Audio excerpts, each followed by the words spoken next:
asking what those straps are for? You have to be careful, but I'm not going to, I don't take this seriously.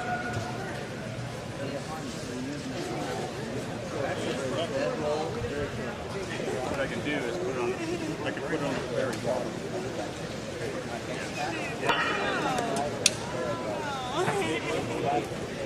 Yellow pen or the black one? Try not to hear him. You said that.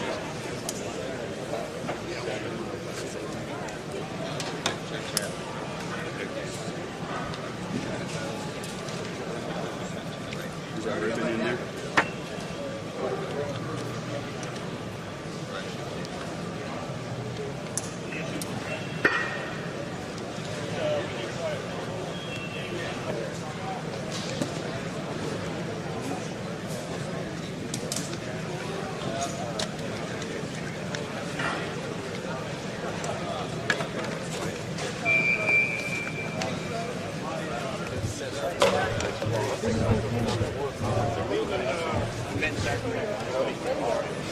Chief Schroeder. Morning, Chief. Another work, buddy. Thanks for being here. Mike McGregor, thanks for being here. Hello, sir. Hey, Chief. Nice to meet you, Randy Gross. No, he didn't. I know. You know a little more about what's going on with seeing the cash? Yeah. Yeah, well. I appreciate you guys. Sure, you guys are the first ones going. Well, I appreciate you doing this. This is just Well, incredible. If there's anything in Thanks for getting us to work. I'm here, going back away to make sure you guys have what you need. I appreciate it.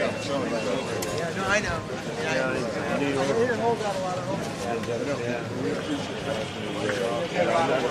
I traveled with for Rescue One last week. I was down at the firehouse. I was with Terry Hatton. I was with all of them. And they're gone. I couldn't believe it. We were down at the firehouse, just me and the guys sitting around the table.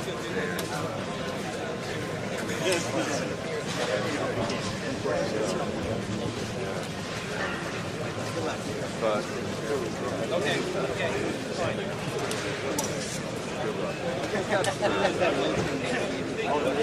yeah, well, yeah, you're right. You need to know your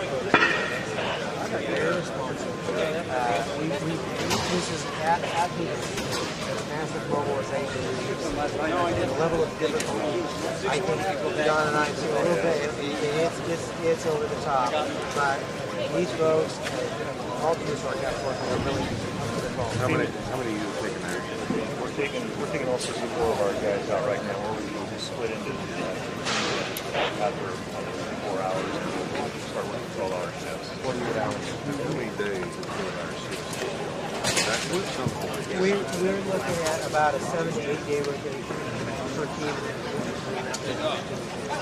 We are, one of the questions that I've had from the staff is, we'll spend a lot now. So we're at 3 stations. Listen up, guys. Come here. Yeah. So, I'm going to listen to it. yeah.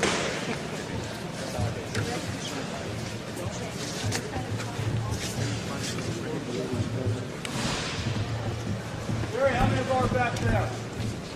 How many more back there, Barry? Come on, Joe. Go. Okay.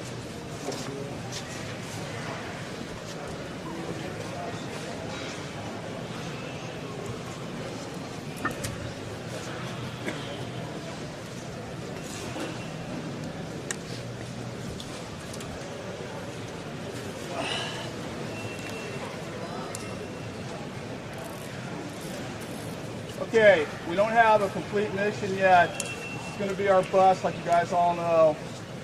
We're taking our trailers in there with us, our tractors and our trailers in there. Could be a problem where we can't get our equipment in. All right? So when we get on scene, depending on what Andoni tells us, might have to start humping a bunch of stuff in from a long ways away. So we got about 45 minutes before we're going to start loading up and doing anything else like that. Want to say something, Strabach? You guys don't know this. This is the director of FEMA. I met a lot of you guys when I was in Sacramento not too long ago. I can't say thanks enough for the president, for our country, for what you're doing. I guess you all are the first team in. And I was down there yesterday. It's tough. I haven't been inside, but it's tough, I can tell you that. My prayers are with you. Our country's prayers are with you. Thank you for what you're doing. Anything you need, that's why I'm here. We're going to make it happen. I don't care what it is. Toilet paper, aspirin, water, equipment, most importantly, to protect yourselves, to help you do your job. Thank you. Thanks. Take care. And thank you to Don and Rick.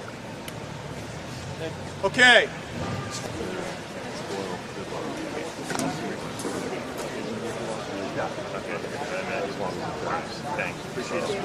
We're going to stay out of your way. Thank you.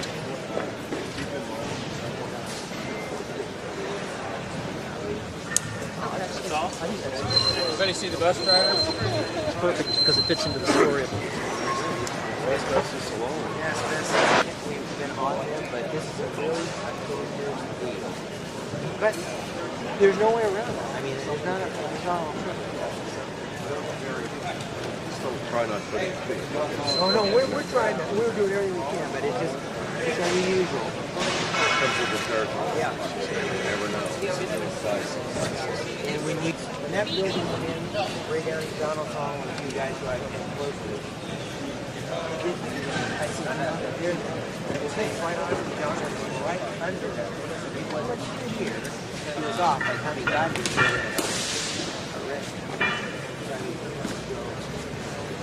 Those we're sensitized. So far with two, we did it. I tried to go by there just do by packing a bunch of toys and letting them see.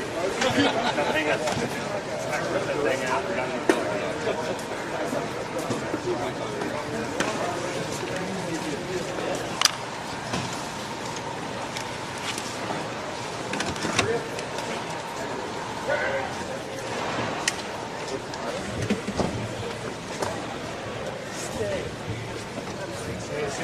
Better.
Just ordering these big guys. You can't do that unless I have a surrogate.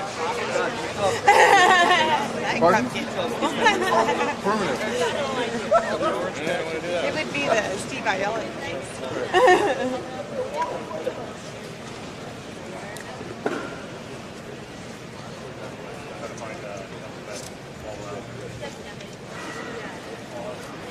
What'd you do with your pack? Oh, can we do that? Sure. We gonna go get coffee? What? Yeah. You said there was nothing. Well, there was nothing in the there's pieces that gonna go. Had to find his bag. There just wasn't anything.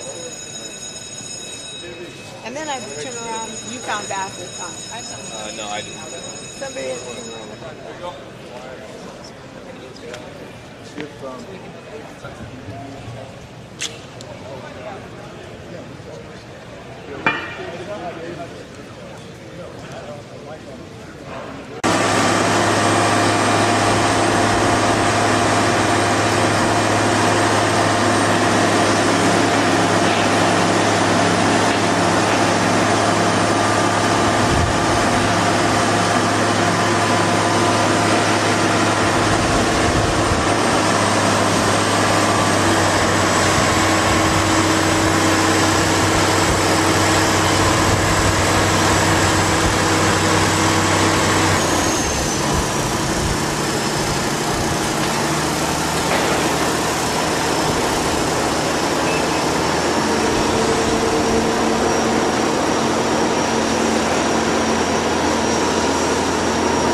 This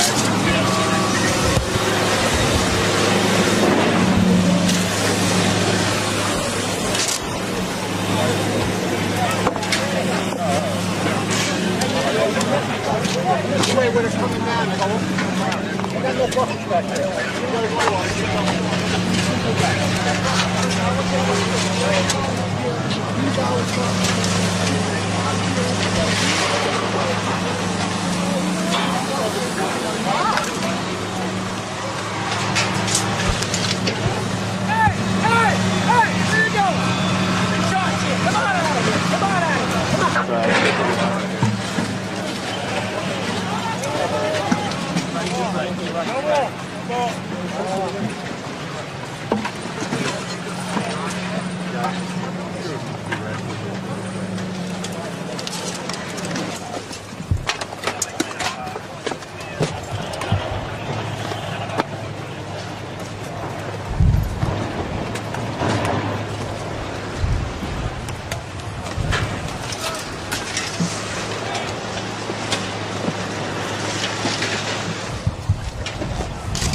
That's back.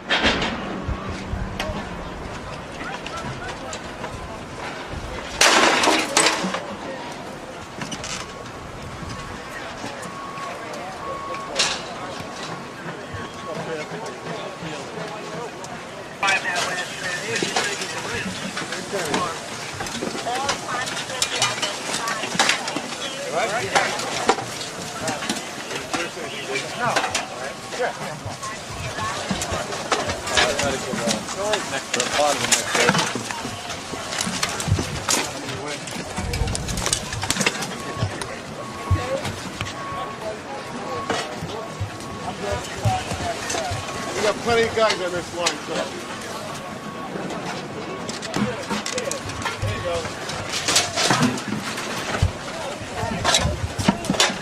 We're getting close enough. I can't shoot what she's doing. I got it. I'm good. Bring it. Johnny, get up here.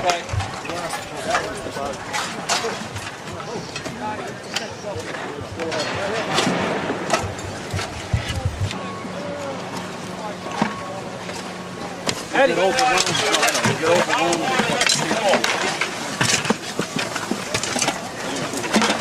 Go for the bucket.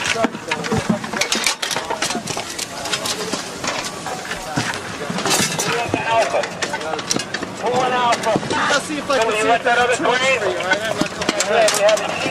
You know, you yell for something too, they'll hand it over. I know, yesterday. No, I can go up there, all right. Now we got and get another guy out of you on it when you find him out of that crane, all right? Bucket? Got a bucket? Yeah. Billy!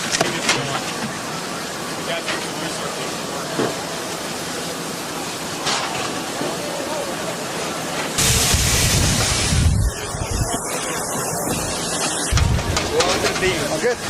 Thanks, guys. Go ahead. Actually, not way anymore.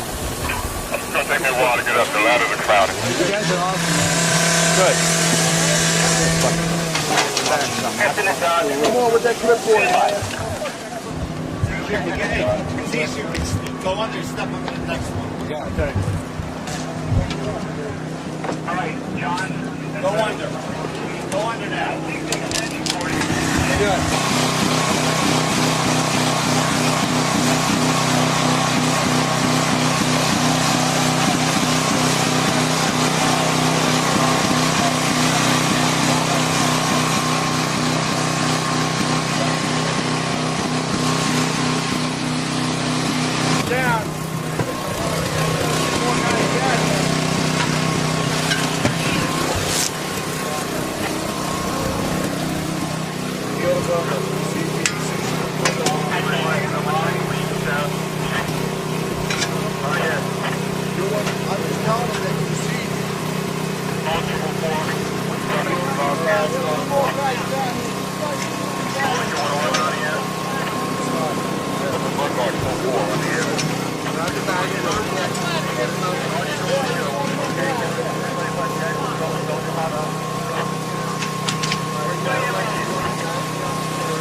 Okay, you're gonna have to, and then the whole of the rest of the board will go together. Huh?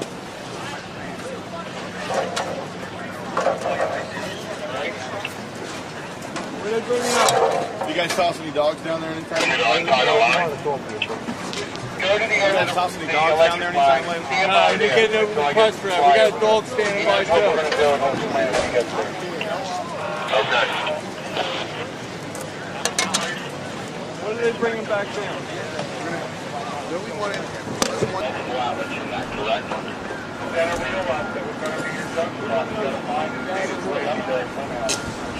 Okay, I think I have it right in front of me, but now I still need a junction box and another Where's the lieutenant? Any lieutenants up here? We're Irish.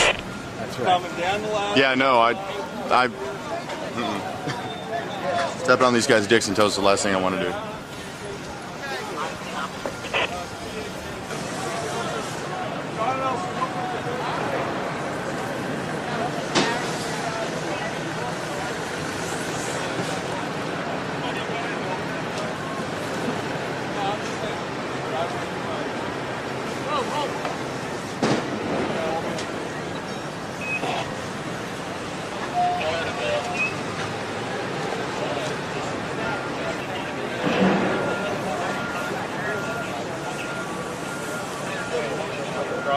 Team right over there. I don't know if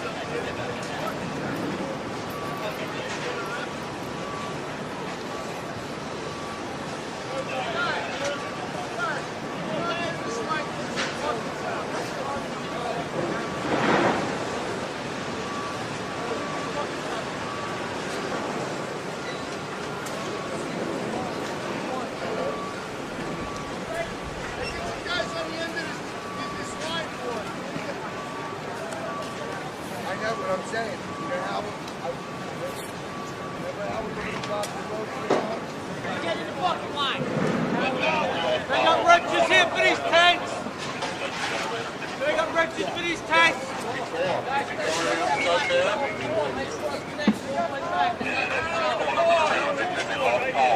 Check that out. Check that black and yellow floor. Make sure that black and yellow floor's plugged in. We don't have power.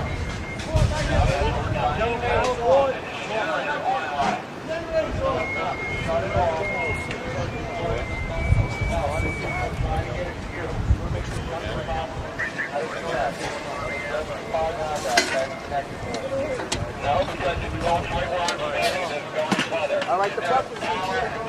Captain start along with a great parallel. We're just going to stack them up. Turn it on right now.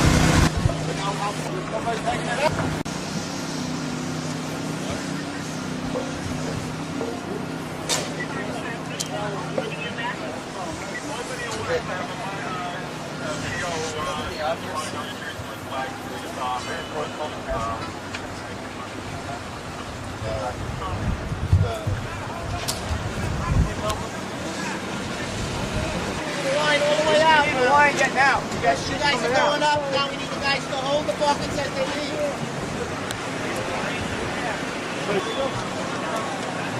The buckets, I'll get the metal.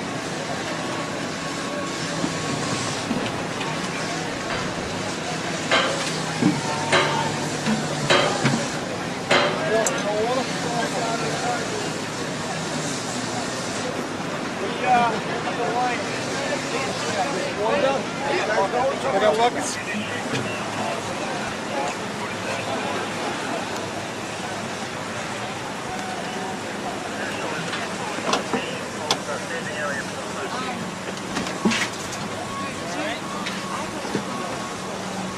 Enter ground zero. Relay that message to the military personnel.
Shovels, small shovels, digging shovels. Back to the shovel. Shovel coming down, more shovels. More shovels. This way.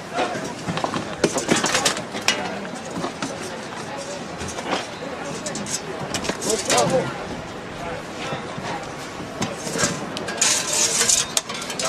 Shovel.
One bucket!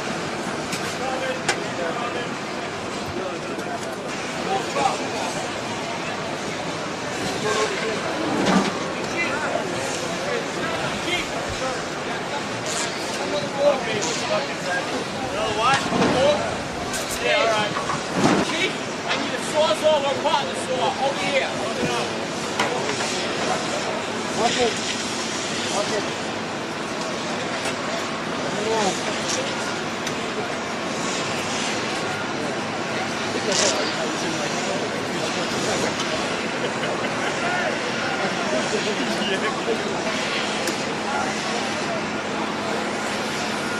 You guys, put it back to the line. Two guys around the outside. Two guys over here, underneath the buckets. Two guys. Two guys. Two guys in the line. Two guys step out.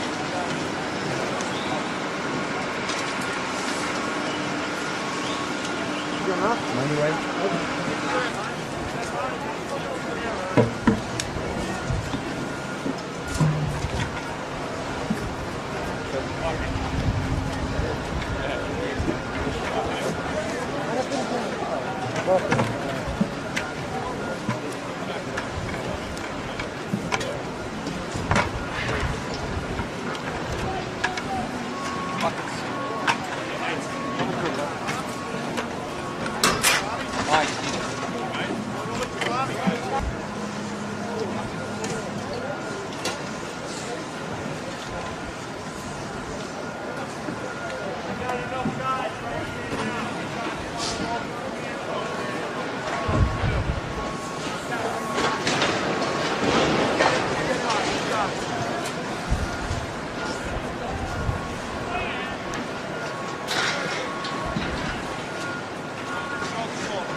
Oh!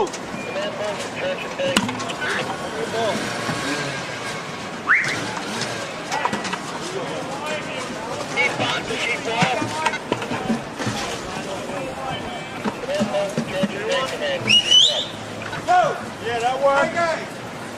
Get a line over here. There you go. Spread it out good. There you go. That's cooking for you. So just don't bunch them up.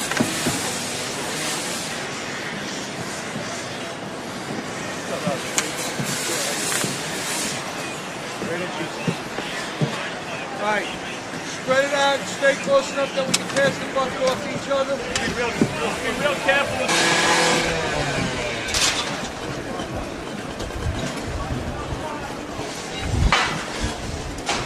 We need paint.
Yeah, that's what we're away.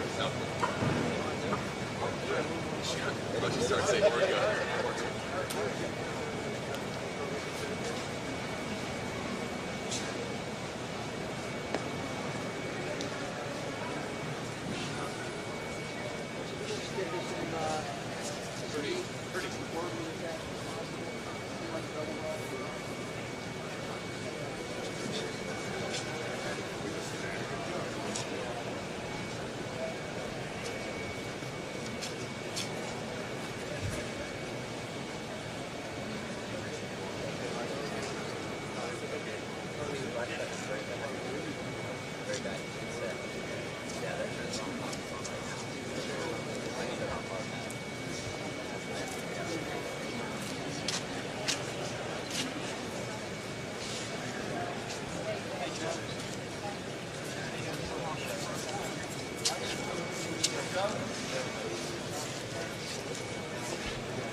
I'm going to push forward to make sure it's we got to get these people. We're going to ask. Right. We take pictures. Okay. Yes. No. Yes or no. Okay. Yeah.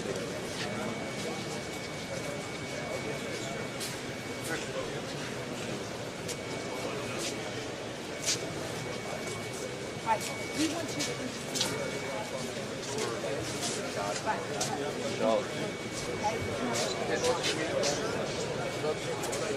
Yeah, that's what we're trying to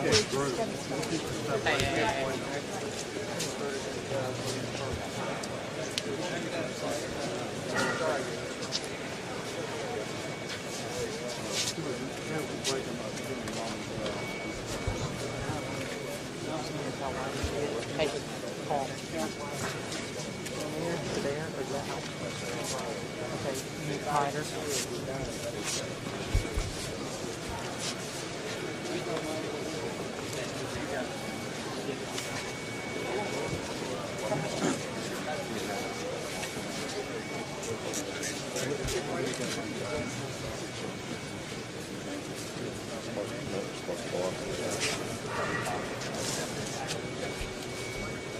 You ready to go? Yeah. Give me a test. Maybe. So.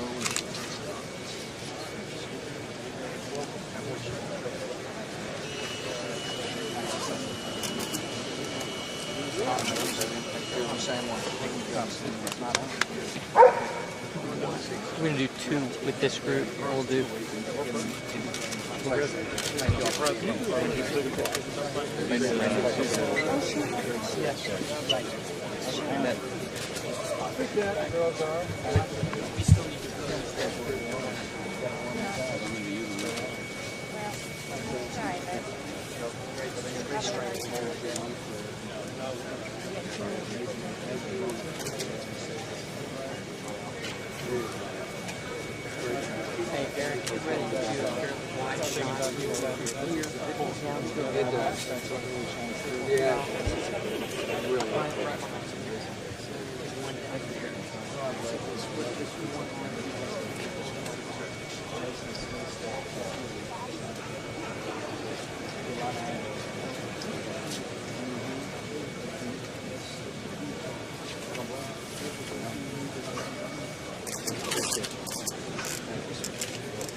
Nice to have you here. I'm glad.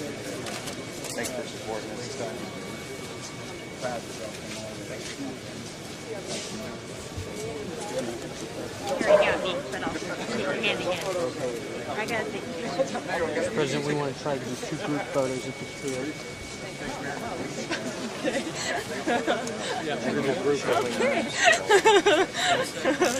Hi, Logan. I heard all about it. Thank you for flying in. It's just fabulous. Work? Good. This way. Logan, from here on out, we're going to keep going this way. Do group photos. We're going to do group photos from here on. Tell Logan what the facts are.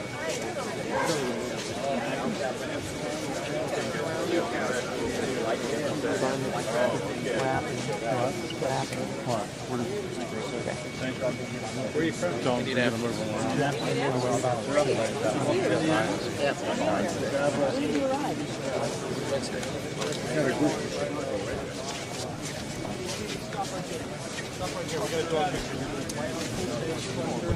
This one.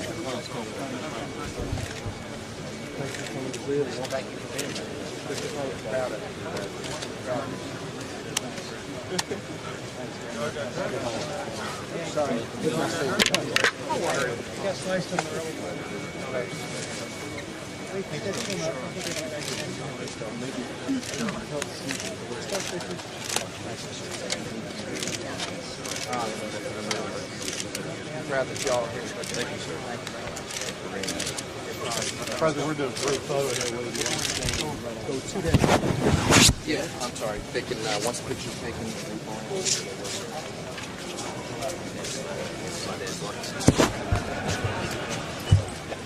all right, folks, let's tighten it up. Tighten it up, please. Forward back as possible.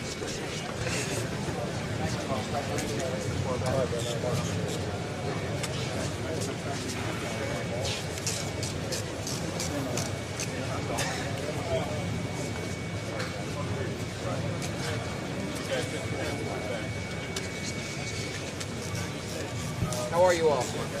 Good. Good morning. Yeah. President.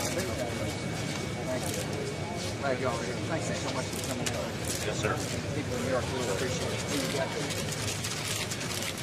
How you doing? Thank you. Really appreciate you. Thanks. I'm done. Los Angeles.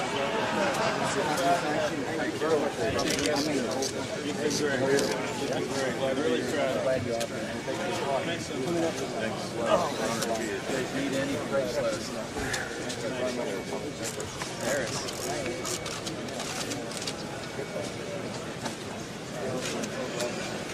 How long you been hanging on this? Yep.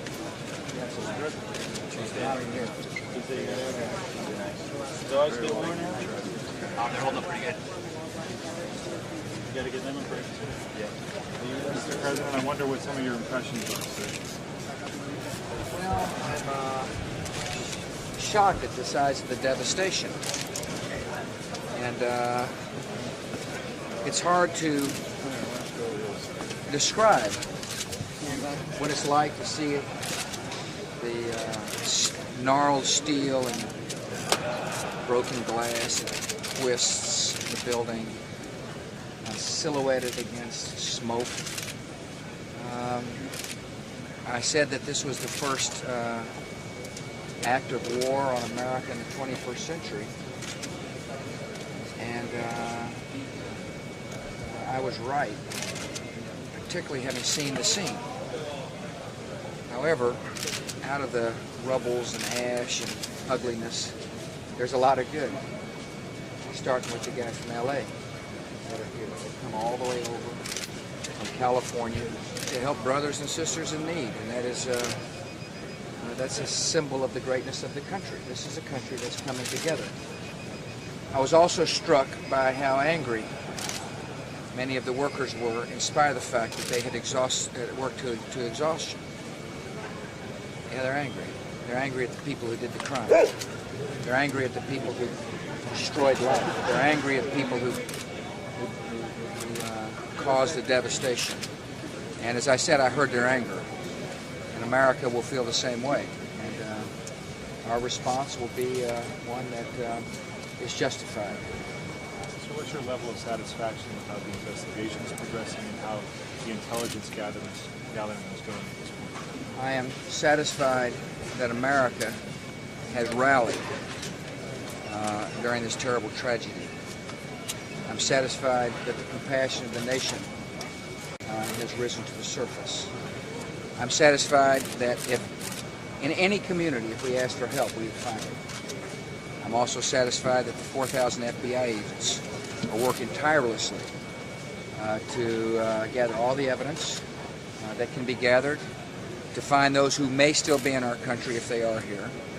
I'm satisfied that our planning for possible future actions is going on course. Most of all, I'm satisfied and I'm pleased to be an American.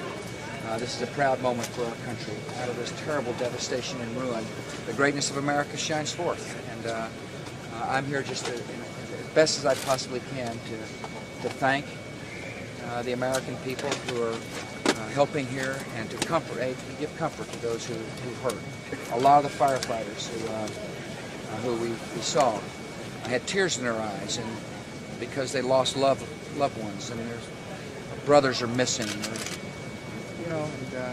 it's a sad moment to be with them. And the least I can do is to give them a hug and maybe encourage them some.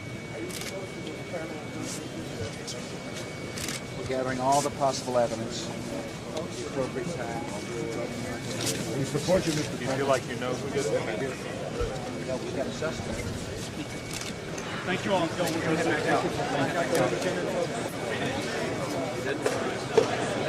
Thank you.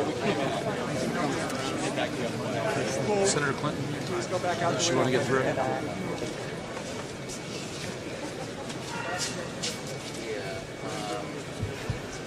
For her? Yeah. Yeah. I already went.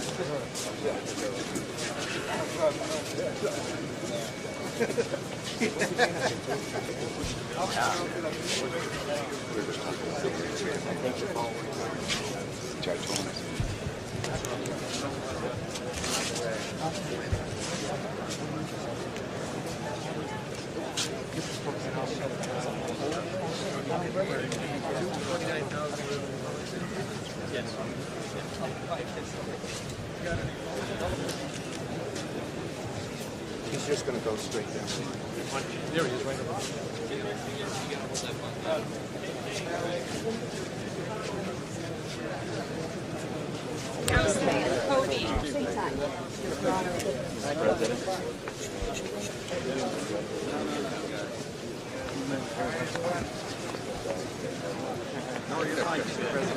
Hey, right here. Very good. Thank you all. Thank you. Appreciate you being here. God bless you. Proud you came all the way over from California. Good job.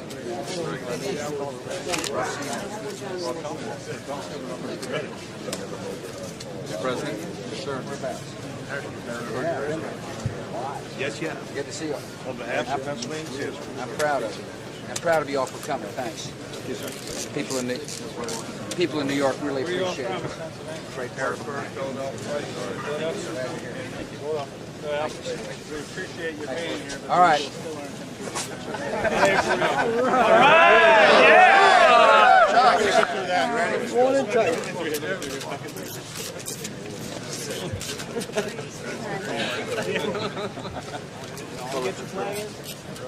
Yeah, you get the flag.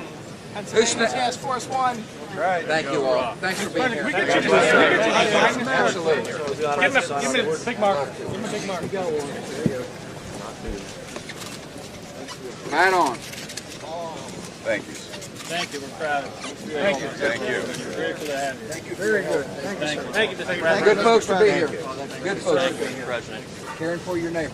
Thank you. Thank you, Mr. President. Very much so. Thanks for coming down. Glad you are here. Thank you for your service. Thank you. All right.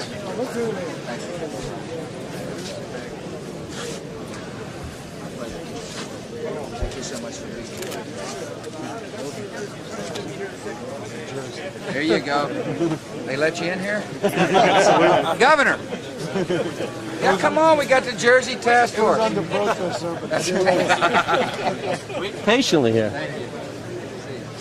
Glad you're here. Thank you. You're working hard. And I'm glad I'm not shaking hands with you, big man. More than once. Thank you. Glad to see you. I'm honored to have you all here. You know what? Thanks for helping to come. Mike. Appreciate you. Thank you, sir.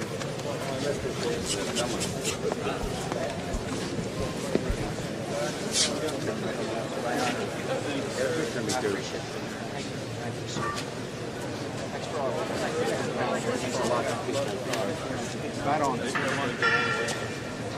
President.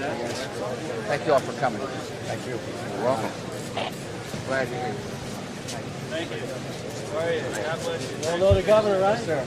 You know you're a governor. It's been great. President, thanks. Thank you all. Come here. Give him a smile. Team picture. Glad you're here. Thank you, sir. Thank you all for being here very much. Proud of you. Thanks for being here. Right on. They're hiding right now. I'm running. Thank you. Thank you. Thank you, sir. Appreciate it. My honor. Thank you, sir. Thank you. Glad you're here. Thanks. Thank you for all your help. Appreciate you. Thank you. Thank you, sir. My honor. I got to meet you a few years ago. Came to Madison. As far as I know, sir. Nice to meet you. I sat next to him.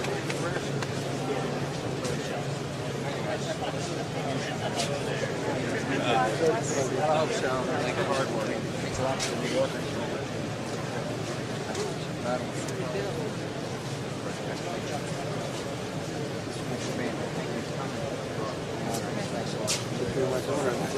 Oh, yeah? Years ago. Yes. Pretty skilled. Thank you. Well, I know, but now that you have to be, you are. That's the key. Thank you.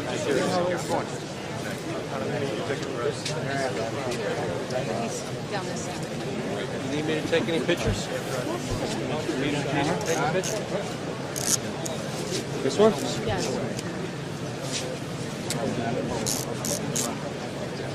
Thank you, sir. Thank you, sir. Good job, sir. Good job. Thank you all. Thank you. God bless you, sir. Thank you very much. Stress manager here from New Jersey. Take care of yourself. You take care of yourself. I will. I promise. You need your stuff. I'm ready. Thank you. Where are we from? Group photo series. Massachusetts. Mr. President, we represent all 6 New England states. Brenda Van Dijk. Turn around. We'll get a group photo here. Thank you all for being here. Thanks for being here. My honor. Thank you, sir. New York, really thank you.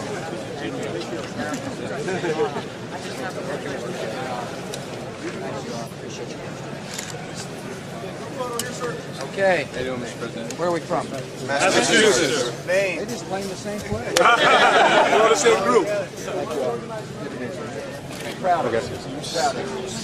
They're just sitting south. Elf? I saw this with Dad.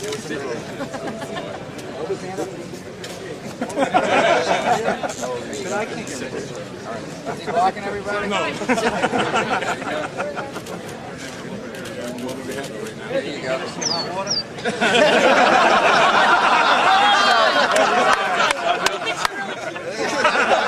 should have thought about that before you voted.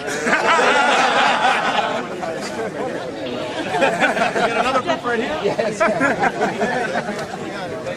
Thank you very much, sir. Thank you.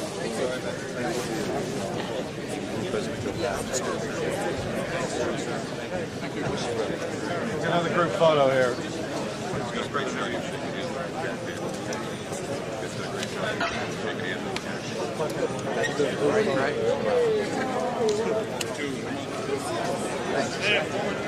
What are we doing? Quick group photo, sir. We got 5 more. Group photo.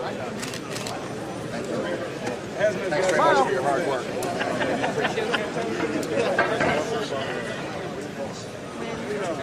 How you doing, sir? Great job. Another group here, sir.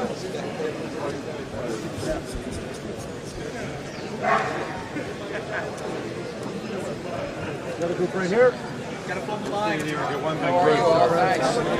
We're back and form the line. Form a line. Man, can you come up here?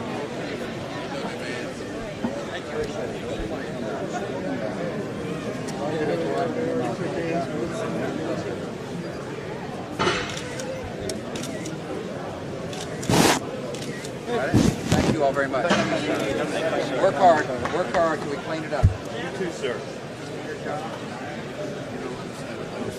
doing it. Here's a core hat for you. So.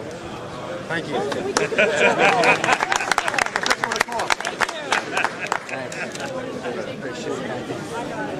Thank you all. Thank you.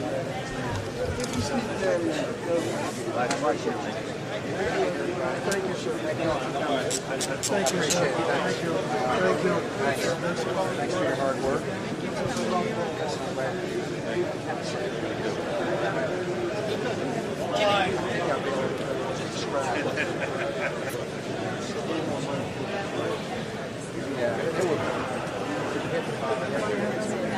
You're right, Mike. You're right.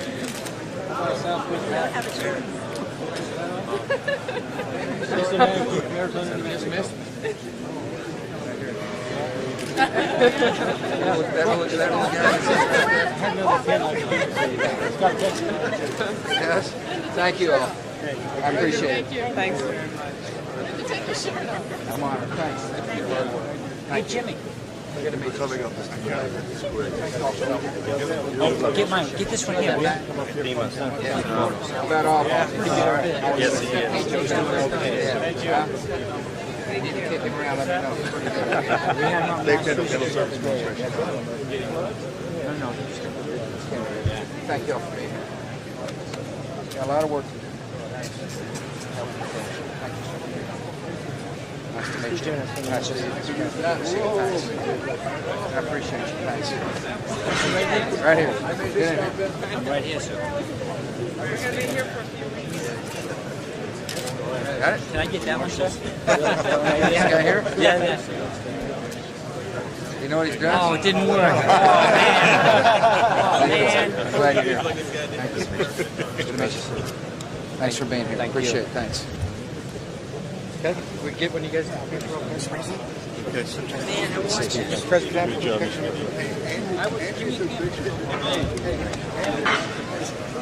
Thank you. All right, Monty, I think we're set right here.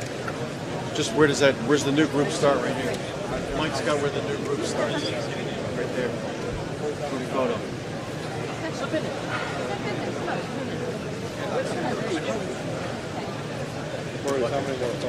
Got it. It's great. All right. Real quick. Thank you, sir. Okay, what are we doing now? Photos here. Sir. And then after you leave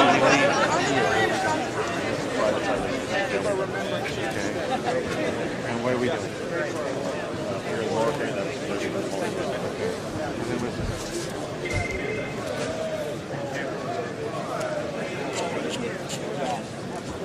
Give him hell, huh?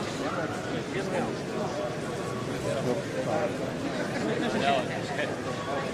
Give him time.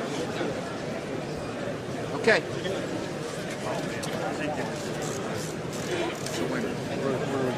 Thank you all. Thank you. Thank you. Your hospitality and thanks for your hard work. He's going to walk right through here. Go ahead. This is the last group.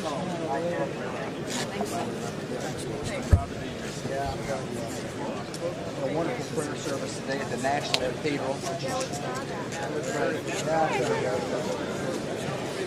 It's part of the whole process.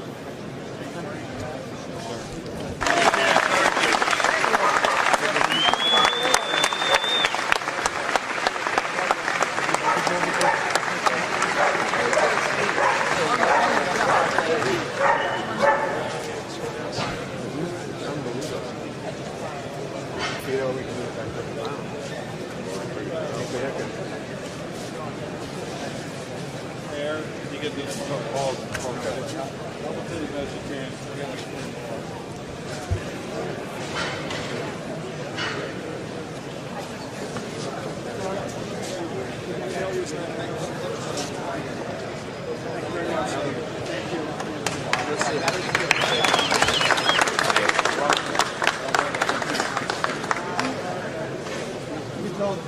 Together. That's what it is. We'll do another group over here. Yeah. Rest of the guys, we'll do mine on this one. First we don't. We're gonna do two groups here, Brian. That one and then split it right here. Where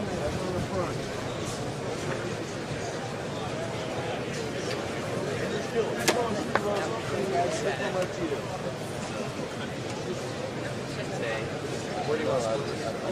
Right here, right here, he'll come to you.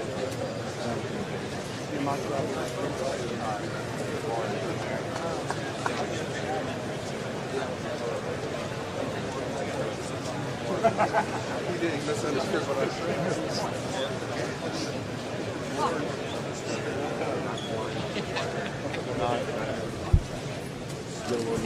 That's right.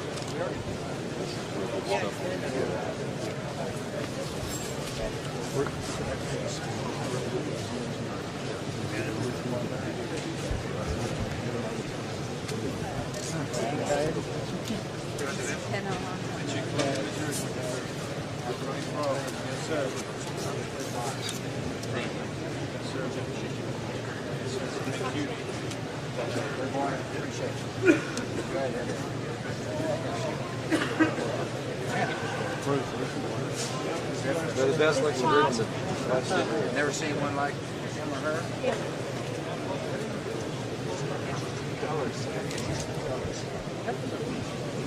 There we go. Okay, here we go. Hey.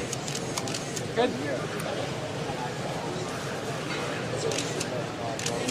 That is I'll tell you, Shepard. Thank you for coming.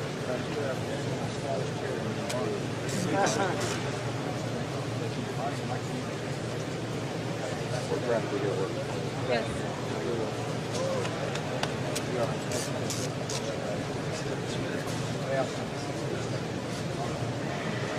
sad day.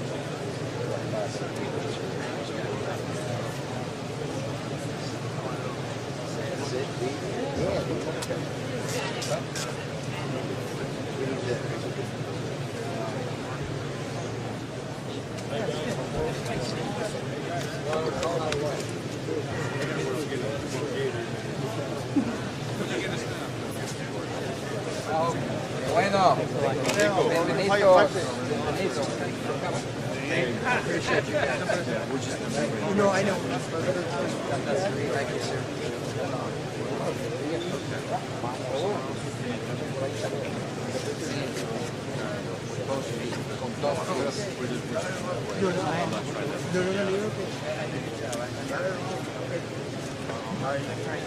Estamos buscando cuando encontramos.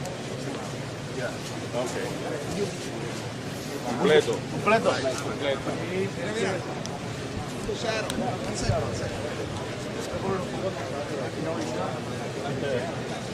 Thank you. Thank you. Yes, fine.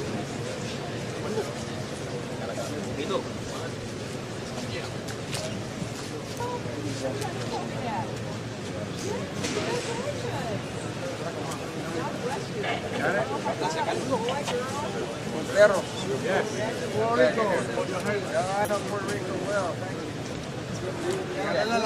My friend Juan Gonzalez.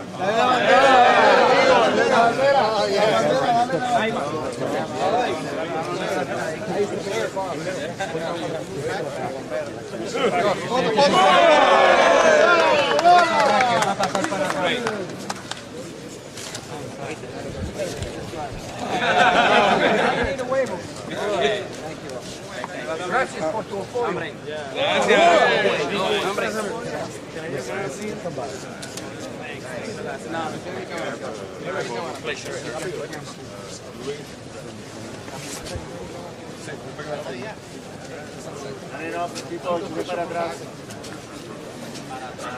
Thank you. Great.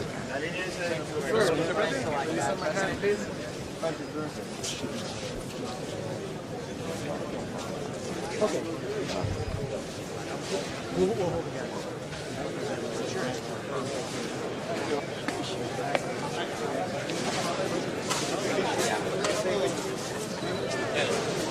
I'm trying.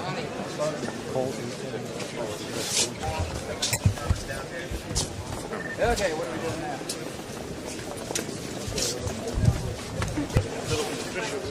It was great though, because I got to see a lot of people. Thank you all. Thank you. I appreciate you. Thanks. Big LA Fire Department. Yes, sir. Brady is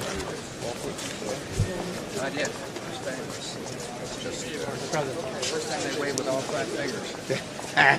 Here, I got a better pen. this could change for a while. Yes. That was unbelievable. I hadn't been there yet. Have you been? Okay.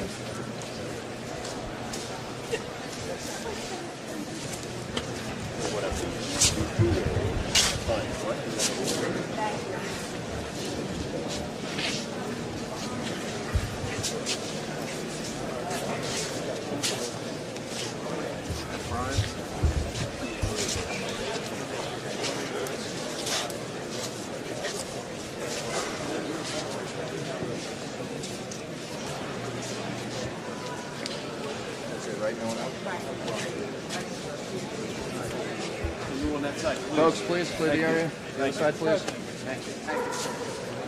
Okay? All right, guys. Just stay right here and going over. I didn't get everybody, but I got everybody.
get the flag?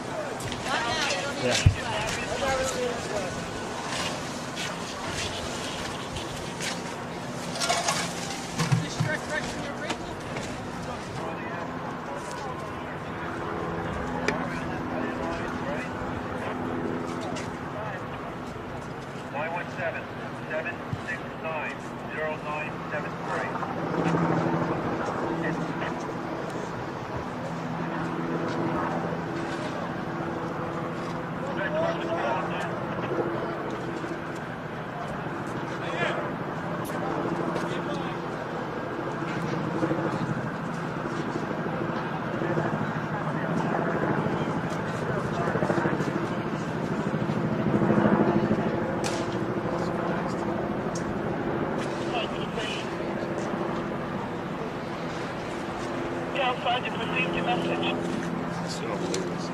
Everybody advised a southbound artery that's open to civilian traffic right now.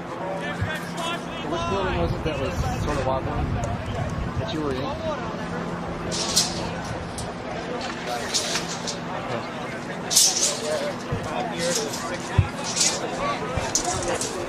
Okay. Just talk like we're just talking, just ignore me, but what were you guys doing in that building? Just talk me through it, and then the point where it's buckling and you guys were in. Oh, they used to be the morgue, and then they moved it out of that area, and we were downstairs. That used to be the big triage area too. And once the building started coming down, the windows fell out and stuff like that, they cleared all that out, and we went in there to get some more medical supplies, had some oxygen containers and some IV bags and stuff like that in there. And they said, get out. And they said, get out. The building's coming down. So, running for our lives, just dropped everything and ran. Just ran and ran and ran. That's it. Ran for your life. And how far can you run? You know, when you're in a building, how far can you run? Where can you go? These things are 60 stories high. Look around. Where can you go? How fast can anybody run? I can't run that fast. It's the most horrible thing I've ever seen, sir. It's the horrible thing I've ever seen.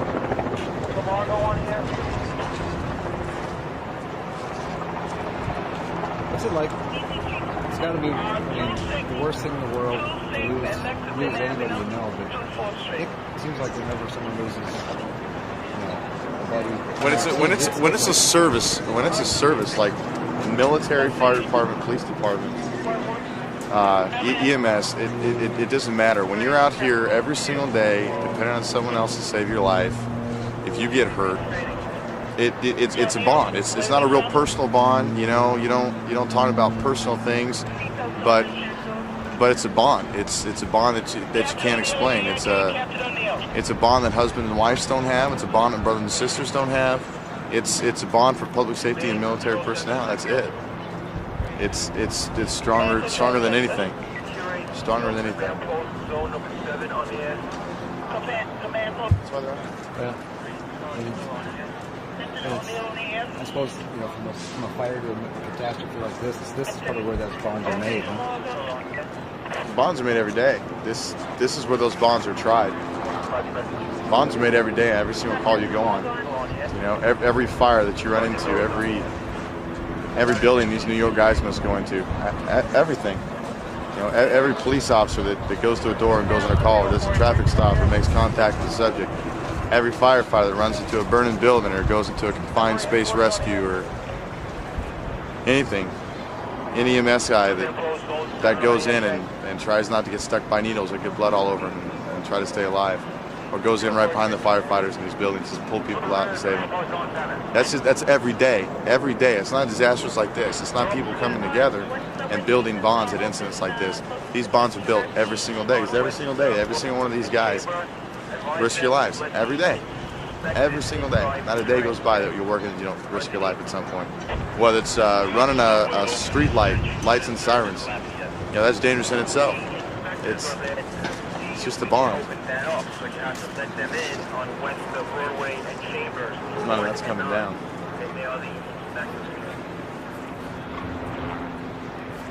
I don't really reach out and touch somebody, do they?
Is anybody out there?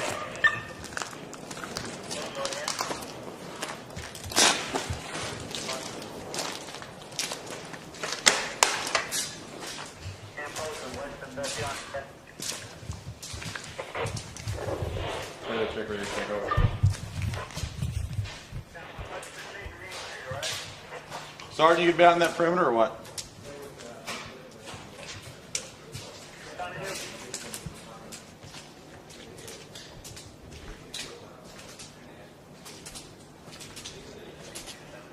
Read that.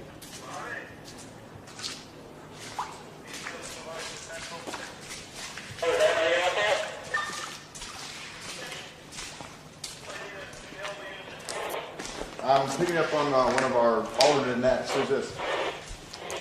Billy Minotti from All Liberty Plaza, copy. What unit has the transportation? Detail supervisor, central You're not going to get us in trouble, right? Do what? You're not.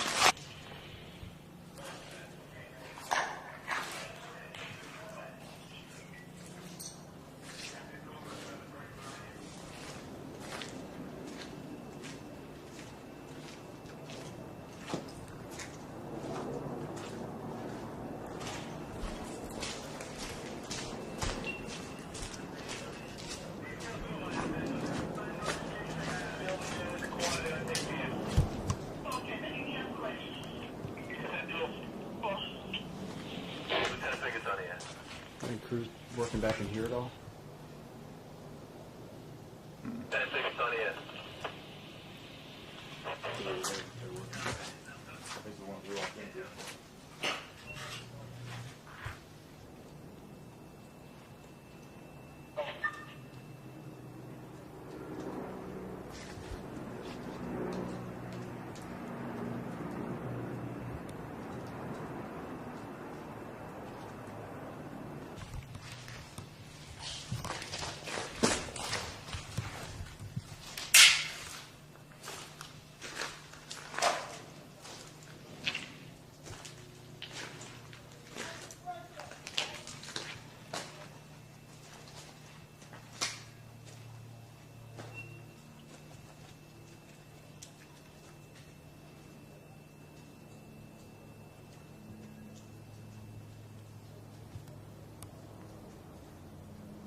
this lead to the subway? You what? Does this lead to the subway? Yes, it does. What? Yes, it does. Oh, okay. No, I just don't have my bearings. You're right there.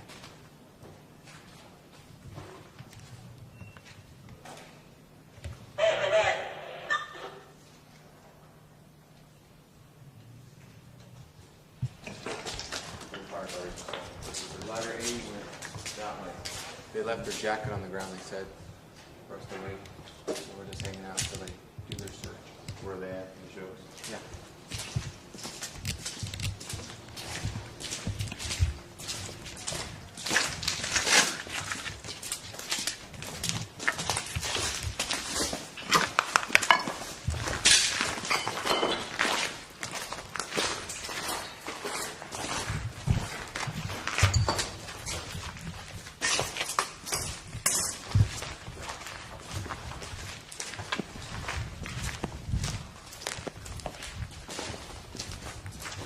The body.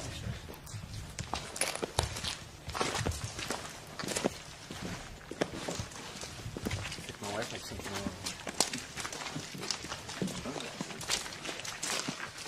Oh, that's crap.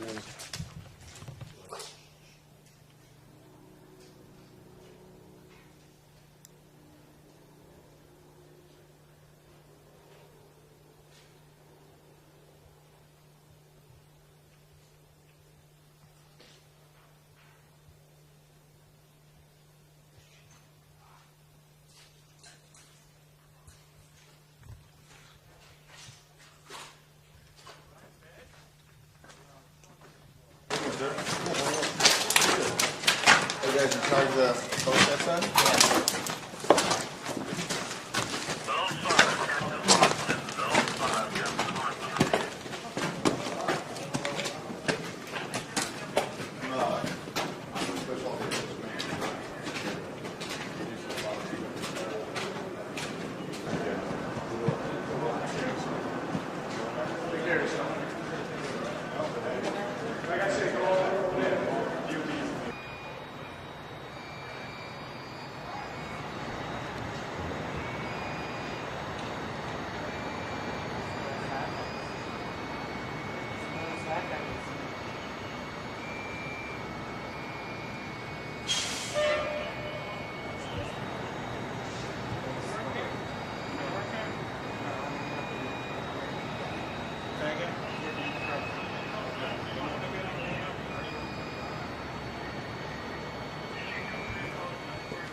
EMS on detail for the World Trade Center on the air. details told you that's the bump and with it. Getting that top lights that they en route, they can't get in contact with them in regards to ETA. One. He downstairs. John's out already.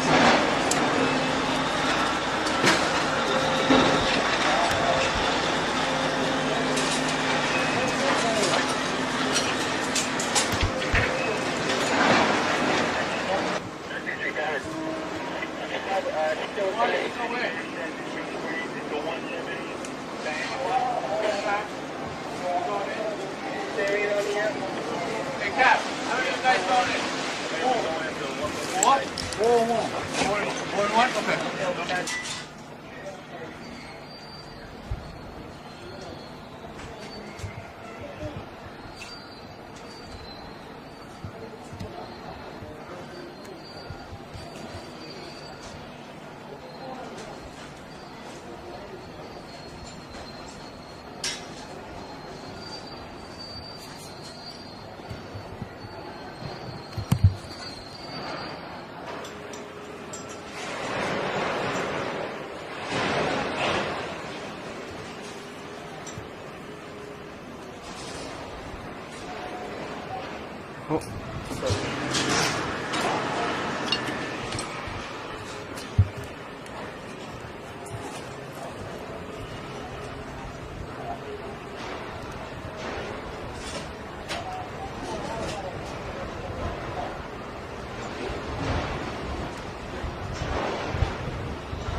Right now? I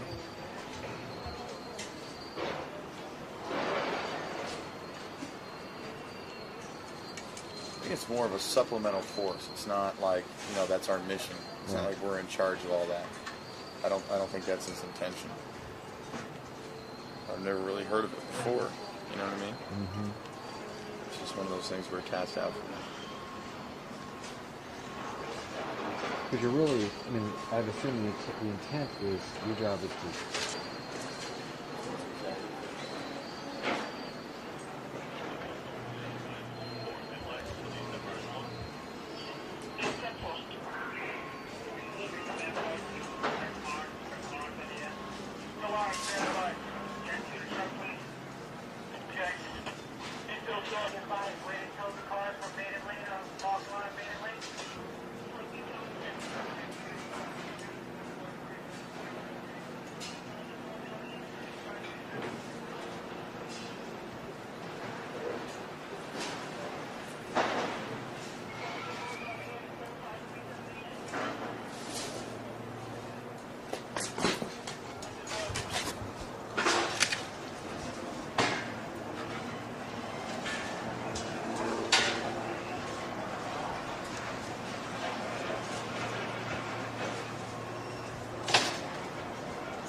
John, yes? Okay, can you go through White Church? It's like after the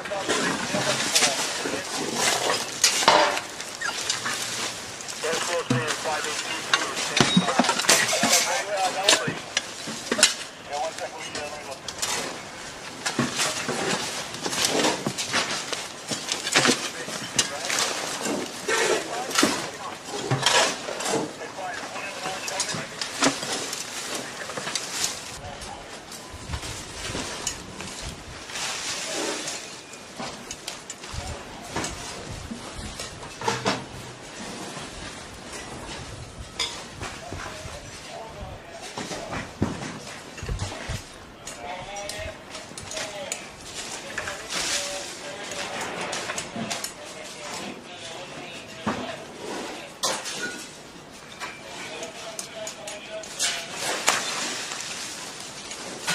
I smell it.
When you are at the end of the support, there's nothing underneath there. A rubber file. Yeah, I'm moving this way. We're up in just about where the paper file is, and then it does an angle just after that column. So what is that, Captain? So we're limiting from the end of the cement column over to that file.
Gatorade?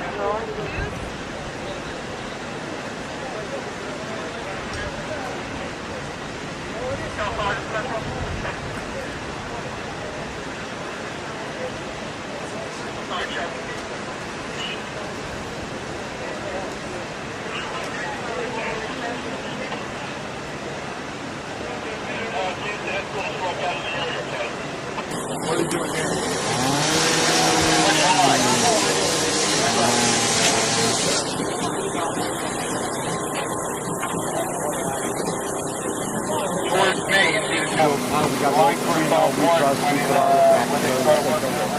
go. Do what you can do. You go on.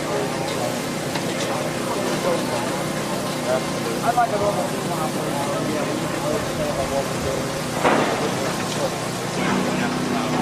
Right down the coast. Right across the timeline. Take that line slow. They were sure they had a live fine over there. I'm not watching. I don't want that to fall.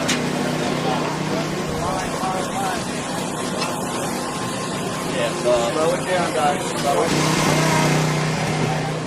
Hope you're fine.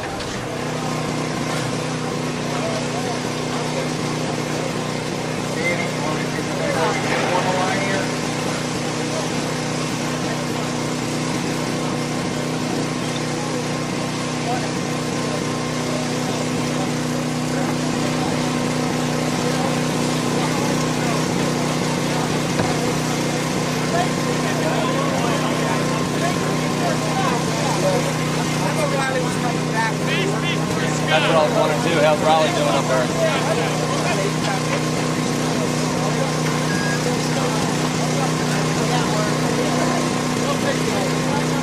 Come this way.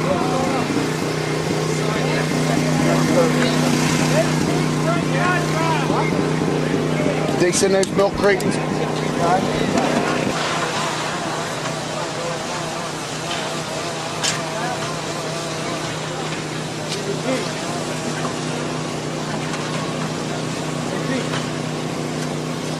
How many lanes of each do we have? What do we got total? They said they had 10 counted. What do we got? What's the breakdown? I think it's 3 and 3/4. I'm not sure. One, no, we got more than 3/4. 5, more than 3/4. 6. I can cut water. I don't have a Gatorade. Make it that far. Okay.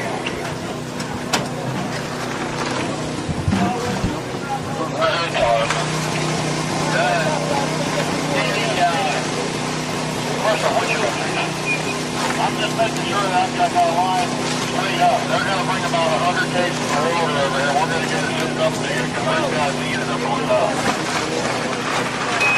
What's your location? I'm standing at the rear of the tower ladder. For tools. It's a task that we cannot accomplish as our counselors. We don't have the personality nor do we have the hardware to do so. It's going to be a need to be transferred up and changed to that but No, like I said, we'll know if we're working on it. Burger's taking care of the logistics.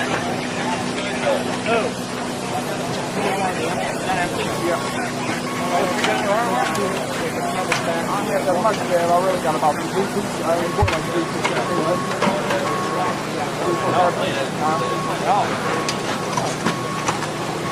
Back of just there, Chris. You are. I got it.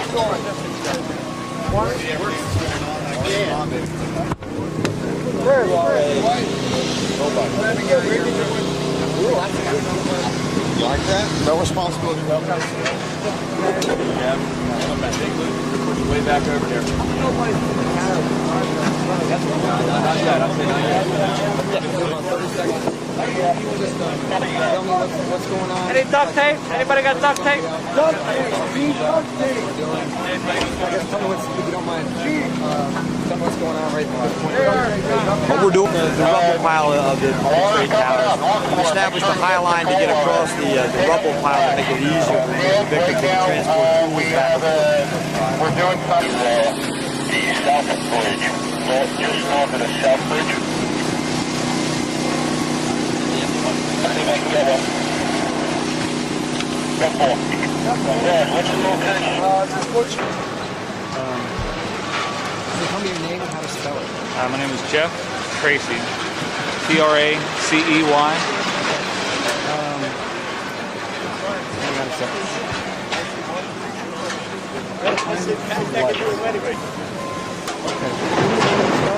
My name is Jeff Tracy. Last name is Tracey. What's your position on the Pennsylvania Task Force? I'm a medical specialist. Tell me about tell me about what your role is in that. My primary mission is to take care of the task force, our members, to ensure their safety. If something goes awry, I need to take care of the task force first. Our second mission is to take care of any patients, any lifelines that we may have. From there is anybody else, whether they're civilians and our dogs as well. Rugby team? You guys play 15 or 7? How long have you been doing it? I've been on the task force since '97. What other operations have you worked on? I was down for Hurricane Floyd, and that was our first deployment actually, so our second deployment. Have you been around when you had like a live find or been in? Actually, here I don't believe we've had any live finds. Down in Hurricane Floyd, I was there when they had, or shortly after they rescued one in a boat. It was the other crew actually, but the task force itself has had a live find. Well, just a few minutes ago, they brought out a firefighter deceased. That's got to be about the toughest part of your job, especially as a medic. It's got to be pretty tough. Absolutely, it's a giant brotherhood, and we feel their pain. When a brother's lost, you're right, it's a terrible part of the job. So, how do you guys keep going day to day? What keeps you going? Obviously you can't let it get to you. Well, it does. It's cumulative. It does get to you sooner or later. The drive. I mean, these guys are out busting their humps for days and days and days. It needs done. I mean, there's people that I don't know. They need our help. You do what you have to do. Actually, the support from home, the support from the public sector makes a tremendous difference. I don't know if they realize how much it impacts all of us. Their support. Hey, Tim.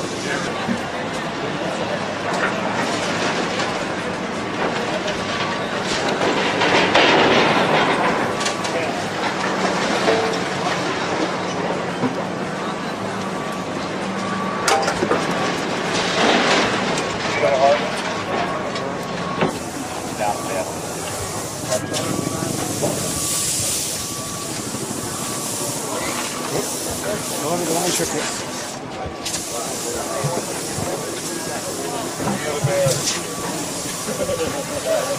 Hey, hit those cans.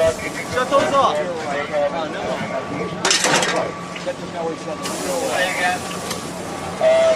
Love that lock.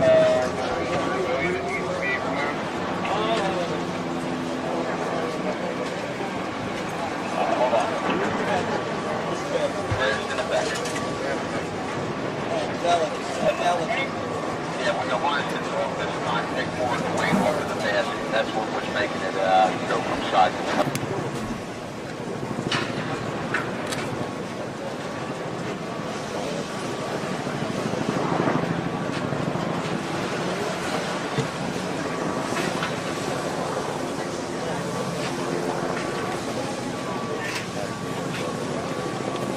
That's the thing, we're not going to get any shots of them. They're still standing. Yeah, we're trying to get Douglas County again, shot of them.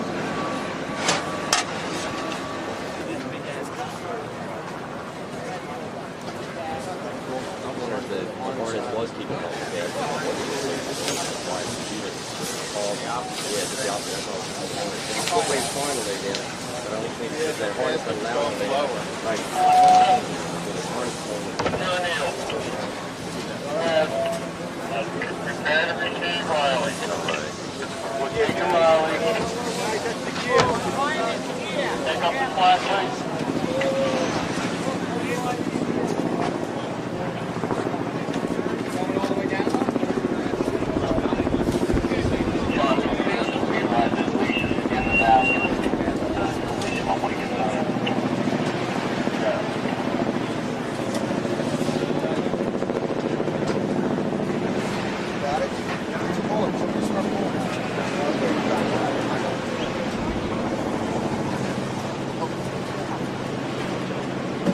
John. They got somebody pulling a snow basket on an angle from off that ladder. He's got to go back over Dave. Clearing that beam. Okay. They get it to clear the beam. Okay. I saw him sitting over there. I didn't know if he was going to. That's cool. There you go. That's The dog knew it. It's a little more comfortable. Nice and You slow, see nice it? and slow. This guy's pulling that truck a little too far to the left. Riley.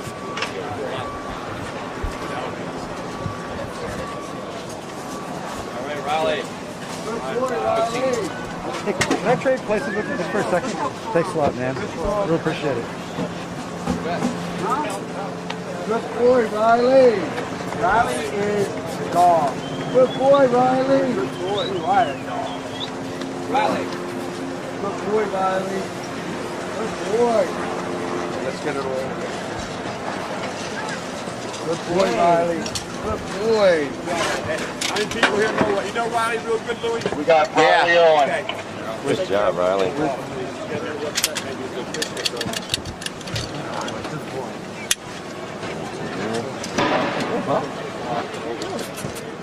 Hey, buddy. Good boy, Riley. Okay.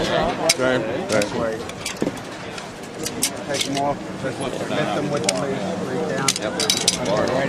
We head back, Riley. Yeah, we head back. There you go. Good job, Rob. Good boy. Bring a bit, pass over for the Squad 1's equipment. How old is he? Looks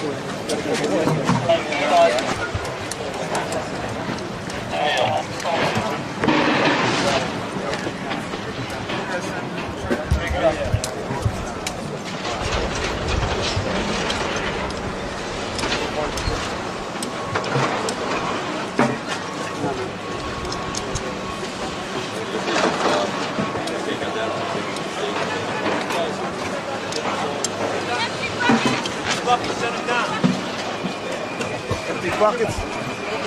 Give me a couple of those stacks of empty buckets. Go down low. That's all. Stay up. Hold on, stay. What's the identifying line? Good job, Riley.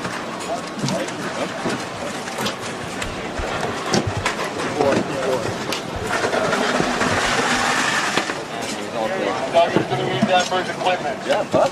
Good job. Good job. Yeah. Hey, Riley. Sit, Riley. Sit. Good boy. Sit. Good boy. Chris will be right here. Nice, keep moving. Chris will be right here. Nice. Yeah, I got an air stick on. Somebody can get him a drink. Sit, Riley. Sit, guys. Oh, yeah. Riley, 1/4. Riley. Riley. Over here, buddy. Take that gallon electric guy and just cut the top of it. That's what I was thinking about, too. Here, get a knife, buddy. Cut the bottom. They threw the stove flask on the plug here, all the way across.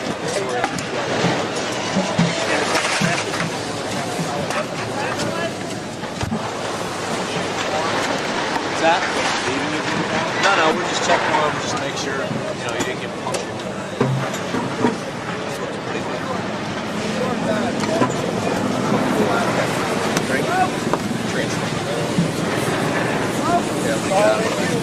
Riley. Put it on.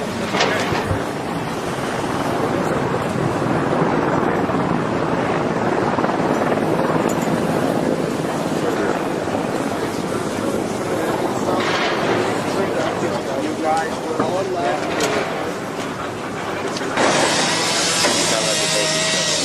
I mean, look at it. There's nothing over it. If something that heavy shifts you in the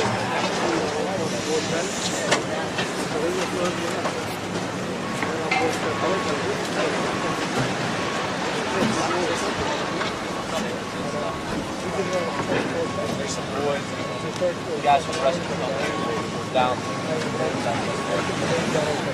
They said something.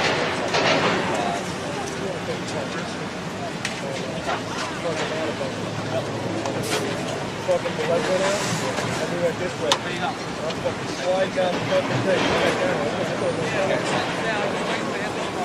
There's no sense in taking this back down.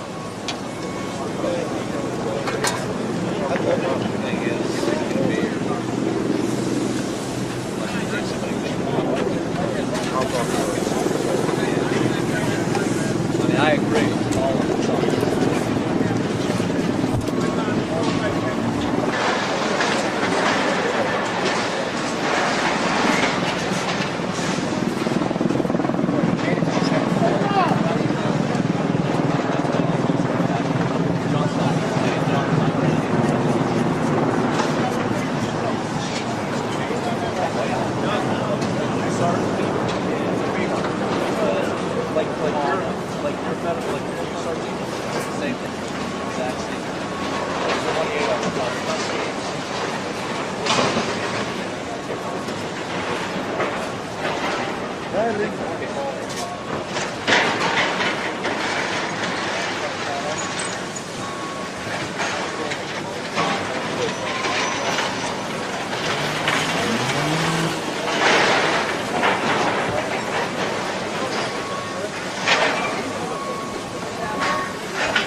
We're going to be taking both buses. We're going on a military escort. I'll be with that vehicle. I had an excellent meeting with that personnel to stress to them how critical this badge issue was. The officer over there told them to tell the infantry don't give them no shit. Unquote. Amen. So that's the end of that. Now, listen to me very carefully. For accountability purposes, once we're on the bus, all right, and I wish I could say this person do this, this person that. Once we're on the bus, get a total number count, all right, so that we're square to go, and then we will stay tight with that. Please communicate that. We'll go as close as we possibly can, and then we'll move from there. I realize it's going to be a little low time. Is there any other items that need to be addressed before we leave? Again, from the IST, they again reminded us about the safety items. APRs in the pits, elbow knee pads, eye probe, hearing protection on site. All right, if you're outside the area and you're just hanging around or whatever, the filter mask will be adequate, so whatever's necessary. Is there anything else that needs to be addressed before we load? Now, the Capital Trailway buses, all right, should be at the rear loading dock area. And what I'm going to try to do is go out this way rather than go for all that new docks. Anything else?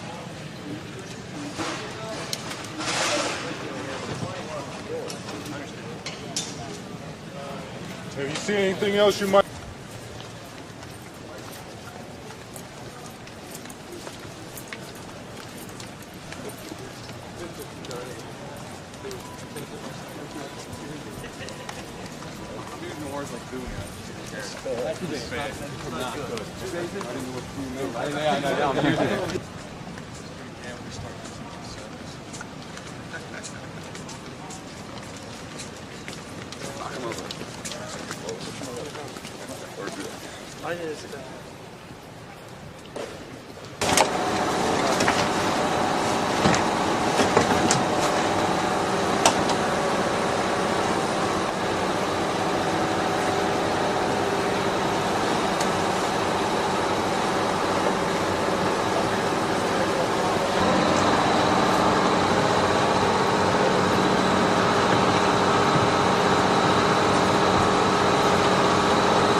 fun to do that.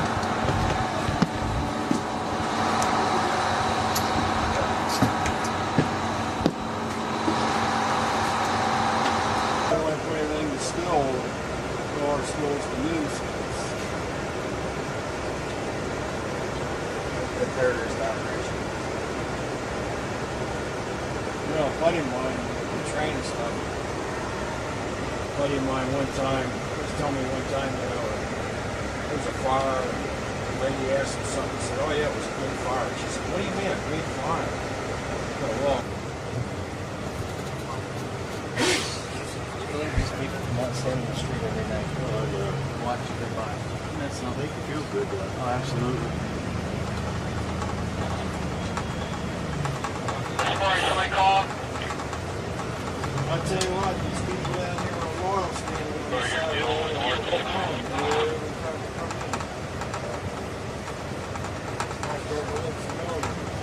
It's sad that it takes something like this to make it. You know, I was telling somebody in the traffic the other day, and you know what it's like to drive down here. Nobody lets you in, right? Nobody will let you in. It's the most aggressive driving.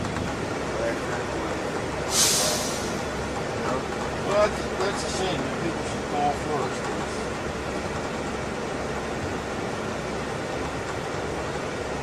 What usually happens is like, when it first happens, you don't really have good scene security yet. And in the passing of the moment, a lot of people get in. They tell their buddies and they all come. A couple of days in, well, by then you got a good perimeter, you got some good scene security, you start to be able to do some organizational skills. And it's, you got to manage resources. We had a couple hundred guys from the local unions. Air workers. Labor mine. 2 hours to get to the front line. They got New York City ID. They work for the city. Alright.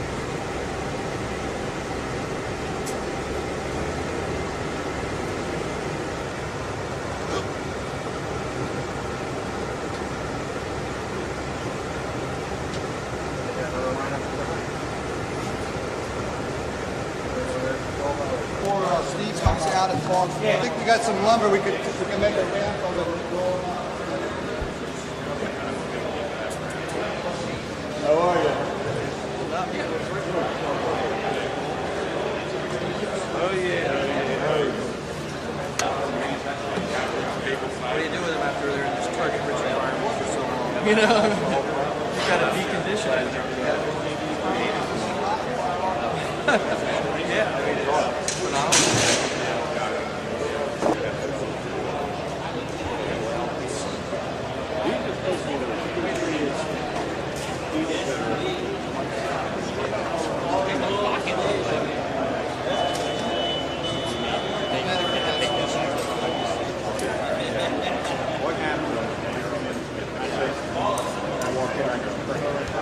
Secured them with cables, however, they did not have the C-clamps, but they're not fully secured. Can you speak up a little bit? I'm sorry. Sit on a chair. Here, man. No, I'm not going to stand on the chair. I'm making a call. Can't used to be being short. Keep that in mind. Don't forget hazmat issues. Utilize them. We've got them. We're getting into areas we haven't been to. We're getting into some basement areas. A lot of stuff is filtering down into it. Part of that hazmat is also your bloodborne pathogen, body fluids and whatnot. Remember to have your nitros and latex underneath your rescue gloves. Structural issues, the building's constantly shifting, the piles. It's been burning constantly. The heat is extremely high. It's starting to shift. They've noticed shifts yesterday. They tried to look at it last night. I'm not sure what the results were. They were negative. But just keep that in the back of your mind. These guys with these big loaders are moving a lot of steel. John and I were standing on one over at least 50 feet from where he was, and we got bounced. Just because they grab one that's fairly far away doesn't... You're a veterinarian with the Pennsylvania Task Force. What is the significance of that? What do you do with the team? What I do is I come along as support. It's a very unique position because none of the other teams have been able to get a person on the team to provide canine medical support. They rely on the medics. And so what I'm able to do is assess the dogs and treat the dogs, not only on our team, but any other dogs that might be out of the incident. So you come out into the field wherever they go, you go basically? I have two different roles that I take. The first one is I tend to stay back here at the base of operations and be available for all of the dogs. Sometimes when we've got both dogs working, I'll go out with them into the field. What kind of injuries have you seen most here at the drink station?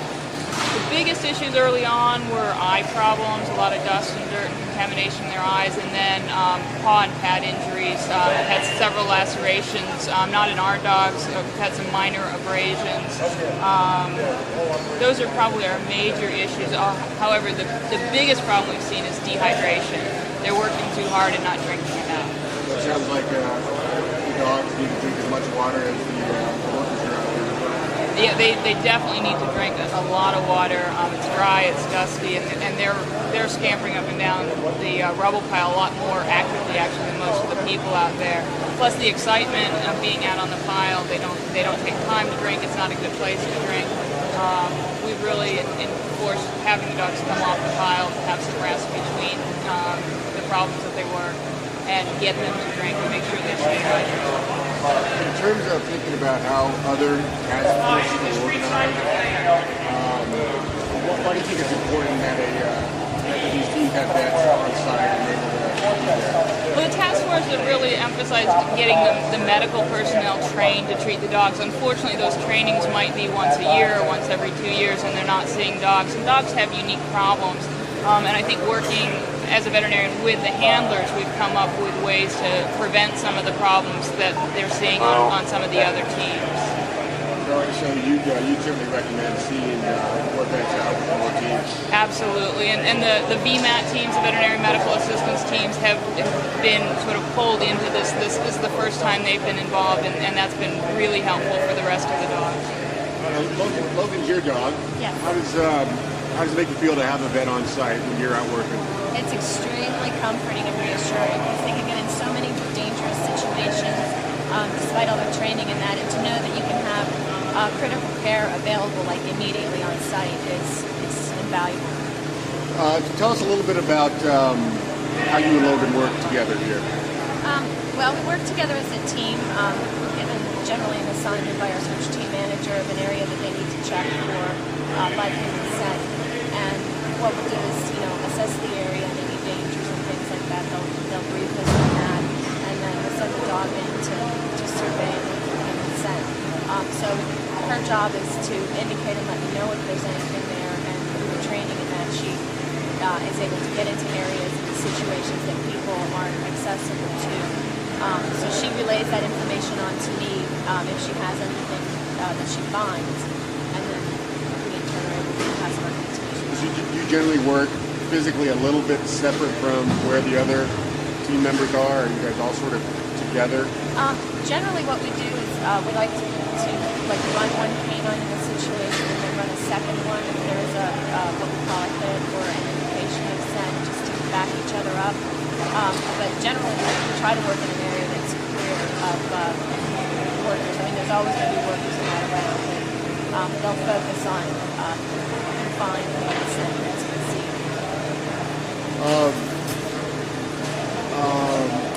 In terms of sort of the emotional aspects of your work, I've heard people talk about that obviously the workers here are emotionally connected to the work. I've heard them say that the dogs are as well. Is that? There's, I think, some different philosophies on that. Personally, my feeling is that the dog feeds off of my emotions. She tends to be upset if I'm upset. So if I can stay detached from what I might see out there, I notice that it doesn't affect her. However, you can see she's really relaxed and things like that. You guys have been out here for a few days now, and this is obviously a pretty unique situation. Is there anything that you've seen that kind of makes you, kind of things that you might be able to take into the future when you guys, step back from this and think about, lessons learned, things that using the teams? I think probably one of the most amazing things in a situation like this, and I don't think we've ever seen anything like this certainly in America, is the way everybody's come together. The way the FEMA teams have worked together, in conjunction the fire and police services, EMS services here. It's just something it's tremendous to feel that you're part of such a unified effort. You know, to think that you can get through a crisis like this and hopefully get to some survivors, because that's, you know, what it's all about. You know, I've heard that I think like one dog was lost on the job. Yeah, that is true. So far, that is true. That is true. How did, you know, I mean, that's terrible news, but how does it feel whenever you get so close to a dog that, you know, whenever you go out and you work, it's such important work that you always run the risk that you can lose your pal? It's something that actually I try, you know, we're all aware of it, but I try not to think of it, because if you do, then you're not going to be in this type of work. I certainly don't consider that she's expendable. You know, she's here to hopefully find the live people that are in there that we need to get out. I won't send her into a situation that is too dangerous that I know I'm going to lose her, because there's so much time and training and effort in it, and eventually we'll help the people who are beyond help, but survivors want to get to them as quickly as we can. You know, I've got a dog, and I think that he wants to shepherd. I think he wants to work more. Do you think that these guys have a richer life for having this kind of, you know, this kind of stuff? I really do. I think it depends largely on the type of dog, but if you have a working dog, and there's many different breeds of working dogs, but if you have a working dog that doesn't work, they're often a destructive pet or things along that line. But you know, your life and your relationship with your dog is a lot more fulfilling when you have a really strong bond when you do things like this. There's just so much more interaction and like relationship and trust and that. You guys work together and together? Oh yeah, yeah. She's actually.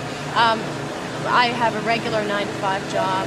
This is something that I do that I consider to be a very serious professional volunteer type of service to work like this with FEMA. But I have other dogs at home who have, you know, a family situation. You know, they run and play, they get into trouble, they get in the garden and do all that kind of stuff as well. And then they can be serious and on scene when they need to be. Has this dog ever had a live find? No, she hasn't had a live find. She's 7 years old. I've been working her in the FEMA program specifically for about 6 years. This is our second deployment through FEMA, but you know, we've never had that opportunity, and that's one thing that will make all the effort and training really worthwhile. I know you've saved one person out there. So about what age does the dog get to retire? It depends a lot on the dog and the dog's physical abilities. Maybe 8 to 10 years, maybe you can answer that a little better. It's kind of a physical parameter there for the dog. Tell us a little bit about your experiences so far. You're there out here. Well, we've had a mixed bag of work here. The first couple days we were really in a rescue mode, and it was hard. We didn't have any live alerts. I've worked bear on cadaver also, so we started doing having cadaver alerts, which is good. I mean, we're still retrieving remains, but you know, last night while we were on, I didn't clear an area like I should have, and I started to work a problem, and bear was giving me a live alert, and I got all excited. Here I found out there was a guy standing behind the rubble pile, and the wind was blowing into him. So you know, here I'm thinking we had a live person, but unfortunately we didn't.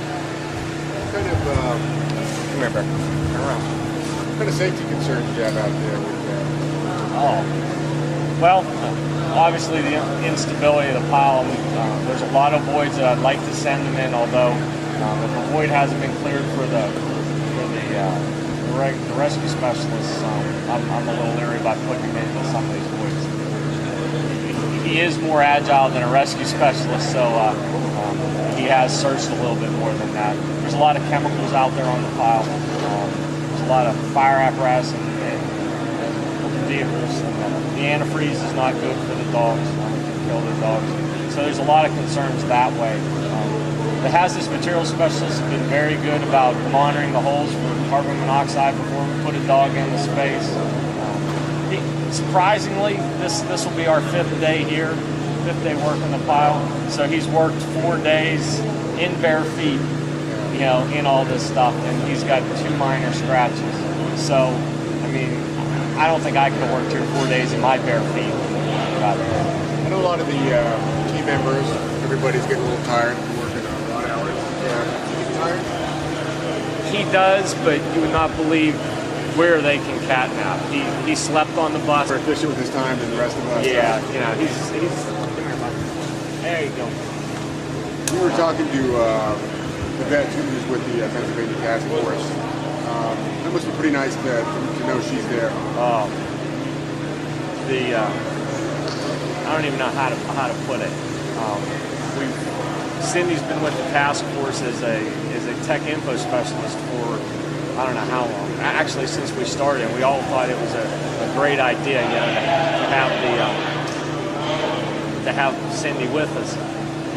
2 years ago, we were deployed to Hurricane Floyd, and with her job as a tech info specialist, she never did get to see the dog. She spent so much time doing that one position. You know, we were afraid that we were, you know, not going to be able to utilize her.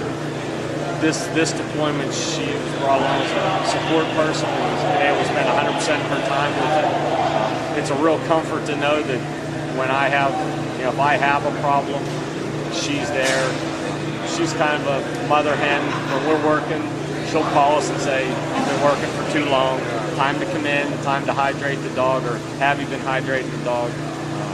Friday night we had a canine emergency out on the pile, and she was able to go out on the pile and provide advanced medical care to the dog. So it was a real help. Well, so in a way too, it kind of relieves the burden in your mind, and you're maybe able to focus that much more intently on the work you're trying to do, knowing that if something were to happen, you've got someone there to help you. Right. Yeah. You're right.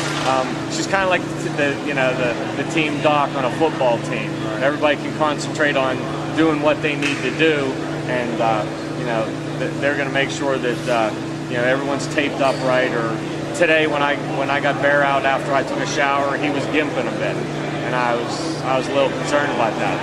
It wasn't but you know, a walk down. And, "Hey Cindy, can you take a look?" And we took him out for a walk, and just a little stiff, not a big deal. A couple aspirin in his food, and he's fine. Other animals that we're talking about, just how much it seems to mean to the other rescue workers to have the animals out there amongst them. Just really boosts their spirit. There hasn't been a shift, actually an on shift or an off shift, that I haven't had someone come up and talk to me. You know, "Oh, I have a lab at home," or "Oh, you know, I have a dog at home." I guess it was last night when I told you the guy, he fell asleep on a pop. He fell asleep in someone's lap. They were just petting him, and he fell asleep. And I just kind of left him alone. The fireman stopped petting him, and he kind of lifted his eyes like, "Are you going to stop that?" You know, I'd really like you to just, you know, keep that up. It's a stress relief for them, and you know, it's kind of a secondary job for us. I guess in a situation like this, anything that bring a smile to his face. Yeah. I take him for a walk a day so that I can monitor kind of how he's doing. If I ever need some downtime, you know, I can hand the leash off to any one of the guys, and they'll take him for a walk, they'll play ball with him, you know, whatever. That's good.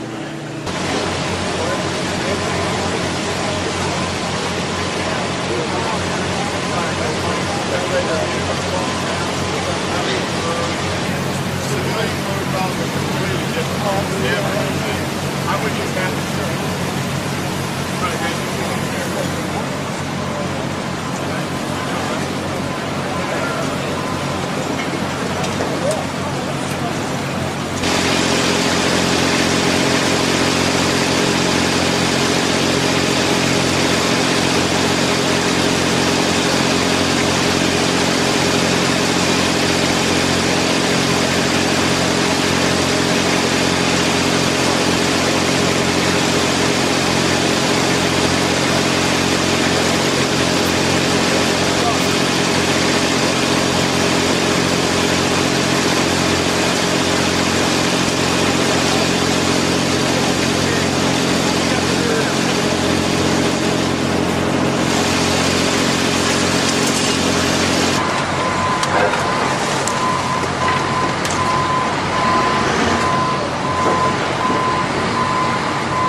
I'm going to get this tape for myself. No, I want this guy in here too. He's medical. That's all right.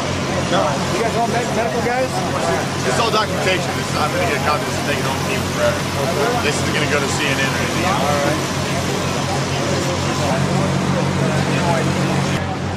I'm sitting here with a joint team, mostly FEMA. Got Invite PD to ESU, got the New York Task Force 1, some LA firefighters, and myself. We're getting ready to go down on the subway. We have a recon team down there now, and then we're going to go send a rescue team down there. If you look around here, we got a bunch of dogs. Down around to the dog. Got dogs. And we're going to go downstairs and look for bodies or something like that. So far what they said, this is supposed to lead down to the lobby underneath the World Trade Center, and that's where we're going. I've been talking for a while with a bunch of these medical guys. These are the guys from New York City. These are the guys from New York City, all these guys with little blue hats here. And they're medical vets that I've been talking to, hanging out with. They're the ones that ride around with the SOCM team. So, good bunch of guys. Most devastating fucking thing I've ever seen.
Mobile. Thank you very much.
5157. Dust on the floor.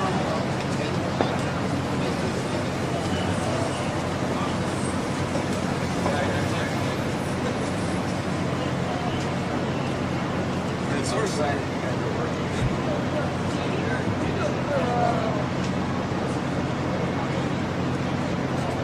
It would seem like the truck from the dock almost has to stop.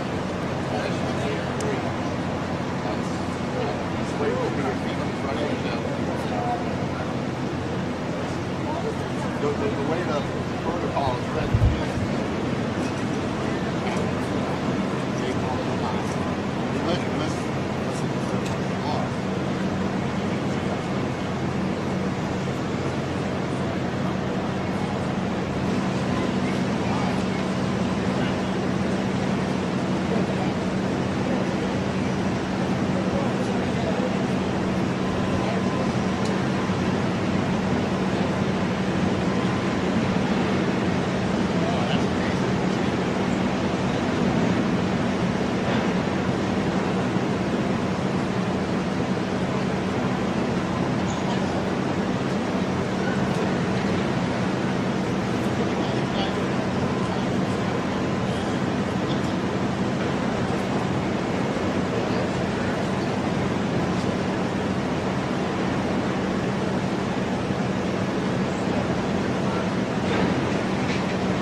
Scout get something. My name's Scout, it's what I call her. She'll look at you.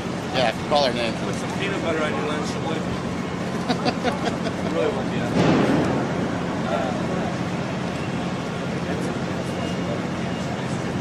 No, I know. Yeah.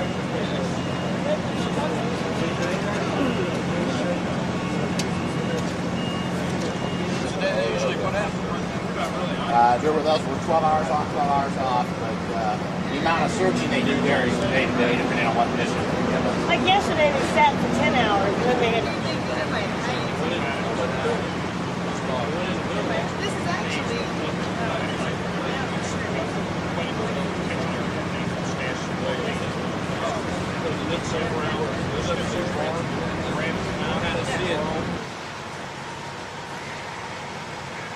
And they were itself. We'll go buy him a silk smoking jacket. There's not a man alive that can resist a smoking jacket.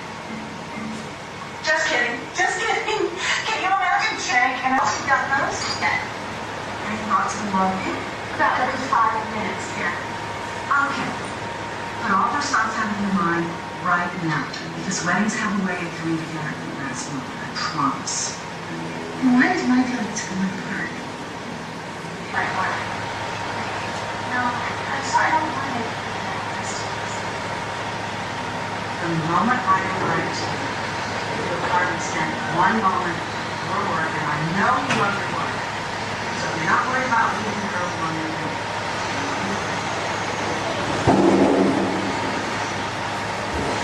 So she leaves the house, but that's her last station. She goes to the studio 6 bucks.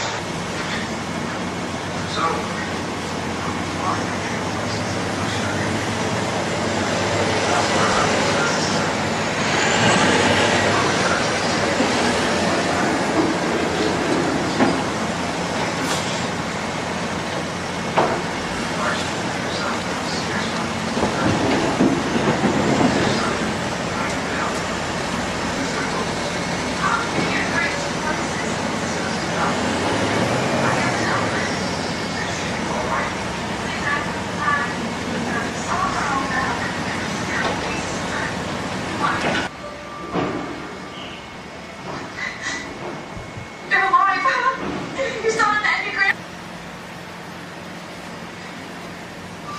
Good.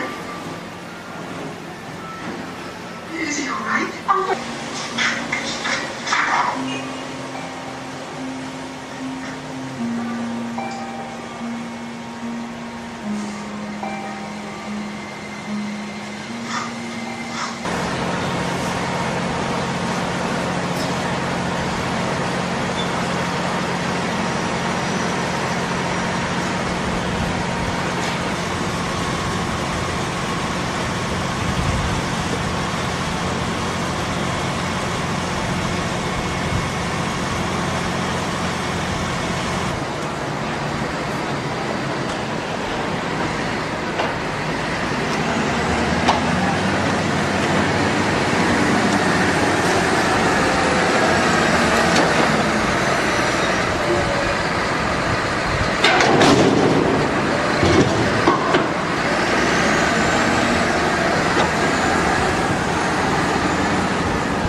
One hot dog.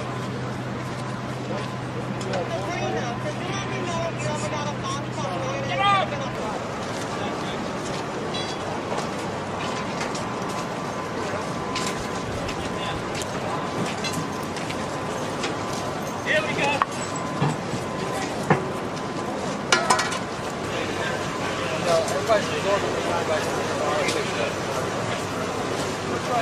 Hey, rescuer.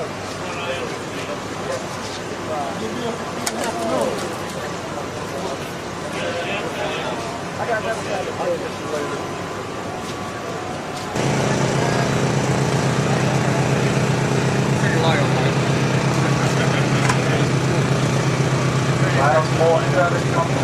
Don't do that. From FEMA now. He got the dog already.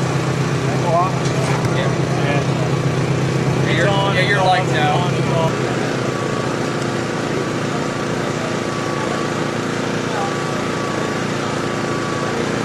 I take it out of here. This thing called a fire wire, right? Yeah. I'm looking for new stuff. Oh. Well, He said we could. He said he didn't care. Really? Okay. Yeah. Hey everybody, we miss you. That's it?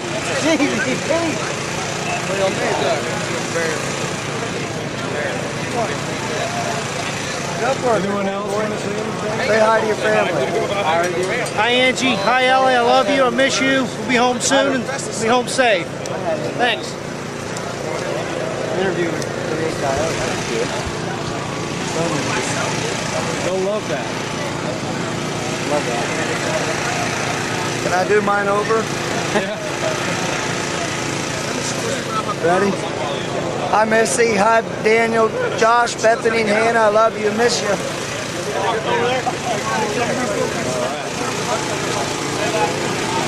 hi to your family. Hi, family. Is this day going back to Ohio? Yeah. Oh, hi, Kim. Hi, Mom. Hi, Dad. I'll see you later. Hi Connie, see you at the end of the week. We're good here. Bye, everybody back home. See you soon. Thank you. Thanks, man. I'm just checking in. We got a place. Appreciate that, man. So when's this going to be back in Ohio? I'm ready to go. I'll be back. All right. Ready? Governor. Hey. No, I got to go try to find this. What's that? Say hi. Hi Mom, hi Dad, hi Cheryl and the kids. Mike says hi too. Yeah, I say hi too. Hi Kelly and the kids. Be home soon.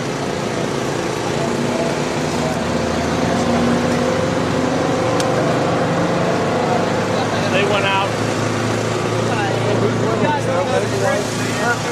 Kim, I love you. I'll see you later. Be home soon. Short guys in the front. Randy, you do good.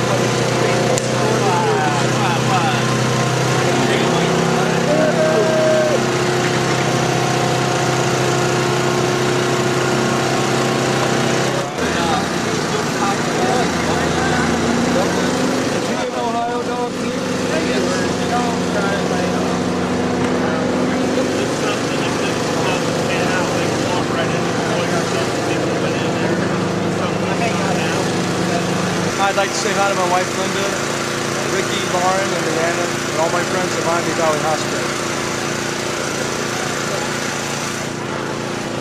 I'd like to say hello to my wife Ursula, my daughter Stephanie, and all my friends and family back home in Greater Cleveland. I'll be home soon.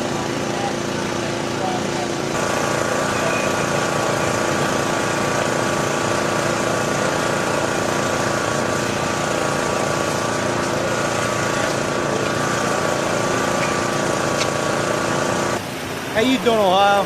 Just wanted to say hi and I love you to my wife, Angie and Ellie, to the brothers at Fairborn Fire. We'll be back safe. We'll be back soon. Thanks.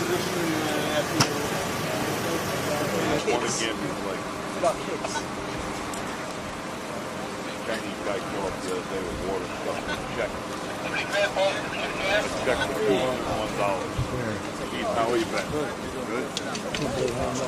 What's making out of here? Who's out here?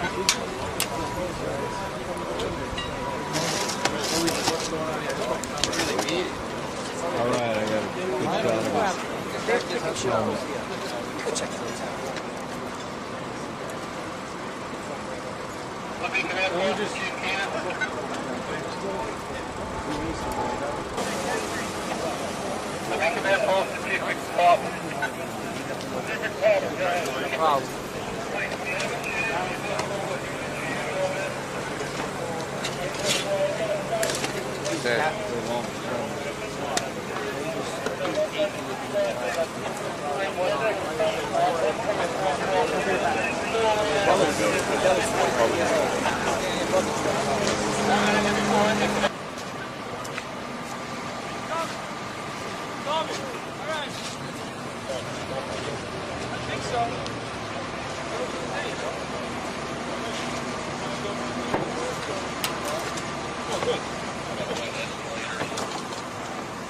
Conquest level was where we were checking earlier with the dogs and the cameras and the boys we found. We're going to go down. We've got an easy way to get down the escalators to the next level. We're going to go down there and try to see if I can access this mechanical room. Trying to get That's a huge crater.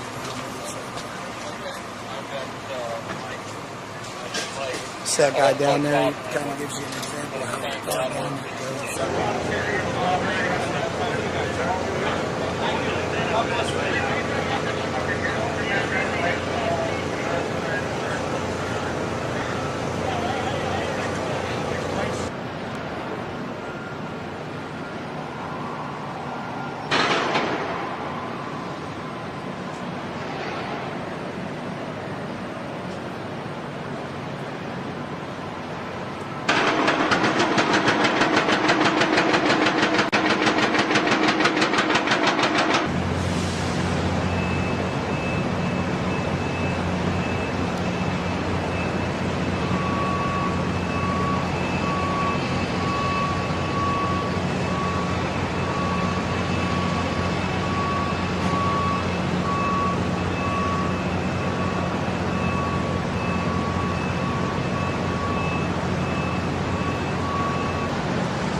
He's on 2, isn't he?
Well, let's stay with our game plan, and I know you've got some things you want to raise, and at some point we'll get a quiet moment. Okay. We'll do that. Would you like to go inside? We could take you in, but I must be frank with you. They're doing work right now. I don't want to interfere with their work. It won't be a question of interference. It's just a question of, you have to understand that it's not going to be the most pleasant odor. I understand. No, I think we have some briefing time. Am I right? That's correct. Yes, we've got about 5-10 minutes. We want to share it in with the Lieutenant Governor on the operation. And then we're going to go out to the crash site, and, Yes, sir. but the fuller briefing that had been discussed is here or there? It's going to be at the crash site. The Guard would like to share what they've been doing in terms of their support for the operation on the corner. Gotcha. For his folks and the D-Mort folks. Gotcha. Okay. So we can rely on you to kind of lead the footsteps here? All right. Do we want to go into an office in here? Do you want to tour the actual facility? Well, no, if they're, I think Joe nailed it. They're underway. Keep that going. Let's get some quiet time with you folks. We'll be a distraction, quite frankly. I would say that's probably true, but you know, it's no, you get a lot of your auspices eventually, ultimately. Yeah. If you feel confident, I feel completely confident that we have the absolute best team we could possibly assemble. When the D-Mort team got activated, that was the answer to my prayers. And prior to that, I had just been kind of working on an ad hoc basis. So when did they arrive? The second day. We had a little bit of problem with federal people due to the fact that it's an FBI crime scene that changed the whole scenario. Sure. So what was able to happen finally, they were able to get the D-Mort team to come in as an FBI subcontractor. And they're going to handle all the DNA testing, which is going to be the main component. Well, let me make a suggestion here. Let's get a couple minutes in here with you quietly where we can. And we can say thanks and acknowledge the folks who've been cranking since Tuesday. And then we're going to be on our way. Okay. Do you want me to bring a representative out from the work or something? Don't interrupt the work corner. Do you have a place in mind where you want to have the conversation? Or? Sure. I'll follow you then. Share the ID work is done. That's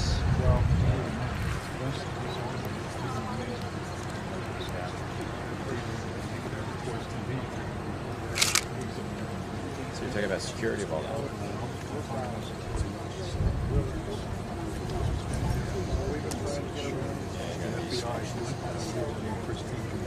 Just as you've been extremely busy, and I can see the fatigue in your eyes as well as your dedication, and we're grateful for that. You can imagine with responsibilities in Washington and in Manhattan. Hay's a busy boy too, but he insisted on getting out here as quickly as he can, and I said to him, before we go out to the crash site, let's look these folks in the eyes and say thank you for what you've done, and I think Joe wants to... I appreciate everything that you're doing. Just to be confident elsewhere at the other sites, you have compadres of like spirit doing exactly the same thing. This is a tough time, but we'll all get through it. We have strong spirit. That's what this country's founded on. Thanks so much for what you're doing. Yeah, we appreciate that. All right. So, You okay? So far, How you feeling? How you feeling? And How you you guys, feeling? yeah, thank you guys. Hanging in there? Yeah, thank you. It's the best we can Stay out of trouble. Thanks for being Appreciate the effort, too. Thanks very much. How are Thank you? you. Thank you. How are you? Appreciate what you guys have done. Appreciate what you're doing. It's okay? Lieutenant Governor right behind you. No, I don't. Reverend, thanks for the effort here. Thank you for yours. Yeah, sorry. Thank you. So make sure we keep out before we went out to the crash site. How are you? Thanks so much. Yeah. Appreciate you guys out for Tuesday. I said Lucy and Monica. Is this it? We never go hungry. I'll put a clean one on there. You can do that, right? How's that? Let me teach you something here. Like Oh, Here, I'll get to you. Good enough. You do? Hey, wonderful work. I know you're really cranking. We appreciate it. I'm Tom with United, and you got a great state here. Thank you. Everybody here has been great. Unbelievable. Thank you. These are challenging times. Yes, they are. They're doing well. I see some good ones here. Oh, yeah. Thank you. Thank you. you're welcome to stay for lunch. Well, we've got ourselves a schedule. All right. Okay. These men deserve too much of the credit for this. Tough work. Yeah, a little bit. But it's important. Yes, it is important. standpoint of the families and feeling that we're providing dignified care. Our whole thrust of this operation is for that, because we feel we have families. That's the way I've operated my life as a filmmaker, and I plan to continue that way, and that's what we're handling this. You have been. I'm trying. Steady Eddie right here. Considering the tallness of this order. Great job. It's good knowing there's people like you behind us. Means a lot. We couldn't be proud of what the Guard can do so promptly when called upon. How are you? Fine, sir. Thank you very much. Good to see you. Appreciate the effort. Let me introduce you to Joe Albaugh, who's the director of FEMA. Joe Albaugh. Very good. Good to see you. Nice to meet you. The two majors have been responsible for, in-field movement and support. Oh, thank you. Thank you. I appreciate that. Thank you so much. We provide limited logistical support, basically with 10-inch 3GP mediums, and then we've also provided some support at the immediate site where the Salvation Army, the Red Cross, are set up in one of our tents, several tables and chairs, and they're feeding basically everybody working on the site. In addition to maintenance of this facility with the numbers of people that normally aren't here, we've increased the number of people on shift through the facility to maintain. Let me tell you something. I've heard nothing but positives as far as the reaction and your comportment and what you've accomplished, man. So you guys ought to be proud. We're not done. Far from it. This is, I just said to those folks a minute ago, this is kind of like 3rd and 1 in the football context, man. It's been challenging. I know it may feel overwhelming at times, but we got a few more yards to push in order to show the country and people like Joe that this state can crank it and get it done. Doing a great job. And you have been been. for what you're doing. Yeah, I'm going to tell you something, Joe. These folks, I truly could not have counseled the governor as far as effective action and the right thing to do without people like General Lynch, these folks, Colonel Ivanko, the commissioner of the state police, the top dog over there, and others that are here because, hey, I see my job is to kind of remove the bureaucracy so that they can do their work. Sure. And they help me do all that, and I've done it admirably. So, thanks for your help. Solid work, gentlemen. Keep it going, okay? Appreciate it. Thank you, sir. I know these are tough times. Have a good day, sir. Thank you. you. Good job. I heard nothing but good stuff. Thank you, sir. Appreciate it. It ain't easy, I know it, so keep pumping it. Thanks. Let me say thank you. I just mentioned to these folks just a minute ago, you've done outstanding work. I don't want to walk away without a speak to the governor. We couldn't do this without you. All right?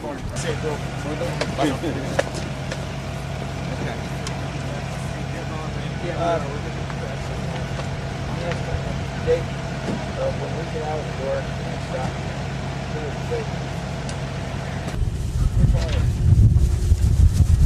Yeah, they can play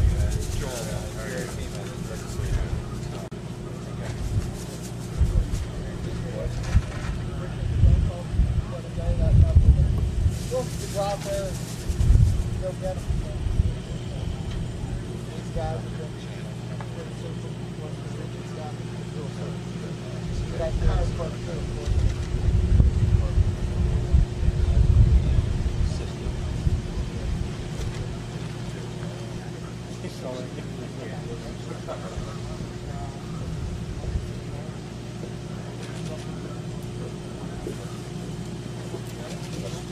Hey guys, how you doing?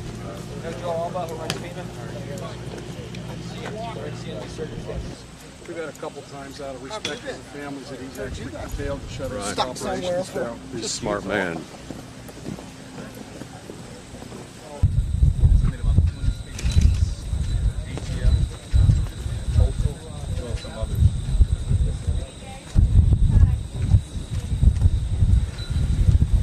Hey, Bob, how are you? Good. Joe Albaugh.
they're suited up because it is a biohazard area. Nobody gets down there. We haven't allowed anybody down there so far. They Good for have to you. get suited up there. It's important. But they work from daylight. Sun up to sundown. That's right. They'll stop about 5:30. That gives them an hour and a half to clean up, get decontaminated and what have you, change your biosets. So what are the shifts again? Often recorded in the accounting. Stony Creek Township is the municipal subdivision here. We're in 3 venues. We're up here, we're at the morgue, we're at the Family Assistance Center, and tomorrow we'll be conducting the second of 2 memorial services for families. And that's very important. I know Governor Ridge has been very supportive of this, and I think we'll be attending with all of this. Yeah, how did you feel it went for the families? The families were very hard on them. Mrs. Bush was here, went around and greeted the families personally, and they were very comforted, I believe, by her presence, by the governor's presence, and the Attorney General was here as well, and a couple of the Congressman Flaps were here. And I think they're getting a sense of support from the country. And I think the state has done an excellent job, too, of conveying that. And I think the nation has done that.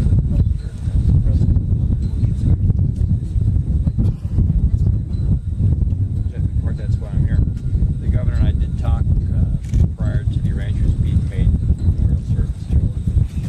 We thought it essential that in an everyday, as you mentioned, I'll likely be here tomorrow, and it's the least we can do. I'm inspired by the work you've done. Well, it doesn't go unnoticed, that kind of support. It helps the morale of all the people that are involved in this operation. And the interagency, intergovernment cooperation has been excellent. The cooperation with United Airlines has been excellent. So we think this is a fine operation. Our headquarters says we're not worried about what's happening in Pennsylvania, and that's a tribute to everybody up there. That's great. Well, we like your perspective. Joe and I were chatting on the way over, and this is a veteran when it comes to dispatching state government, making sure, because of his experiences in Texas and in Oklahoma, that our job, given the fact that you're the frontline responders, I mean, everyone here, is that our job is to see to it that you can do your best work, to act, and to give care, to help resolve, to deliver. Our job is to keep your bureaucracy out of your way and off your back. That's one thing. Have we done that? Bureaucracy, absolutely. We've been able to get our job done, and we've had the freedom to do that, and it's really paid dividends for the families and also the recovery workers. We have mental health services up here for them as well. That's so important. And at all the venues, and especially the morgue. You understand what kind of situation that is, and we have mental health workers down there to help when they come out, get some refreshment in our tents, but also have mental health workers around there. Well, Governor, I think the entire country appreciates the way all Pennsylvanians have come to the need here at the site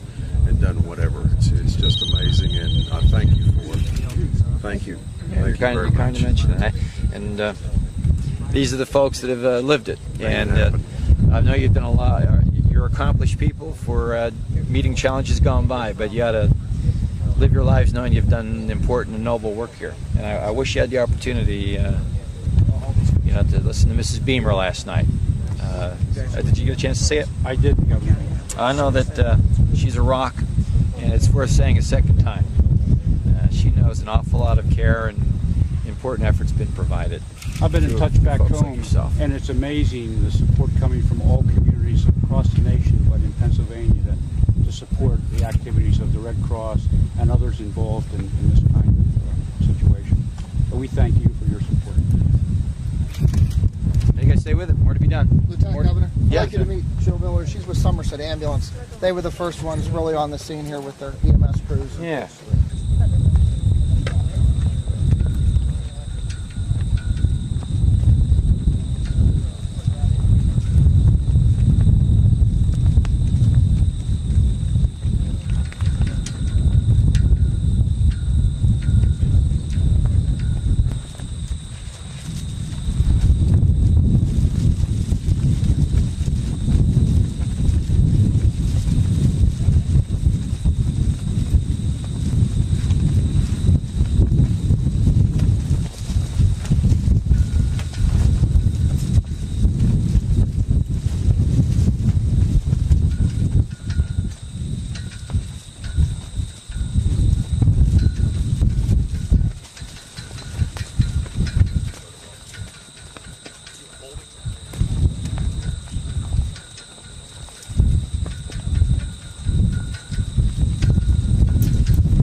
responding to the families and nurturing the survivors. And as the eyes of the nation, it isn't an overstatement to say that, although in a figurative sense, the eyes of the nation are on you.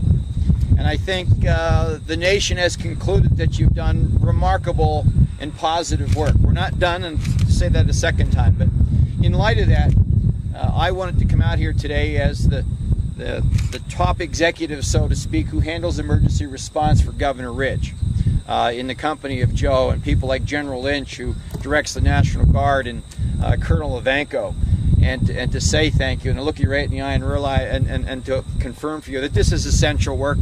I mean, you're folks that are able to, I think, go home at night and maybe put your feet up and treat yourself right for a minute or two and take a look at the TV and the newspapers, and you know what's being said. And last night, Mrs. Beamer had an opportunity to comment about the moxie of her husband. Did anybody get a chance to see that? I mean, that was a patriotic spouse talking about a patriotic husband.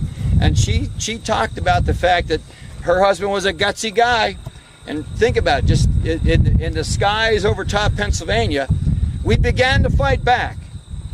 I mean, I saw some of the newspaper accounts suggesting that, yeah, it's time for America to fight back. Well, you know what? Whether it was Beamer or Burnett, the country did start fighting back that Tuesday morning when they decided to take on those terrorists. And Mrs. Beamer confirmed that last night. And so the effort continues of resolving, of providing care, and of fighting back in the personage of the people that stand here today. And I wanted to come out and to mention those things and say that whether it's the families, those who have lost loved ones, to your families who know that you're involved in important work of recovery here, you're not only doing important work, it's worth certainly our time to come out and look you in the eye and to say thank you for this. Now, I mentioned the work's been done. We're supporting the families. The recovery effort continues. We've been briefed on what's occurring here. But there's certainly more that has to be accomplished. We're not done. The FBI tells us that. The state police overseers tell us that. And with that being said, I want you to rededicate yourselves. I want you to handle yourselves correctly. If you need some counseling, hey, be a big man, be a big woman, and make sure you sit down with the folks like Myron. Where's Myron Rickens? Myron is in here with the team, and they're willing to spend some time with you. This is stuff that you may want to have to discuss, because these are remarkable times, and you're experiencing remarkable feelings, and they can help you. And so I think it's important. Hey, I need a little bit of it myself. I mean, I took that call Tuesday morning and was told that this confrontation was underway in Pennsylvania airspace, you know, and I realized, at least for the folks back in Harrisburg at the Emergency Operations Center, and Ivanko was with me and Lynch was with me. You know, one of the things we really like is that we can dispatch ourselves, we can help, we can respond, we can care, we can support. Well, you know what happened. Everyone died aboard 93. So we were limited as to what we can do. That makes me feel bad. It makes others feel bad. In that regard, yeah, it's important to have some conversations, perhaps with your peers or those who are trained to do it. And they want to help because they're in here pulling the wagon too. So consider that for a moment. I think it's my job as the top executive in emergency response to encourage you to do that. I think you'll be better off for it, because these are very difficult times. But I know I'm in the company of people who have great care and dedication, and you are good Americans on that count alone, and that's worth underscoring. So having said that, and I do offer that on behalf of Governor Ridge, who we both decided that our presence is strong here in the number of departments and through the services that we provide, but when we can, we're going to be here as often as we can. We at least owe that to the 44 people who perished aboard 93. We at least owe it to the people of Pennsylvania to see to it that we had the opportunity to do this privileged work. And we owe it to Americans. And I'll tell you what, together I think they see that we're capable of some very profound and positive effort, which I mentioned at the outset, the positive work that you're doing. So, hey, thanks so much. But keep it going. And with that, someone who's traveled great distance to be here, and Joe Albaugh is a very talented guy these days, talented guy with an awful lot of challenges, just come out of New York, and I asked him to come out here and spend a couple of minutes with you. Thanks, Governor. I just want to echo what the governor said. I know from a national perspective that a lot of people are focused on New York and the Pentagon. The President and I spoke. He asked me to get here as quickly as I could, and I'm doing that because the whole world is looking at Pennsylvania. Pennsylvania has stepped up to the plate at a time in need. You got to keep your chins up. Get the help that you need. You're doing yeoman duty out here. The whole world knows this. Pennsylvania responded properly when called upon. Thank you so much for what you're doing. Keep up the work. It's going to take a long time for us to get over this. But you know, we have a remarkable spirit in this country that any other country, they can't duplicate that. It's what makes us unique as Americans. And thank you for your hard work. I appreciate it greatly, as does the President. Great work, folks. Great work. And I know you got more to be done. Thanks.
Watch your back.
Let's fit in the sauce.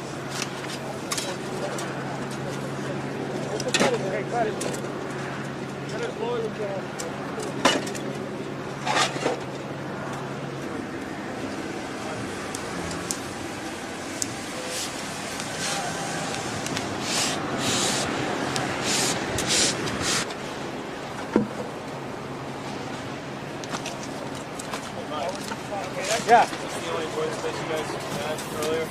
Can't hear you, John. This is a huge void space. It's all wide open underneath here. We came across this. We put a camera in. We found somebody walking around. We got all excited. Turned out to be another USAR guy. There's a void in that comes in here, comes in over there, and get in underneath here.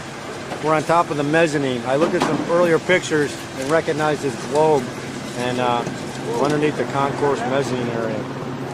So right now our operation is to clear as much of this debris off so we can choke as much of the structural stuff and get it out of here for right now so we can open this up. Thanks, man.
truthfully.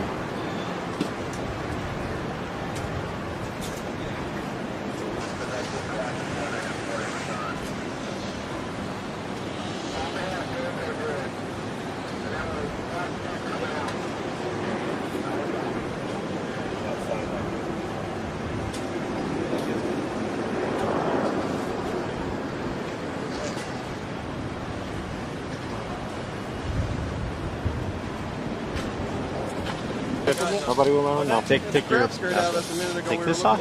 Just hold it. Just say your name and spell your last name. Spell my last name. Jorge Duquesne. D as in David. U. Q-U-E-S-N-E. And okay, what's your position with the task force? I am the structural specialist and the hazmat officer for the task force. As a structural specialist, what are your thoughts about this building? Can you believe something like this happened? You know, I've been asked that quite a few times, and I still don't have the words to describe it. It's unbelievable. I mean, unbelievable. This doesn't quite cut it. What did you think would happen? Amazing sight. What would I would have thought you would have some damage to the top of the structure, maybe the top shearing off and doing collateral damage on the bottom. Maybe some damage to the buildings on the side from splattering and so forth. But I never imagined it was going to bring down so many buildings, nor that it was going to damage so much the buildings surrounding it. It's just amazing. Well, I never thought the bottom of it would fall. Again, I just thought that it was weakened on one side and it would shear it off and the top will slide down. But I guess a lot of people thought that way too.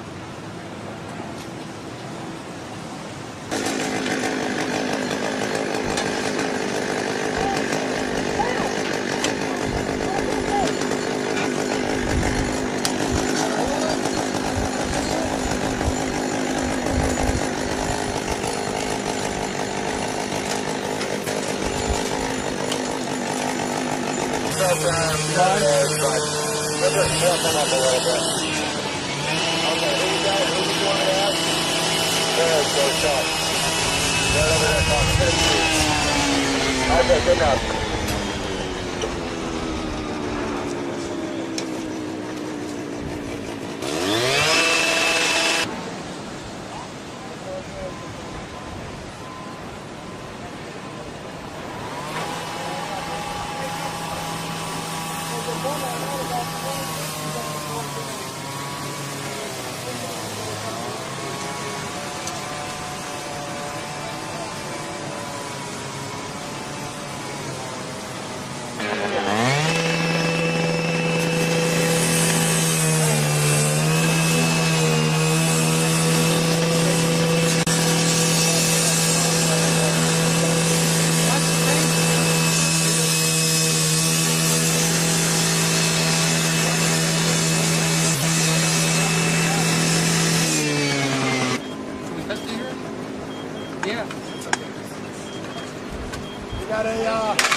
Yeah, I'll tell you what, if I can get a reciprocating saw, maybe I can get away some of this rebar.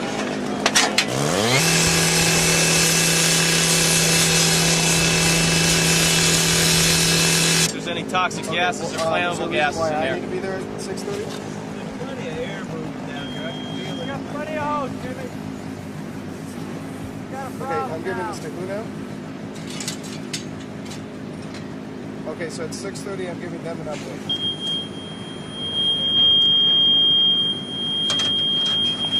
Okay, because I've got a meeting at 5:30 at ours, and then I had a couple of people come back.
Kurt. Yes, sir.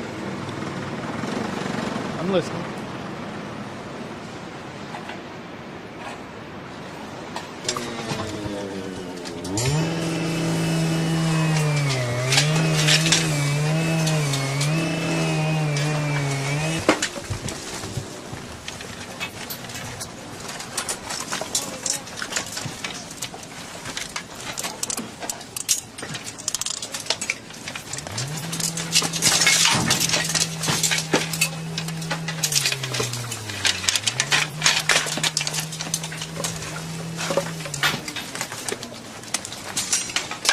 Oh shit, man, that shit scared the shit out of me. Oh, that's Madison, bro. Madison, bro.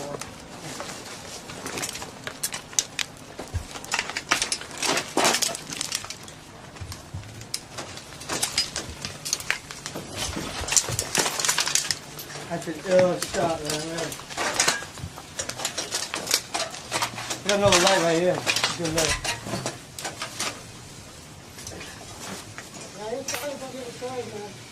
Where's the body? Get body.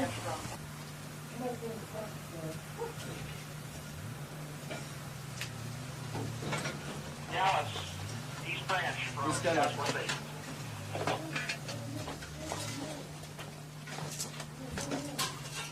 It's all right for us to bring that clean right now so we can get on with this around. Yeah. I'm still doing half the phone staying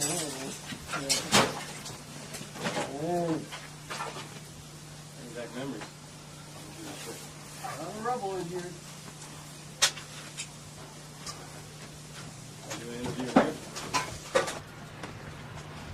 Get better lighting. The name and deal? Yeah. Let's see. All right. John Holgerson, Holgerson. It's got to come down? Yeah. Got that wire right to your left hand. This one? That one right there. That one there. This one? The one on your left hand. The one that you got holding in your left hand? Yeah. Now come down. Grab the dirt. Follow it. I'm going to come over here. I got it. When we go out to the right. It's easier. Right over there. Hey, do you have enough light shooting down this? Holgerson. Okay. Okay, what we're at right now is in below the mezzanine level of the World Trade Center, and we're searching through the rubble. What crews are doing is they come through access holes, as you see over here. Once they locate these void spaces, they drop down into the void spaces and begin searching the area to try to locate victims. The crews inside have already searched this. We're in the process of doing a secondary search, and additional rescuers will be coming in to complete that search. Tell me when you're ready to roll. I'm rolling. All right, come on, crawl out to me here.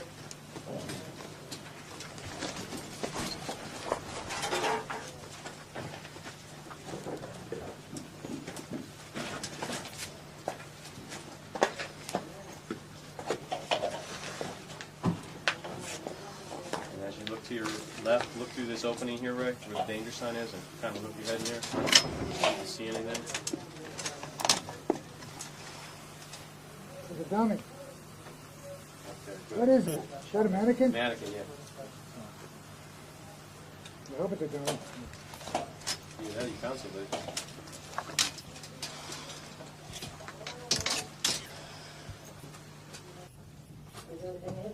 I didn't know. We couldn't see kind of the back of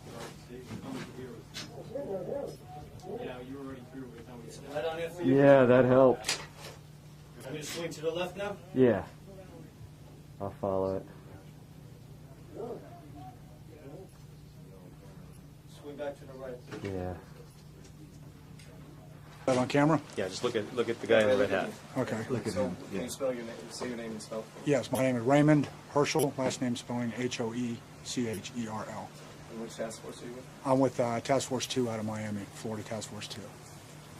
Hey, when you find a large void like this, you know, when you know that there's a big opening like that? What are some of the first steps you would take? And take me through the process of what you would do. Okay, what we're doing now is as we're stripping off the smaller debris so the cranes can come in and cut the structural members, the large structural members, and they're flown out by crane. Once we discover a void, generally what we'll do is we'll bring the dogs in.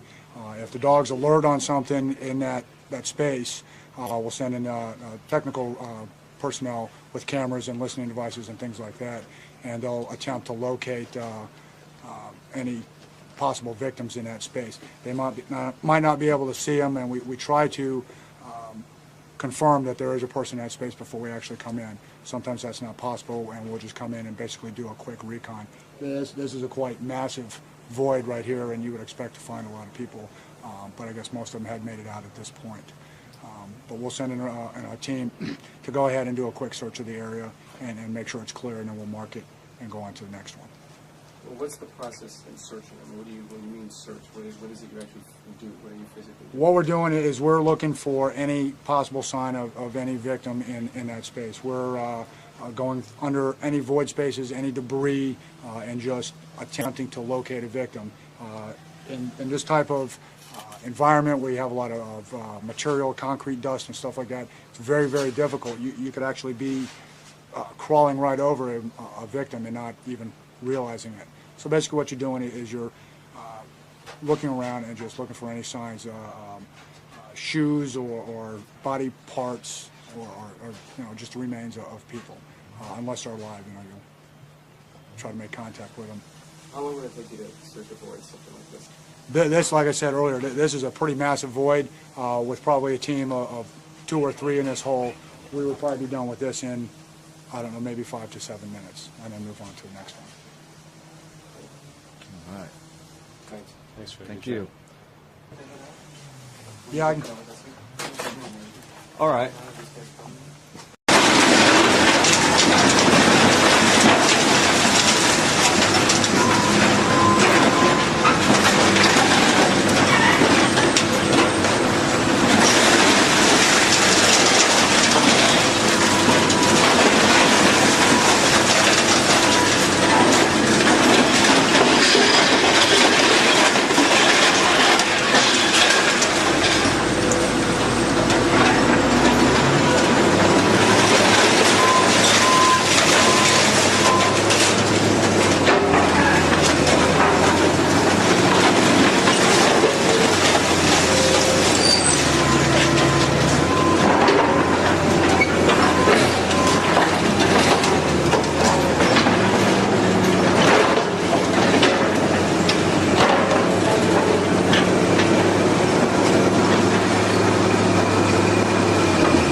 back to a second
Yeah, a little bit.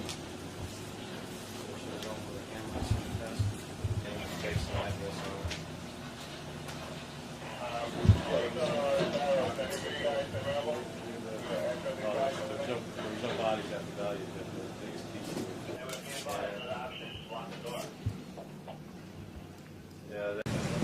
Like you all go like, what is he talking about? There's something flapping in that poo when I go to bed at night. In the rafters. You've got the order to kill the pigeon. Save the chicken or kill the pigeon. The pigeon I don't want. All right. Oh, I think he's in a bag. It's a rat. Frank, did I give you permission to leave? Brujeria. Every morning I got to deal with this. Yes, sir. Anyway. Oh, so now I got to straighten up. Excuse me, I got to put on my game face. All right.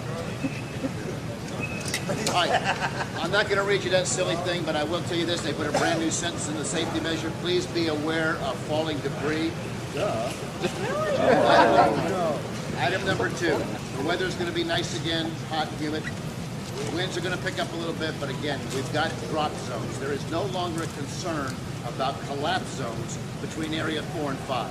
Those buildings, unless the crane operator, which I'll get to in a minute, doesn't wake up, we're going to be safe. So we've got the drop zones. Please be aware of that.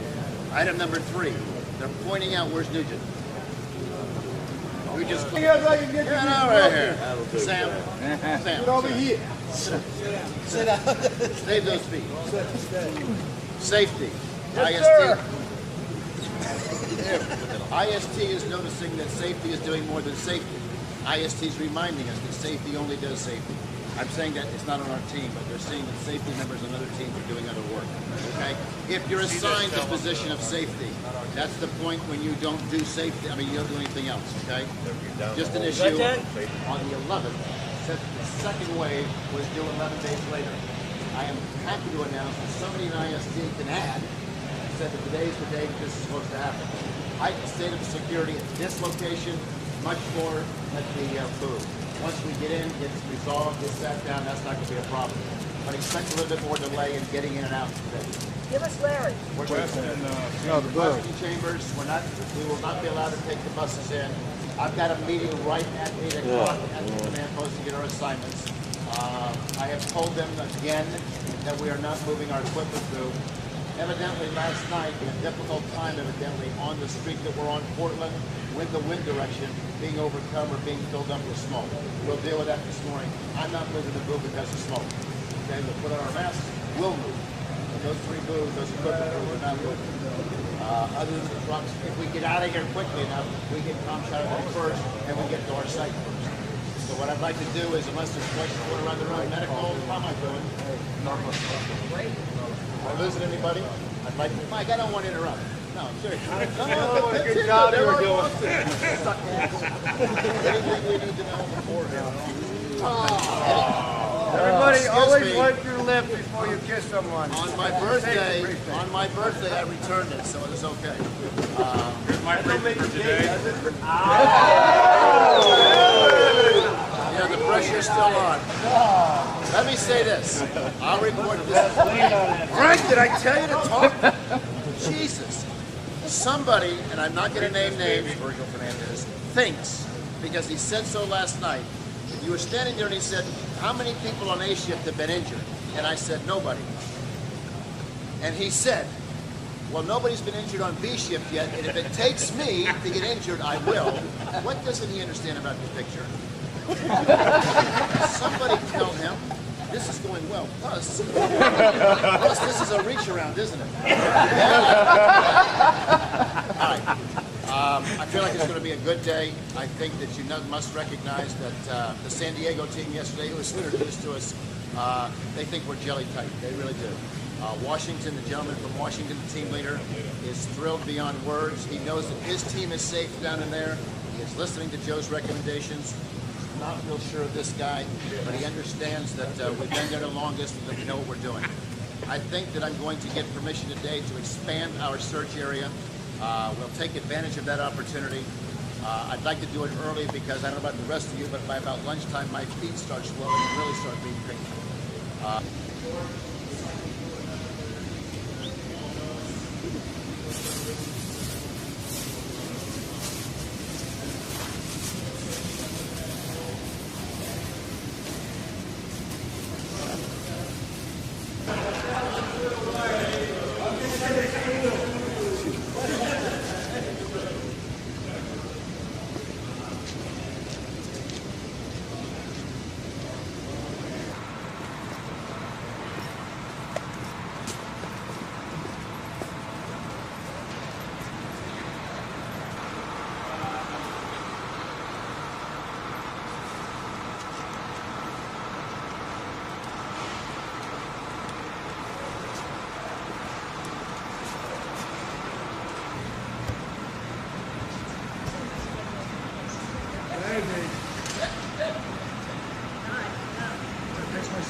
down there. Oh, about 12 of us went down there yesterday.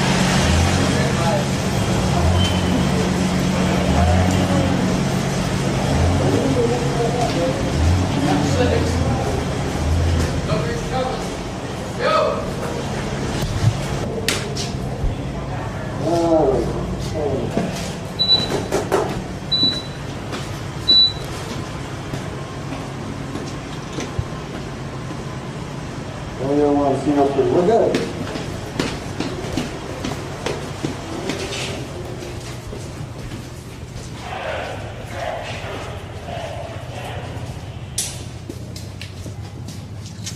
And Tootie, know about that third rail, right? Of course.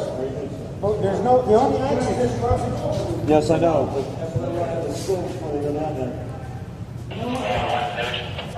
Yeah, listen to me. This is not the subway station that we came in the other day. I know. The one we came in the other day is a specific rail that goes only to the World Trade Center now. This thing goes upside down to Queens. This does not go across the street where we need No, to they're serve. correct. Over there. Which building? Where you guys are looking. It's not that way. I don't know where we want to cross the street. You come down. Yeah, when you come down the stairs. Frank's all backwards.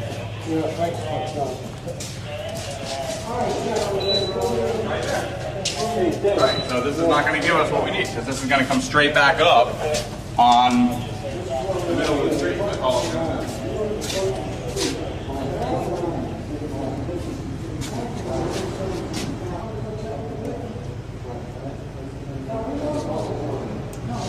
That's the one we're in. That's the one we need to get to.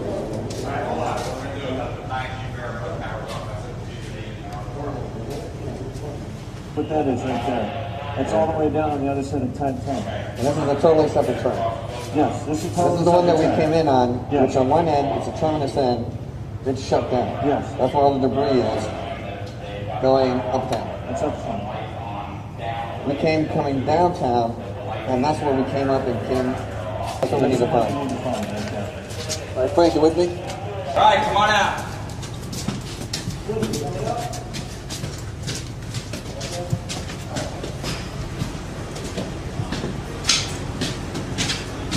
Everybody?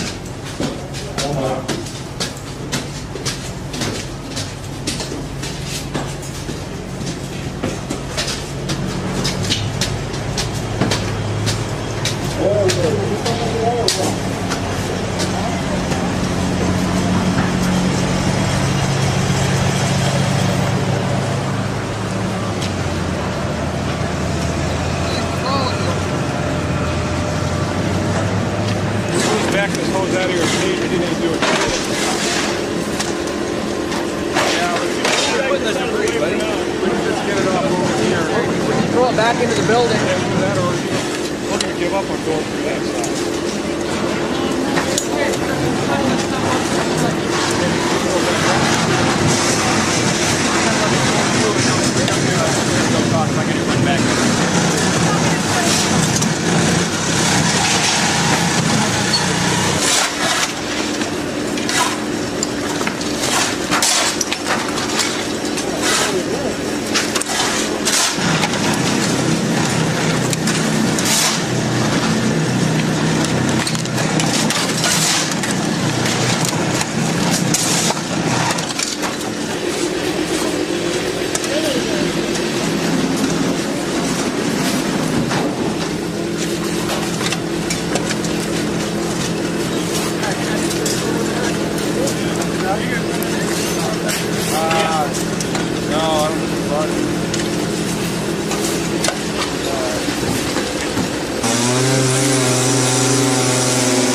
Pay attention, metal coming over.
We'll walk up this road. It's nice and easy.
put it on your other one. I guess you can tell, huh? Funny, right?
careful going.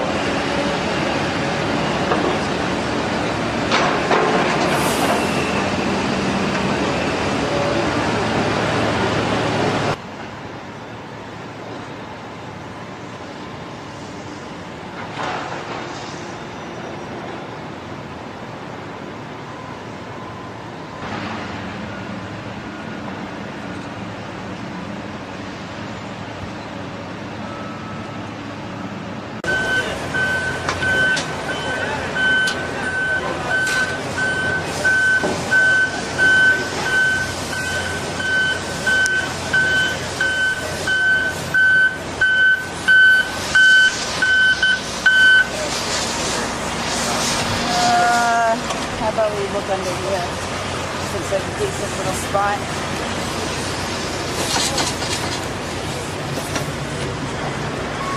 Straighten it out.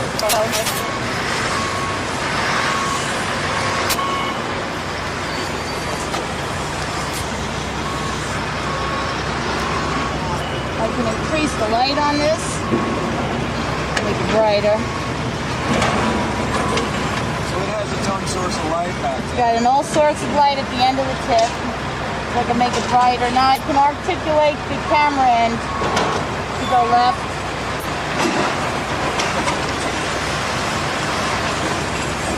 Opposite direction. The only way I can see up or down with it is that I'd actually have to turn it, but that's not a problem. This also has sound capabilities. It has sound capabilities.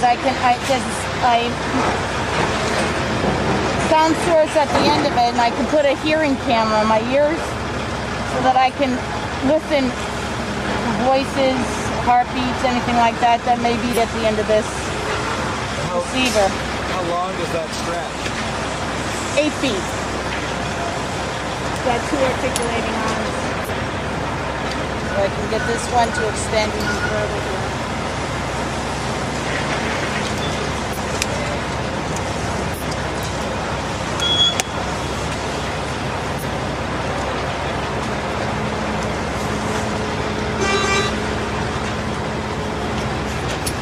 A shot of this? Of the camera itself? Yeah. Sure. Well, the screen. Looking at the trucks in behind?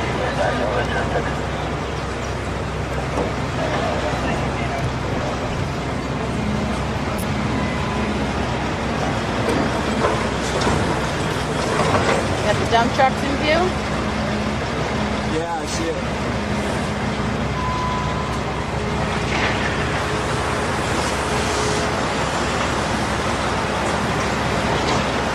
What's your name? Mary. Where are you from? From New Jersey Task Force 1. New Jersey Task Force 1? Yep. Thanks a lot for your help. Hey, it was my pleasure. Awesome job. Thank you very much.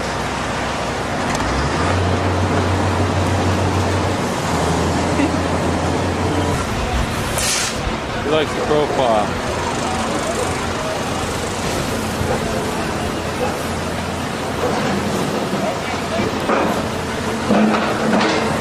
Is that your task force over there?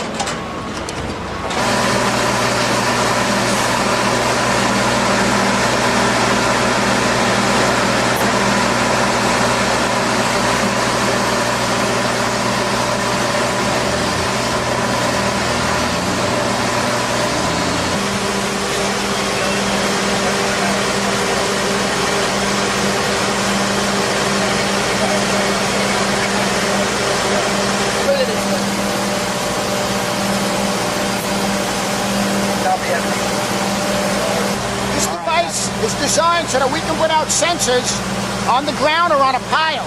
We can even magnetize them and stick them on steel so that we'd be able to hear you if you're making any kind of noise, tapping, even breathing in some instances. We'd be able to hear you with this system. The system is set up on a 6 probe, so we put it around at 6 things. As it works better, what we would do is we would actually shut down one, then we'd shut down another one, and we would actually narrow the space to where we can actually find you. We would get the dog in to give you a scent, and then we go to work and we get you out. All of this stuff is designed to make our jobs, you know, as diggers and tunnelers a lot easier. We've been able to find you a lot quicker. As you can see, this is actually number 3. We carry 4 of these things in our cache. We can shoot out 2 full teams at any given time. One in use right now? Yeah, I believe there's one in use right now. There's one always, when one's in use, one's at the other, at a logistical point as a backup in case one breaks. And then the other one is here, and the other one is back at our base camp because we were demobilizing. So we was actually starting to pack up a little bit. Oh, you are. And what's your name again? My name's Mike Conlon. I'm the logistics manager. Can you spell your last name? Conlin. Okay. And you guys are all with the New Jersey Task Force 1? Yeah, New Jersey Task Force 1. We're based out of Lakehurst, New Jersey. All right. Do you have any dogs? We have, I believe, 11 dogs. This is our other logistics manager, Lenny Dotson.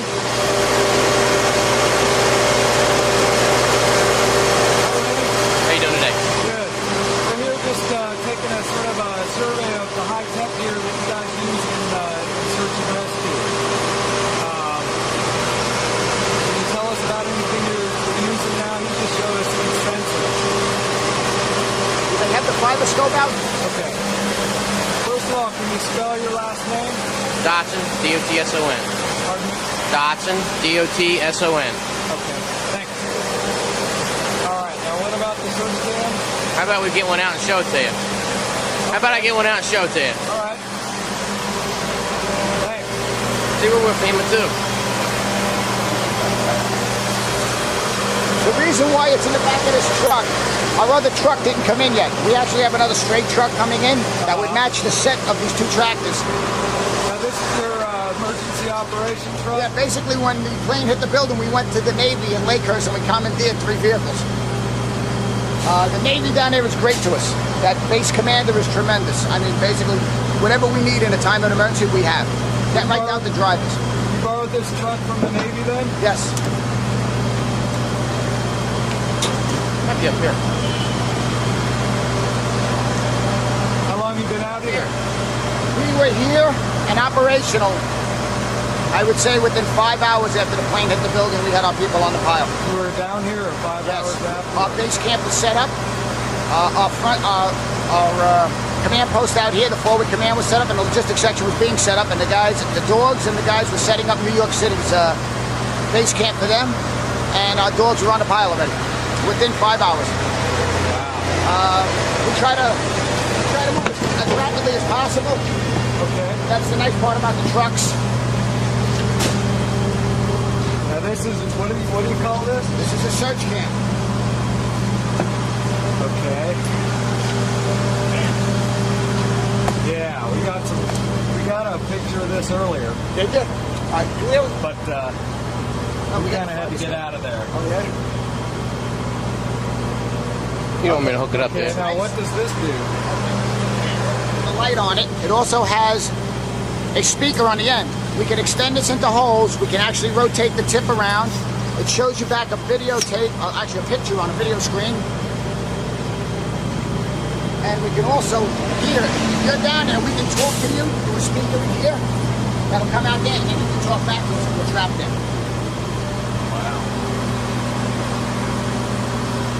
Have you used this a lot? Here? Yeah. Every search. Search that use this. It's the most versatile tool we have. I mean, it's the best one that we have. It'll do everything. I mean, it'll put light in the hole, you can get sound in the hole, and you can take pictures. This thing rotates back and forth 90 degrees both ways, and then in order to change that angle, you have to rotate the camera. This part here. Rotate the camera, and it would go like this. It goes 90 degrees. Then this goes just back and forth. And there's a light contained in that head. Right? There's a light, and there's a speaker. So that we'll be able to hear you. Speakers are down here.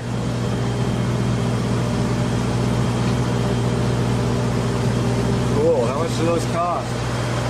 A few $1,000. Money was no object. The state of New Jersey realized that they needed us. Yeah, but it's that. And funded us.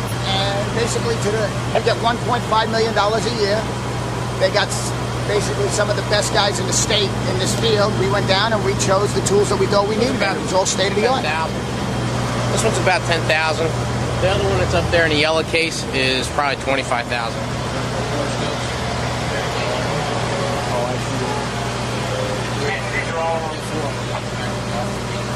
What's the difference? One's on it's a fiber optic. It's just a cable. It's bendable. Oh. It can go. It's just a long cable. It sits back here. The cable goes out and you rotate it and it'll go all the way down to a hole. Right. It's got a metal sheeting on it, so you don't have to worry about it getting snagged on stuff. Basically, what we purchased, we have about $500,000 worth of technical equipment, search equipment, in our cash right now. I know that's an awful lot, but like I said, we can actually field 2 teams at any given time. When we got here, we came with 130 members, and we were able to outfit every man.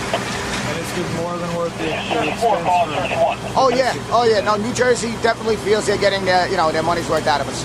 And the guys really do a great job. They work hard at this. We drill constantly. The search and dogs drill at least twice a month. The other sections will drill at least once a month. Logistics drills almost every day that I'm down there. We're doing something. So, I mean, it's well worth it. Now, so that fiber optic thing can look around corners? That actually went into a vault. You'd be able to stick that thing down the tube and look around the whole vault. That also has a light on that.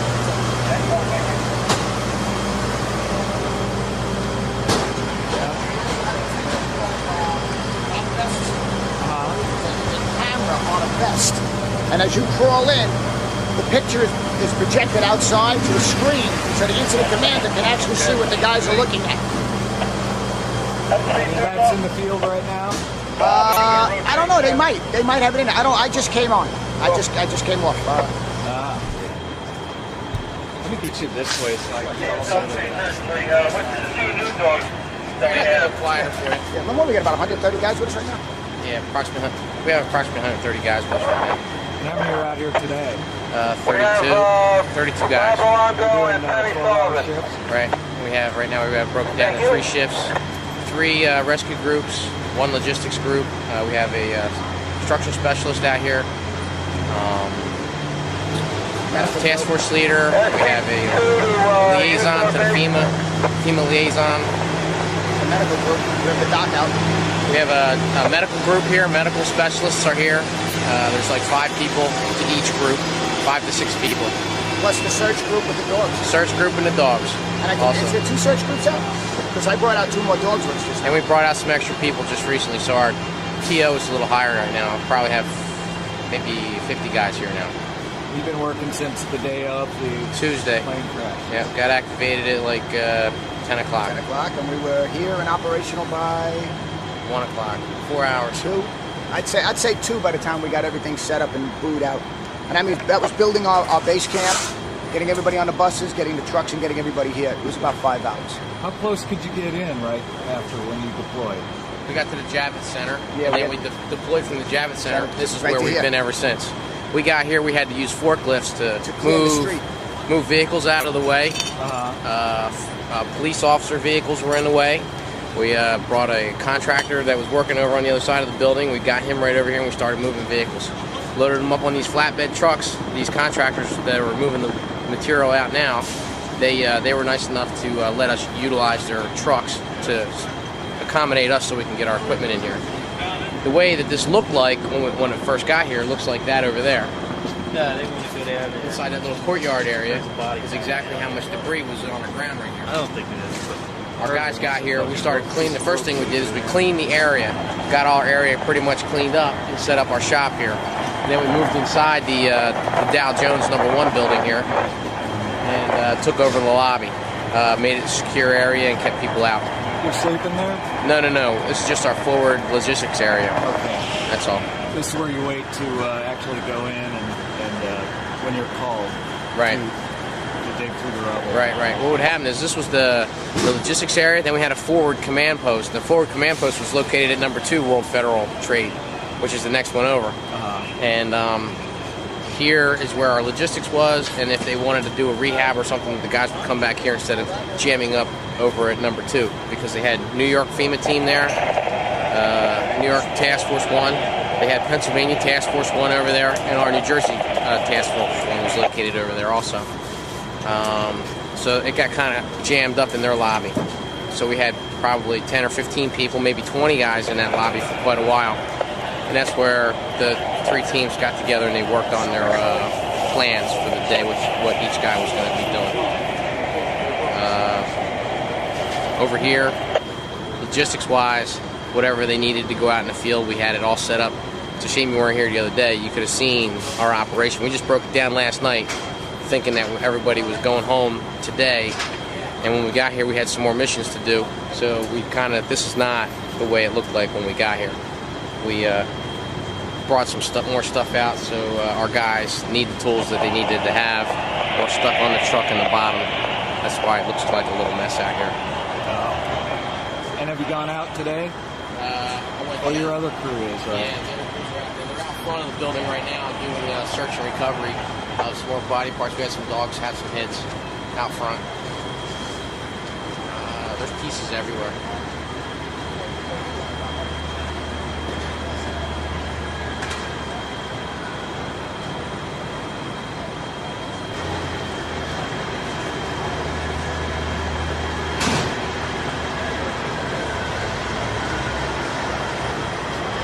Flags up earlier. We had the American flag over there. We have a state flag.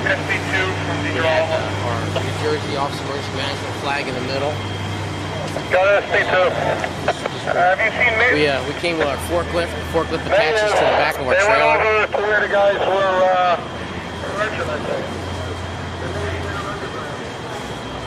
These 2 trailers are set up. We have 3 trailers.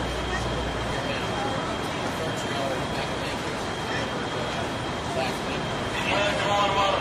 have 3 trailers and we carry 80,000 pounds of equipment. Wow. That's how much we would have.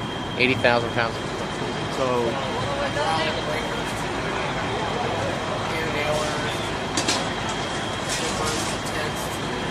shoelaces for the guys. We are a self-sufficient team for 72 hours. That's including fuel, power, food, underwear, socks, you name it, we got it. 72 hours. Showers, we have showers. We have an air system on this truck, a 60 kW generator on this truck. On that one carries the forklift. It's a 4,000 pound all-terrain forklift that we carry with us.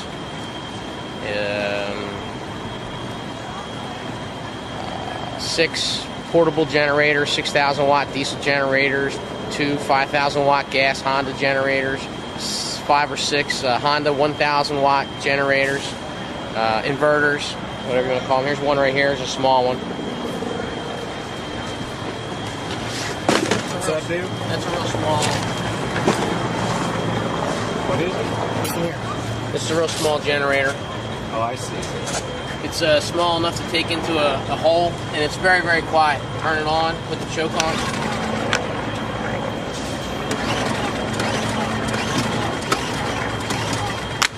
Don't film that one. She just started. We'll edit that out. Just make sure she got fuel. Sure, Torches gonna be here a while yet. Who? Torches. Yeah. Just getting. It's gonna be a big cutting operation coming up.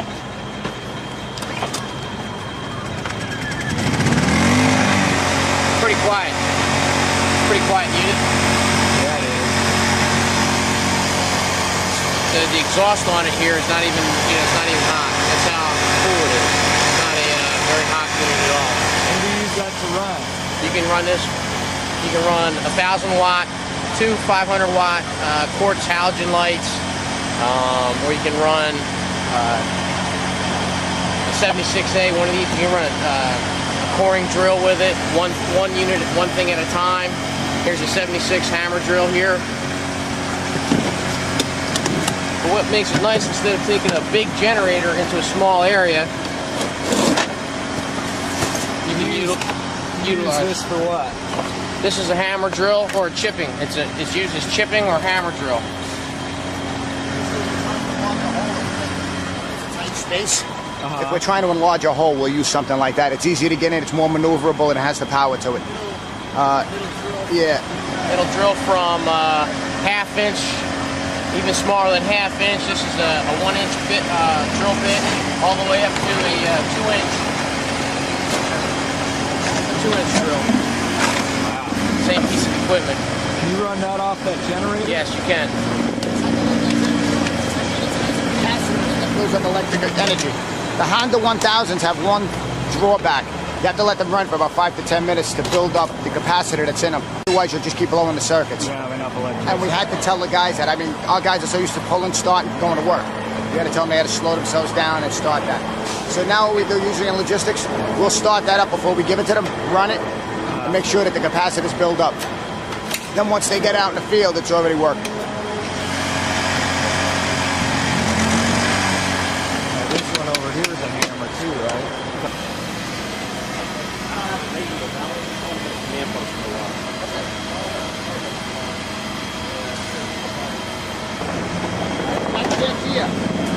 Each member is issued gear. It's issued as clothing, knee pads, elbow pads. That pack is a 24-hour pack. Okay? They'll carry enough to live on for 24 hours. 24 hours. They also issued a 72-hour pack, which is given to us in logistics, and we ship for them. Basically, we're self-sufficient for 72 hours. We're trying to bump that up to a 5-day, but right now, I'm waiting on the delivery of a water purification system. And as soon as that's in, then yes, I believe we can go up to a 5-day. Self-sufficient, yes. This is a Hilti DD100, sorry. That's a DD100. This is the Hilti DD100. This is that coring drill that we were talking about a little while ago. This one here will drill up to a 5-inch or a 6-inch hole into masonry block wall. Don't matter. It could be concrete, rebar, steel. This is what one of the bits looks like. Bits, different size bits. They have. This is a dry coring bit. Doesn't require any water. So what happens is we have this DD100. You could use it sideways like that with a water bit or a dry bit. But if you're going to go overhead and go through the ceiling of something, you can use a dry bit, and all the dust falls down here, and just so that you don't use water. Water runs down and it'll get jammed up in your drill.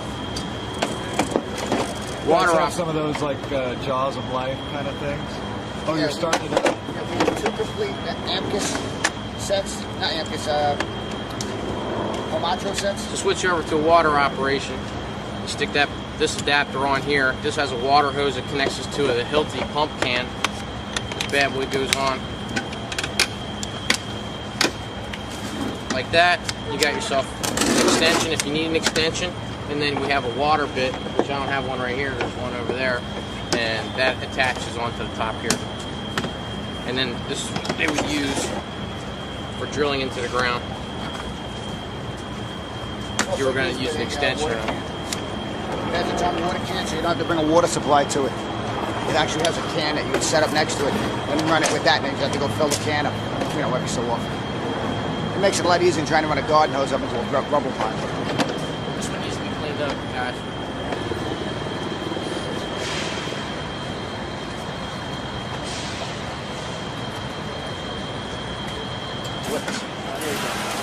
Oh, the back of that end. Yeah, I gotta get a picture of that truck. Working on a little deal with New York City Police right now. You saw the number got hit. I want to Cutter. Say again. We've actually got 2 of those. Okay, we have an exothermic cutter here. It's a oxygen burning torch kit. It's a underwater cutter's dream, really. This is what they use. They have a backpack with an oxygen cylinder inside here. It lasts about 15 minutes depending on how you use it. This is on the back of the guy. The plan section over in the IMC. I gotta go take a look at a couple of things to get them It has a regulator and 2 plug-ins. Yeah, I received. I was carrying you as second into them until I hear different. There's a battery pack that this plugs into. It's like a little 12-volt battery. That's all it is. Has a positive and negative charge. And the other crew.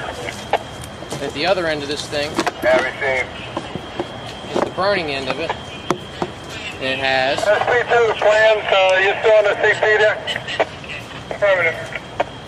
Has a one end and a striker. What happens with this is you take your rod, swim rods, throw it in the blue box, out of the plastic. That's affirmative.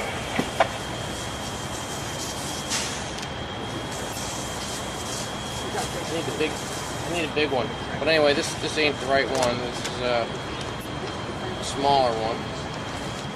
It has two sizes that fit in there. It has a collet that goes in there, and it'll attach to a larger size rod. This one here is a larger size. This one here is smaller. It won't fit in that one. And what do you use that for? This is a torch. I'm going to show you real fast. This goes in here like that, and it gets held in there. You tighten it down.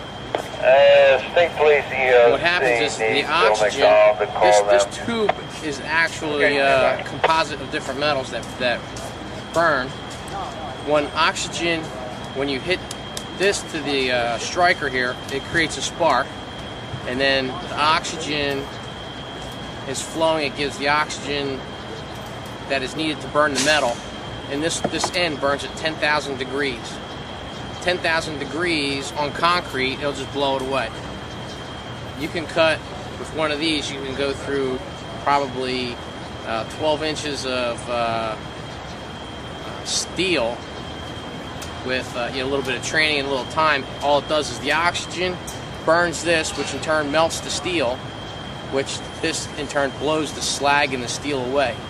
So it makes a really nice cut. Real fast, but you burn up a lot of oxygen, so you need a bigger bottle when you're going to do a longer operation, or several different bottles, at a time.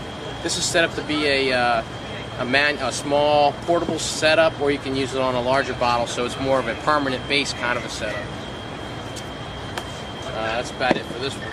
It has and this one here, this is pretty. It's not that expensive compared to what we're talking about, like some of our search cam equipment, like that stuff. That's expensive stuff. This here is relatively, you could buy it at any welding store. It's not that specialized. Yeah, I really wish you guys were here the other day, boy, because we had everything set up. You guys would have been impressed with the operation the other day. Keep going. Can we start that over again? Yeah, actually. Sorry. I heard what you were saying. It sounded great. So you were talking about what classes you went to. Okay. Let's wait for this truck to go by. Now I'm hamming it up, right? We're not doing anything.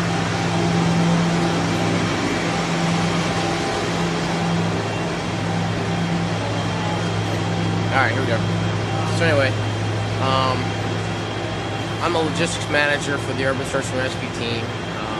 One of the things that I need to know is I need to know all the tools kind of inside and out, and all the specialties of all the people that are on the team. Mikey and I, we go to hazmat classes, we go to confined space classes, structural collapse classes. We go to leadership classes, we go to anything under water rescue classes, confined space, I think I said that, high angle, rope rescue. So whenever anybody on the team from any facet of the team needs a specific piece of equipment, we need to know what they're talking about. Like if a structural engineer says he needs a piece of ABC, and then a confined space specialist asks me for an ABC piece, well, the ABC piece that might be for a structural specialist is different than the ABC piece for a hazmat guy. So you kind of need to know what operation that they might be doing for the piece of equipment they need. And we're pretty proficient with all the operations and how to repair, take them apart in the field, put them back together so we don't have to wait for any tools to come back. Most people, they come, the tool gets broke, it gets sent to the shop. A tool here gets broke, it comes to me or Mikey. We try to repair everything we can here before it gets sent out. So actually, as far as high-tech equipment goes, you guys are high-tech equipment. Yeah, high-tech. We go to a lot of training to know how to operate, maintain, fix everything that we have, right on down to our air bottles, to these things here, to we have Hamatro hydraulic equipment that you use for vehicle extrications, or if you're going to use it to move a piece of concrete with a jaws of life kind of thing, spreaders.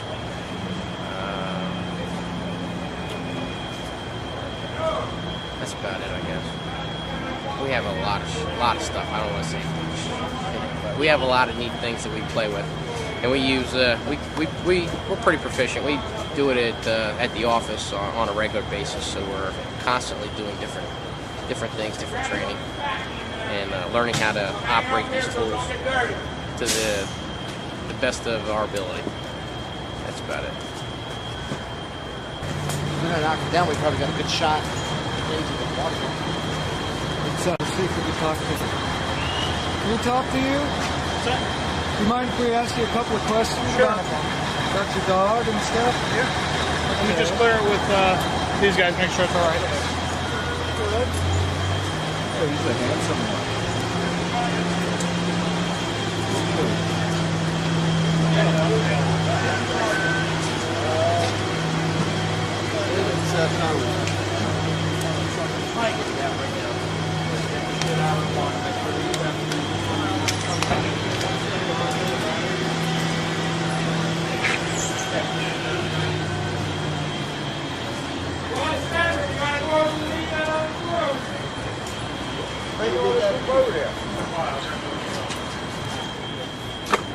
Who you are and your dog's names, and just in case we spell it.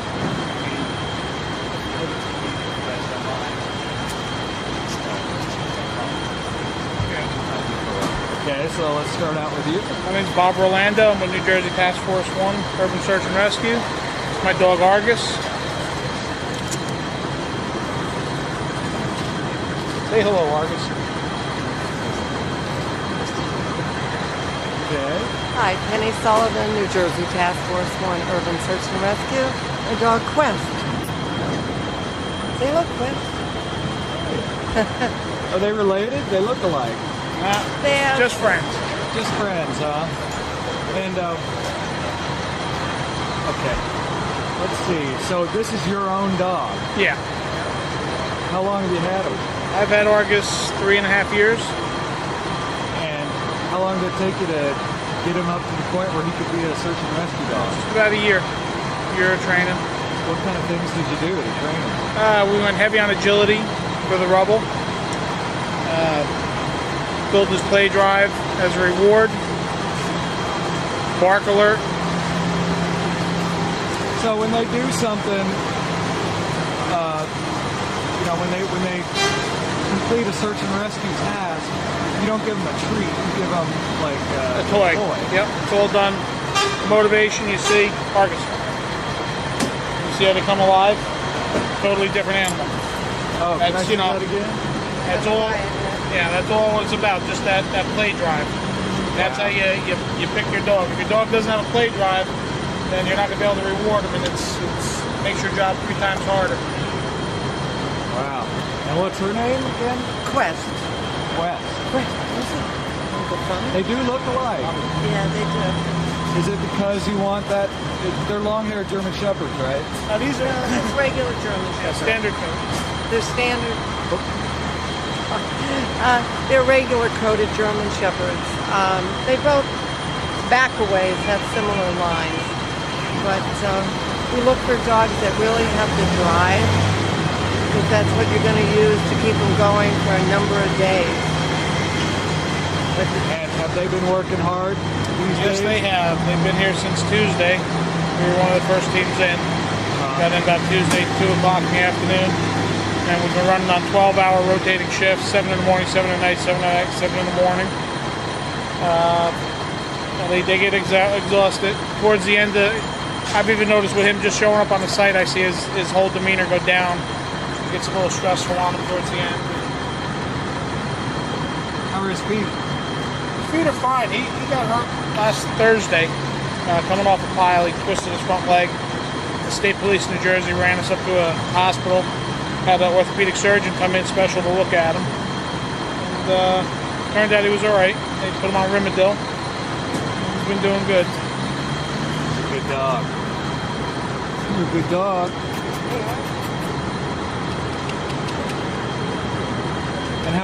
How about Quest? Yeah, he's doing good. He had some sore spots back in here, but it's just a skin irritation from the dust and stuff. But otherwise, he's doing good. But they do tire out because he gets a little lowy. When you ask them to work, though, they know they're going to go to work. Then they fire up again. Where do they sleep? With us, actually. We brought crates with us. The task force has them, but each handler sleeps right next to the dog's crate usually. Do you wash them down every night? Yes. Yeah, last night, usually the handlers will take care of their dogs before they take care of themselves. He had a thorough shampoo last night, put powder on his sore spots. We usually feed him. There we go. Feed him and make sure they're walked before we take care of our own. So, if you were going to say you want to go work, they get different.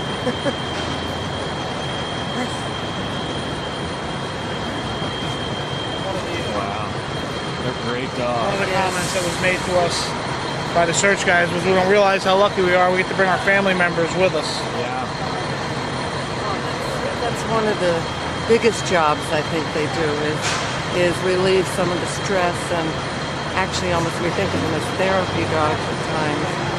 They can't really do too much at this point in the rubble as far as survivors go, but you know all the police and the firefighters are just not only appreciative they're there, but it's just that they're just so happy to see a dog and have some hands-on with the dog.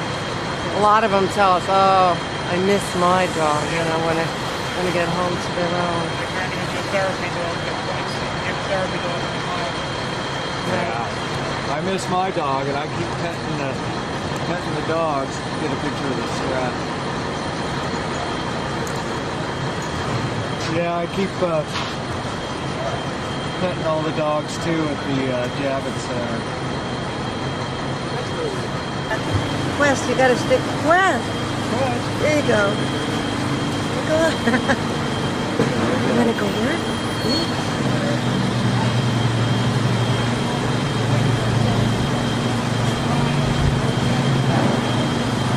Does he have one? No. He has to go get his ID. We know you're official, though. I don't know what they were gonna do. And we just, we turn into therapy. Where they going? They going in? I don't know. Yeah, I think they are. Looks like we're off on a mission.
chaplain of Staten Island Hospital.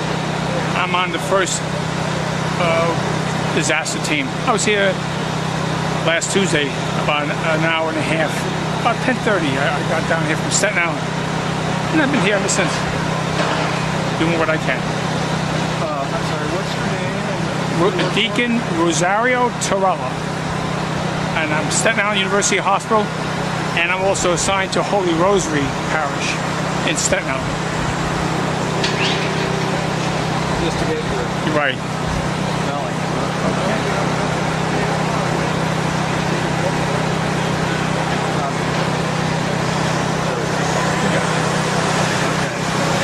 So tell me about your impressions of what's happening. It's been said so many times on television, disastrous, unbelievable. I don't think there's an adjective to describe this. You have to be here to see it. On television, in the papers, pictures are different, but when you're at ground zero, it hits you right where it's to say it's unbelievable that such a thing can be in this day and age with the disaster that's happened, and of course, obviously, the number of lives that was lost. Are you here counseling? I'm counseling firemen, police officers, EMS, and whoever needs my help. That's why the fire department gave me the helmet with the cross on it so they can see me coming and going. And they've come to me just to be reassured, a prayer, and nothing extravagant. And I'm here. That's the main thing. I'm just here. Even just to talk, finding out where they're from. Because, you know, we have people from Sacramento, California, from the Yukon, Nova Scotia, Denver. I just met a whole group of firemen from Boston. And it's good. It's good to see someone, as a member of the clergy, it's good to see us bouncing around. And there's several here. So, basically, that's it. I'm glad you're here. I appreciate that. Thank you. Thank you very much.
Watch your step over here. Over here.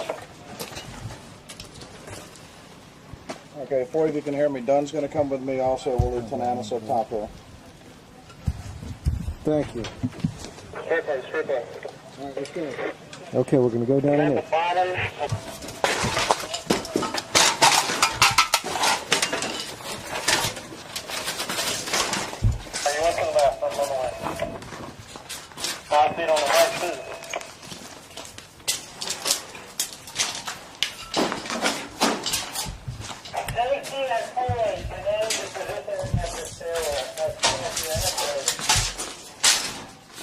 Lloyd, you bring up the rear, all right?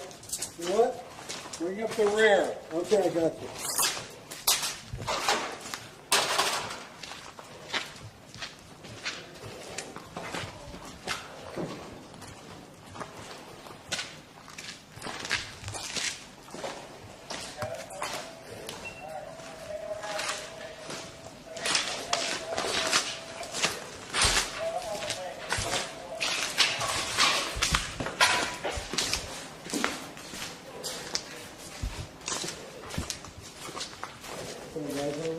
You bring the photographer down. You stay over here, right? Oh, yeah. All right, go. You stay off? Yes, sir. Toledo, you're staying here? Tananan. Tamino, you staying here? We wanted you to take the photographer, Correct. and the other two people to wait at the escalator. Okay, Lloyd took care of that already. Did he tell you to stay here? Okay. Where are we here? I now have 4.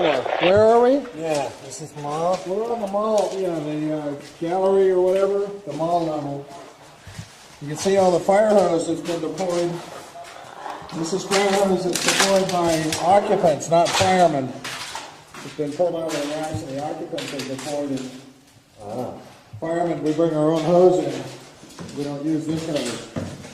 So somebody made an attempt to do something here.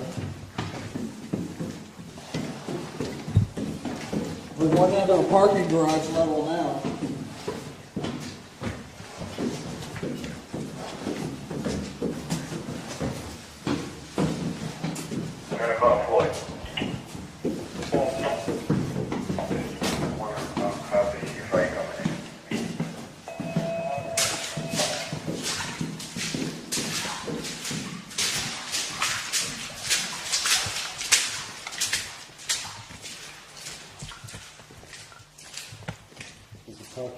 This is a parking garage level here. There's some energy vehicles. There's a loading dock where they deliver.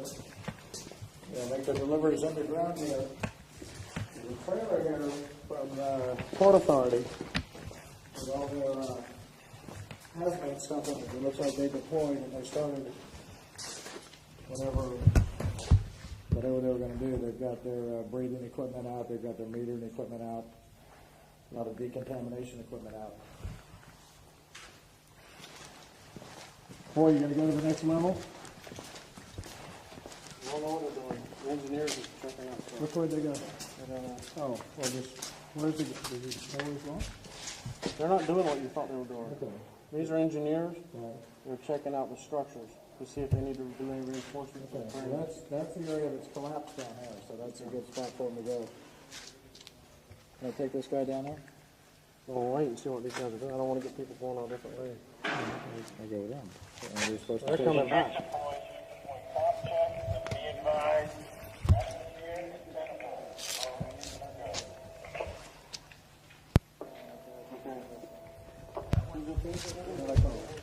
Medical advising that all the atmospheres are within normal limits. When we went to the end of the parking garage here, there's a ramp that goes up to the ramp that goes somewhere, which is collapsed. We couldn't go any further. Erickson states that monitoring is within normal A bunch of vehicles are parked down here. They've all been checked by the teams that came down before us. Okay. So there's a part down there that collapsed? There's a ramp that probably either comes in or goes out, where it says do not enter. It's probably the entrance from underneath, from the street level to here. Okay. And that is collapsed. There's another exit down here. It goes up somewhere around the corner that tells you the exit go out. That is labeled dead end, and I don't recall why it was labeled dead end, whether it was collapsed or not. Did you go look at it? Can we go to the collapse? We'll have to wait just a minute till they get back here. This is very interesting. This, it looks like these guys. He's coming up and bringing a photographer. Boy, where did he go? Yeah. Up here.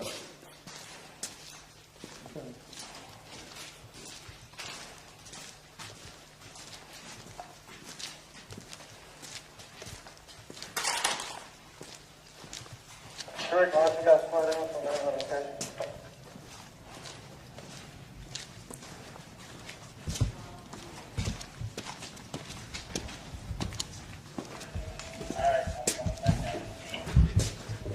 I got you, Strick. Strick, I got you. I got you. Go ahead. Just checking everybody's all okay here with all your data. Yeah, we're good.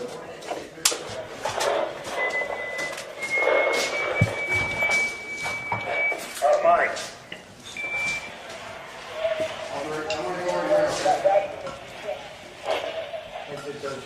We got open mic. Check your mic. Well, I'm gonna run a guy to the street. One of you guys want to run up and see how far we are from the road? Should be right there. Should be. Huh? Should be right here. Gary, can you run up there? Just give it a look, see, and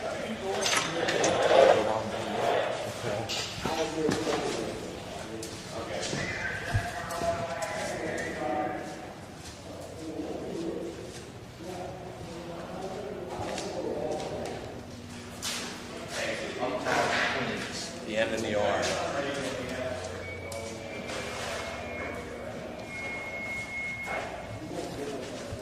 that's yeah. We're sporting. So most people are out of here. Most people are probably out of here. I would say Yeah, most here's people the are out car. of I'm down here with Boyd. Can you still You're read gonna me? see. You're gonna see the other subway. It's impressive. The tracks are full of water. Huge hazard. You walk along, you just fall in. Subway cars are crushed. It's on the other side of the road pile. It's very impressive. Incredible. Incredible. I almost couldn't sleep last night. It was that exciting. For what? The other pile. The Which other other pile. pile? The subway system. The other one. Oh yeah, that was. That was awesome. They already bunkered that off, though. They've already sealed that. All of them were closed. They sealed, but no, they sealed it. Sealed with like bricks. They pumped grout in there and sealed up the ends of that tunnel. Wow. Yeah. No, that's what it. Yeah, yeah. They went out to the regular road. Yes, I Our have. whole objective is to look at where we can get a ramp down into here and start getting it grid. The crane is I don't know where they went, either this way or this way.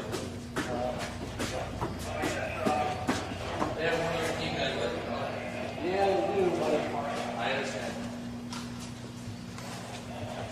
They didn't buy tokens, they're not gonna get back in there. That's what I'm curious.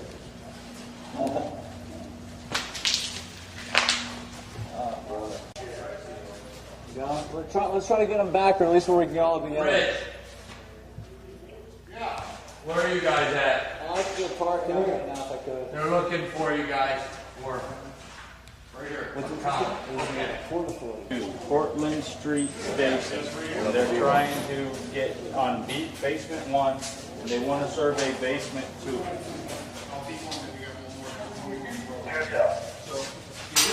Can't go take them back out. How we got in for accountability? There's all that. They're not in our party.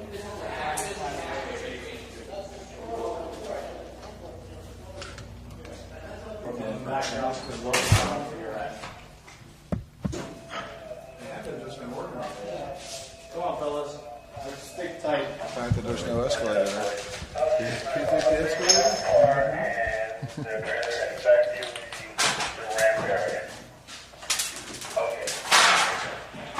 Atmosphere permeable.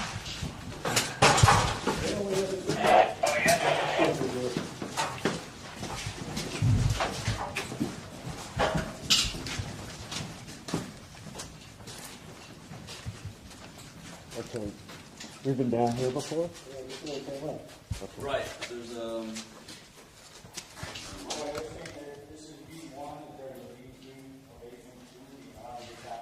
Yeah. How do you get down? Straight ahead. Right here. All right, well, can you move somebody up to this stairwell point? And move somebody there? One's right there on your left. I know where you are.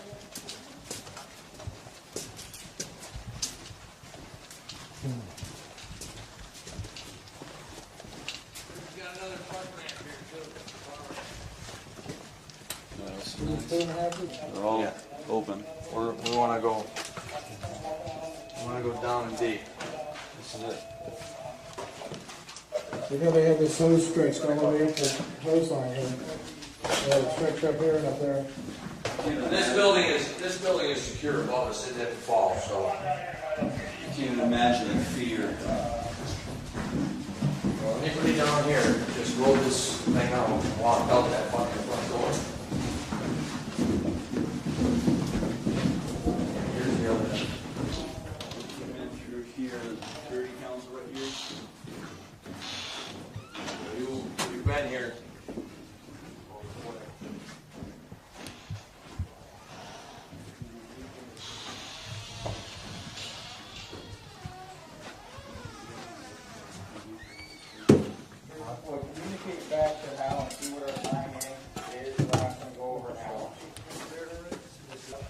I'm on the every other day cycle myself. Yeah.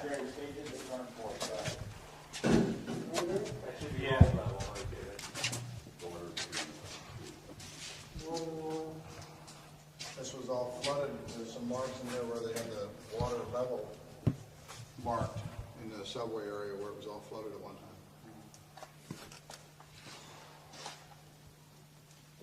We can find the ramp.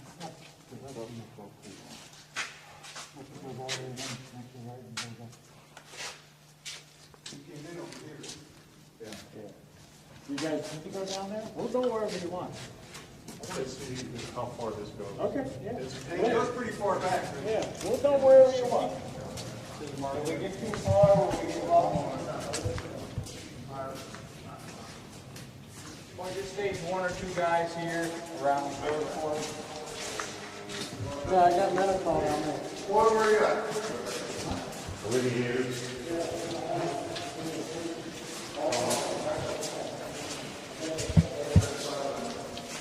Do a radio check to top. Good to outside. Good.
Hey. Gary.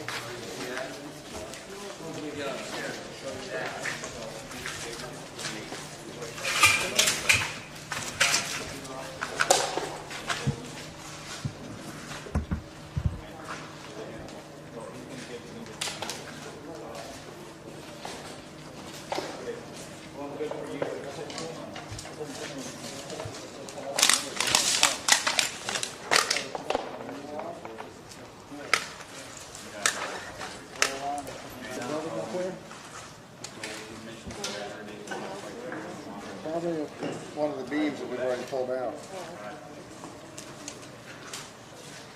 You guys have them out?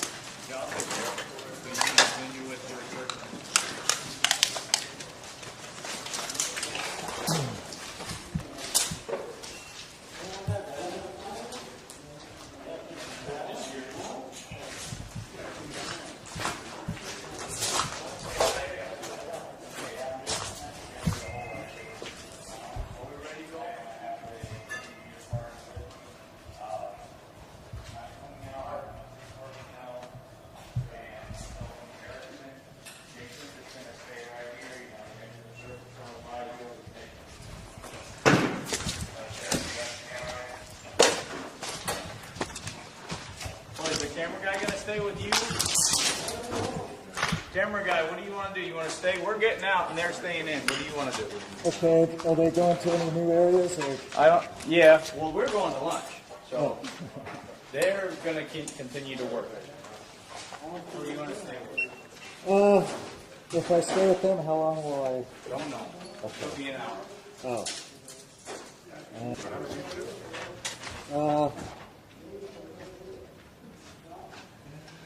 I'll stay with them. Okay. All right. Split Strickland to Howe.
Yeah, they fucking raided this place, huh?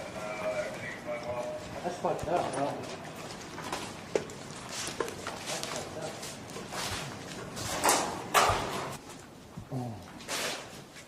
What's up? I don't know. Scared, E10.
I have to figure it out.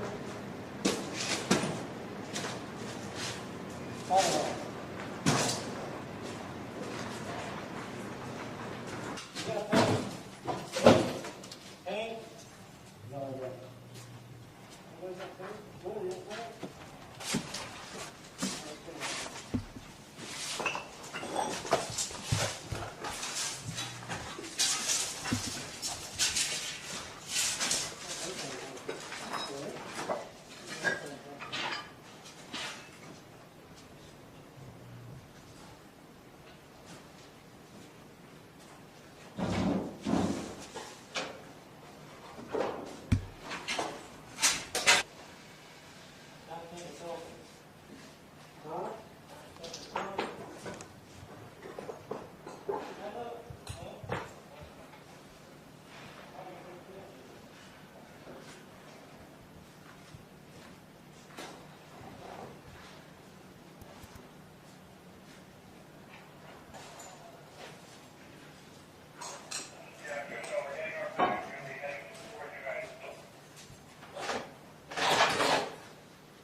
I was thinking hard about going out the way we came in. Why don't we go that way? If we're gonna go right behind us or not.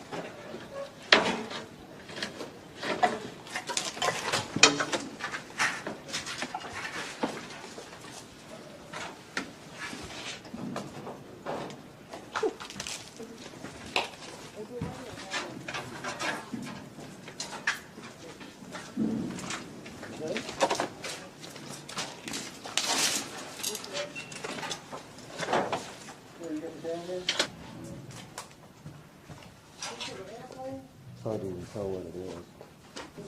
Once you get under there, you can see it much better.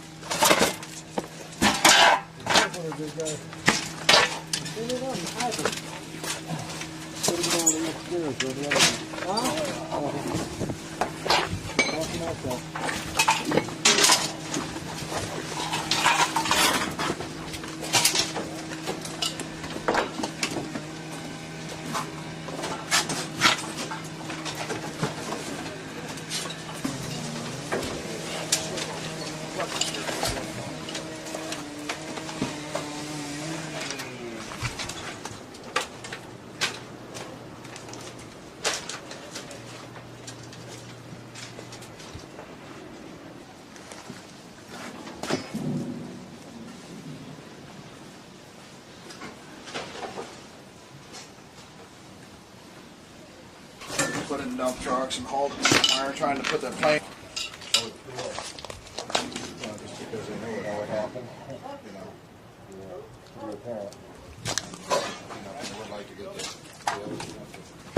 No, I did see a whole foot out here. I did see a whole foot out here, did you?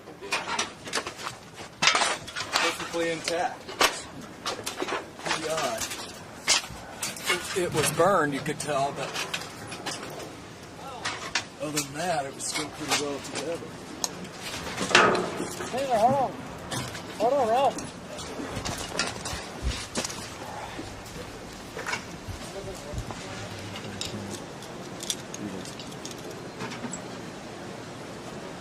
Go by or not?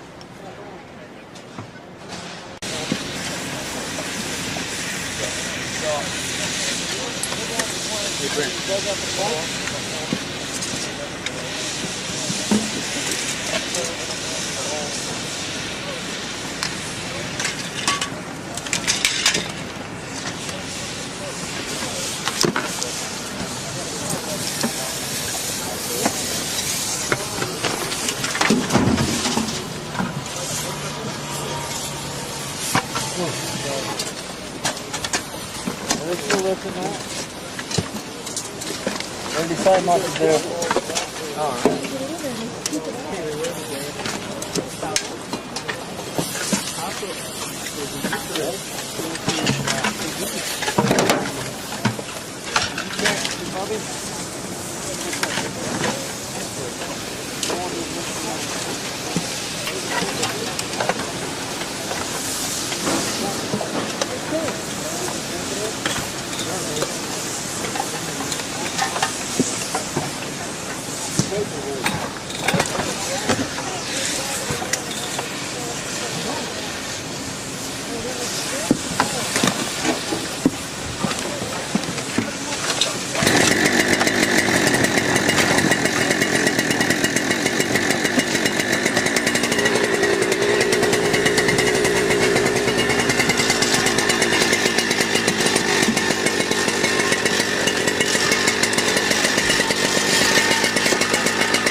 drive and make road for household. What's this? This is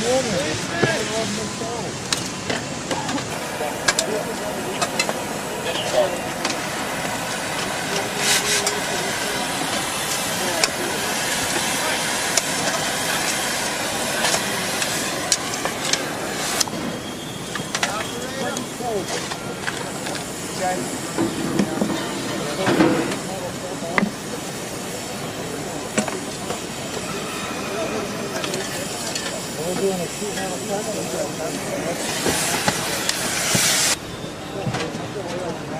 I'll call the building right here.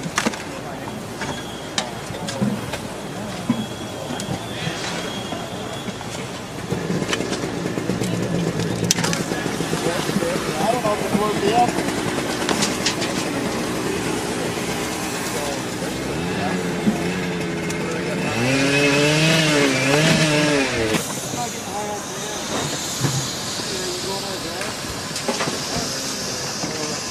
There's more sod up there if you want to take somebody else for another.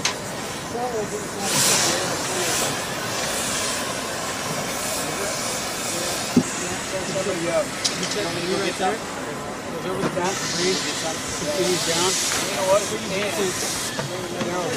I'll wait for you.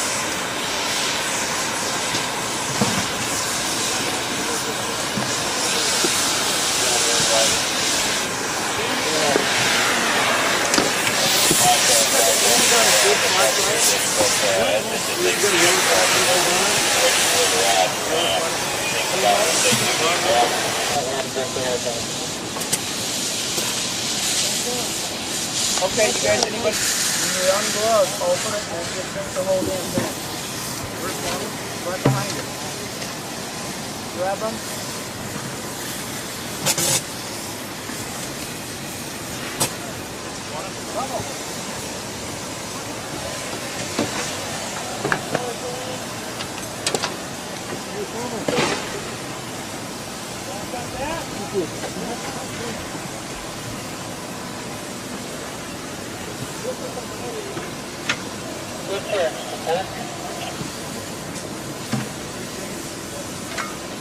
Here, are you with the rest of everybody?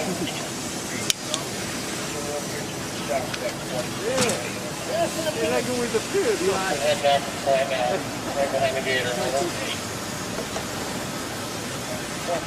Hey, we should have water bombs out here.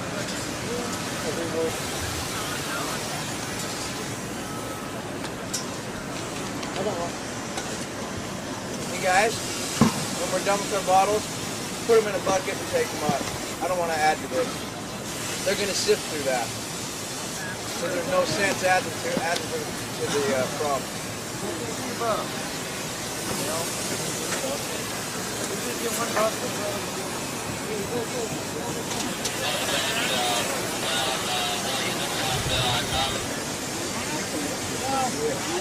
It's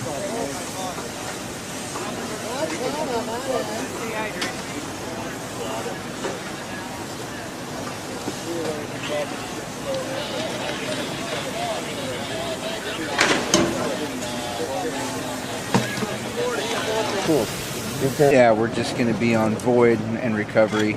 And if we find a new void, we'll search it, monitor it, all that stuff. And if if it's big enough, we'll check everything out and do a confined space entry. If it's not, we'll search cam it and check it out that way. And then just clearing out the debris. Oh, it is all over. This goes down quite deep underneath.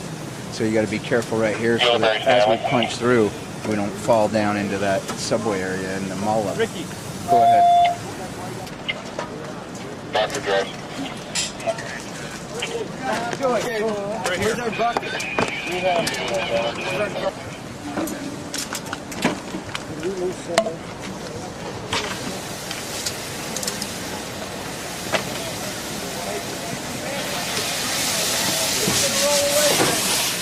How is it? Good? They've only been married. They'll probably first the same year. Oh, yeah.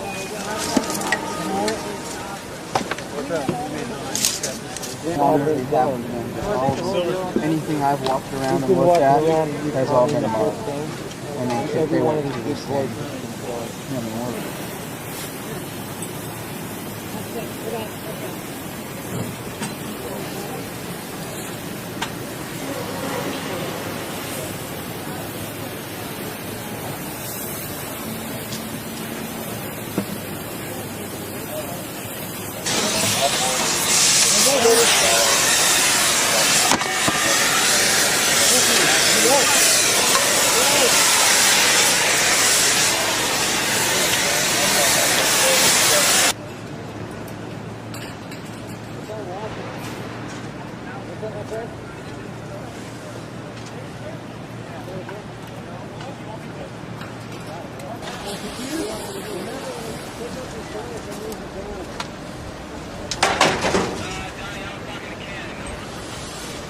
Right, John.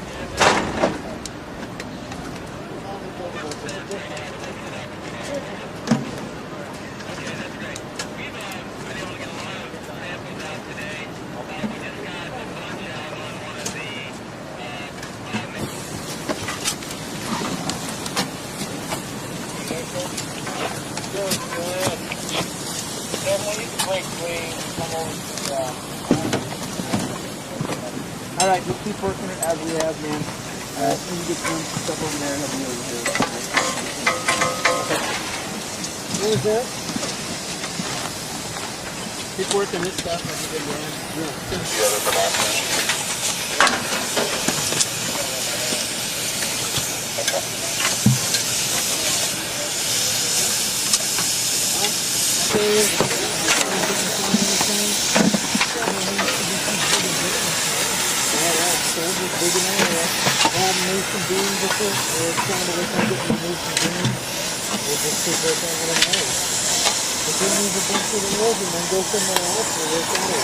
Hey, can you throw me up a bucket?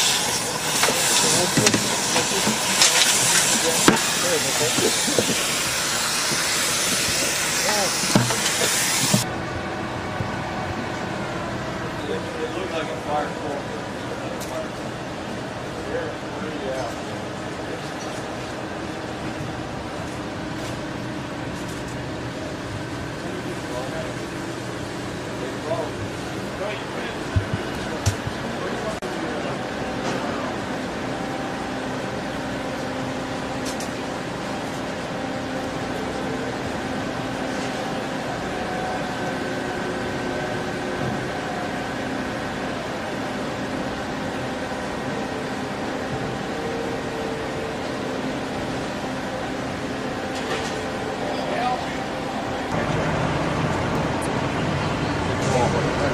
Got here, our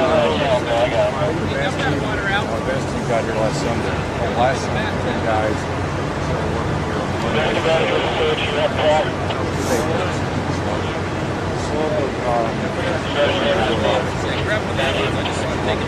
The CO's highlight right now.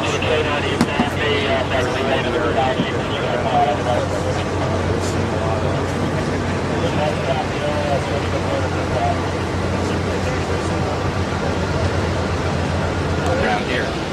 We'll have you phone out. I know take my one that I was telling you about. Like 3 or 4 pages. Diagonals. Tomorrow. And we're going to adjust it, please. If you hung yourself upside down, look down before you shoot. Underneath your back, you see the end of the side. It said that was the end of this. Today's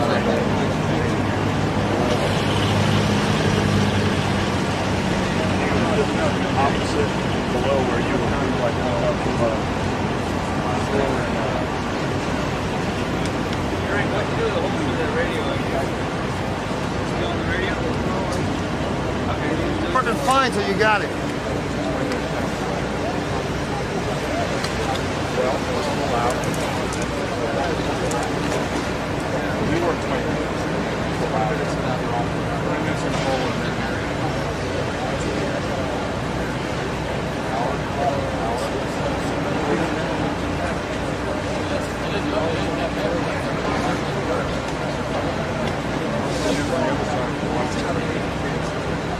Washington.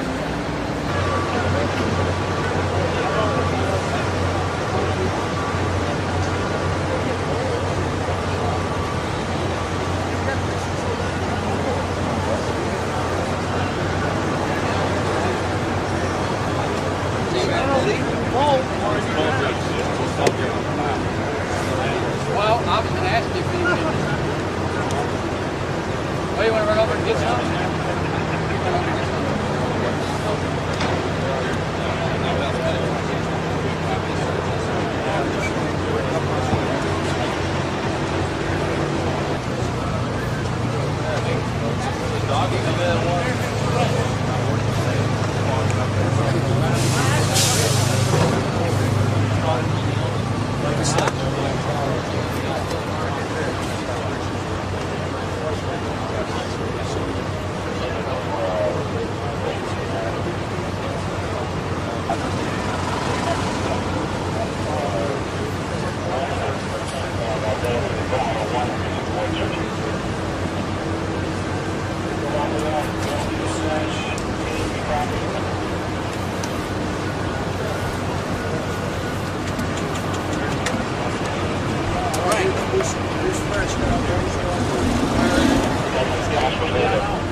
It's not time, it's the quality of the work.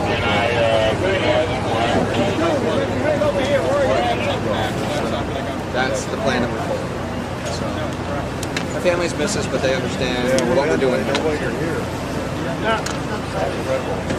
It is. The devastation, I did not picture this. We have 62 and a 41. Correct. Okay, squad 2. On. Put that down, Rick. Where's Chief Gilbert? I was actually ahead of him.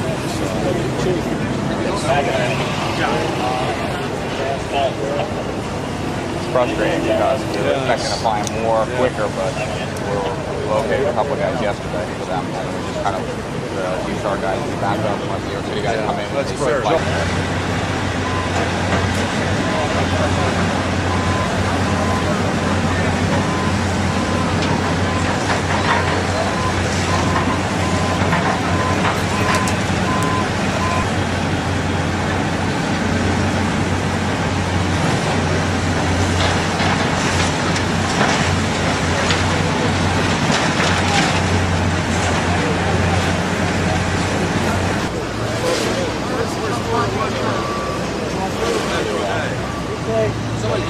He's making his way back, promise.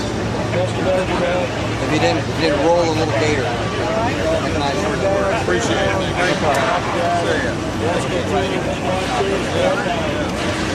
Get a boat over there? Yeah. Hurry up. All right. Everybody get in here at once.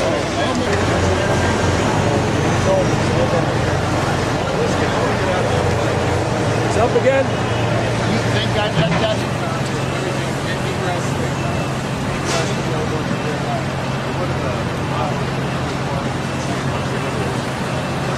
DC, West,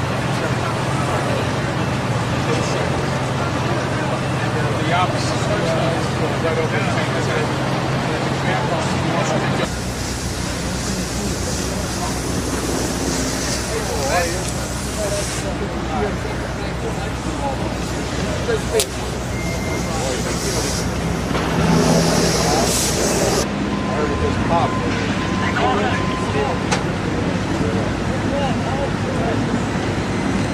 You haven't got anybody seriously.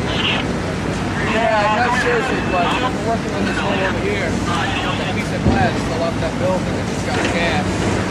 Back about that long.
We worked together for years over here. He's a good man to be with. Thank you.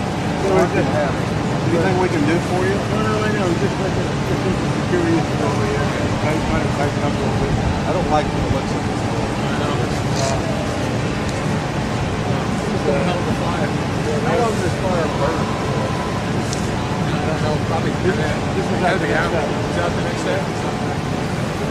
We definitely.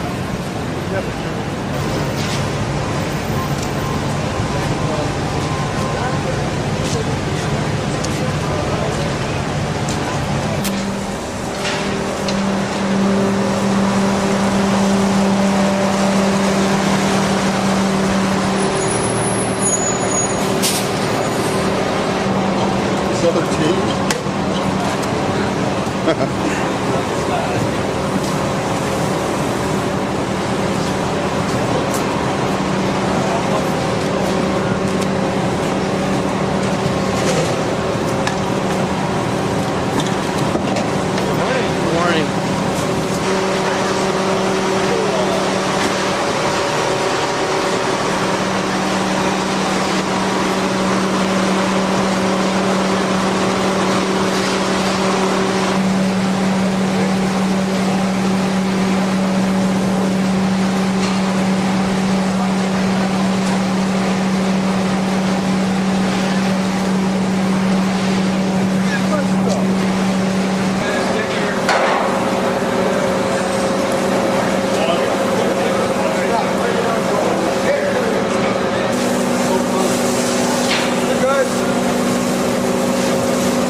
Got an operator?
Chuck Morris, M-O-R-R-I-S. My task force is Washington Task Force Number 1 out of Puget Sound, Washington State. Well, you're with the Puget Sound Task Force. Give me an idea of what your mission is in this area today. We'll be searching for victims. Hopefully a live one, but probably not.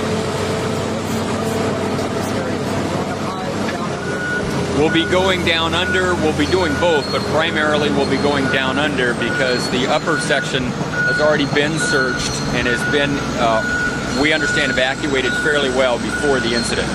So we're hoping to look down below where victims who are leaving the building or buildings could be.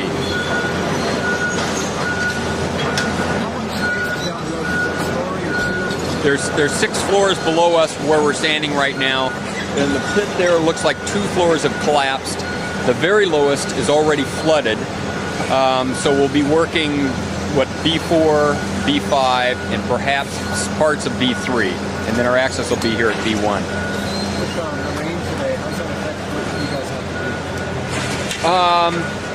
When you're underneath, very little.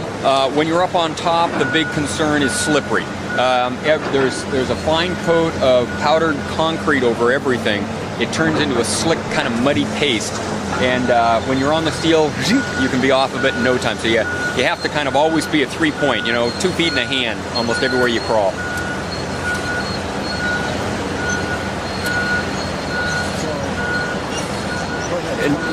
And when we go below, we always take hazmat person with us, hazardous materials. So we test the air quality because we can go into voids that have bad gases or something. We want to know that, so we take down multiple monitors for that. If we get strong smells and we can't locate, we perhaps will bring in our dogs. Of course, the dogs can smell stuff. We can't, but at this point, the things we look for, smell is a big part of it.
I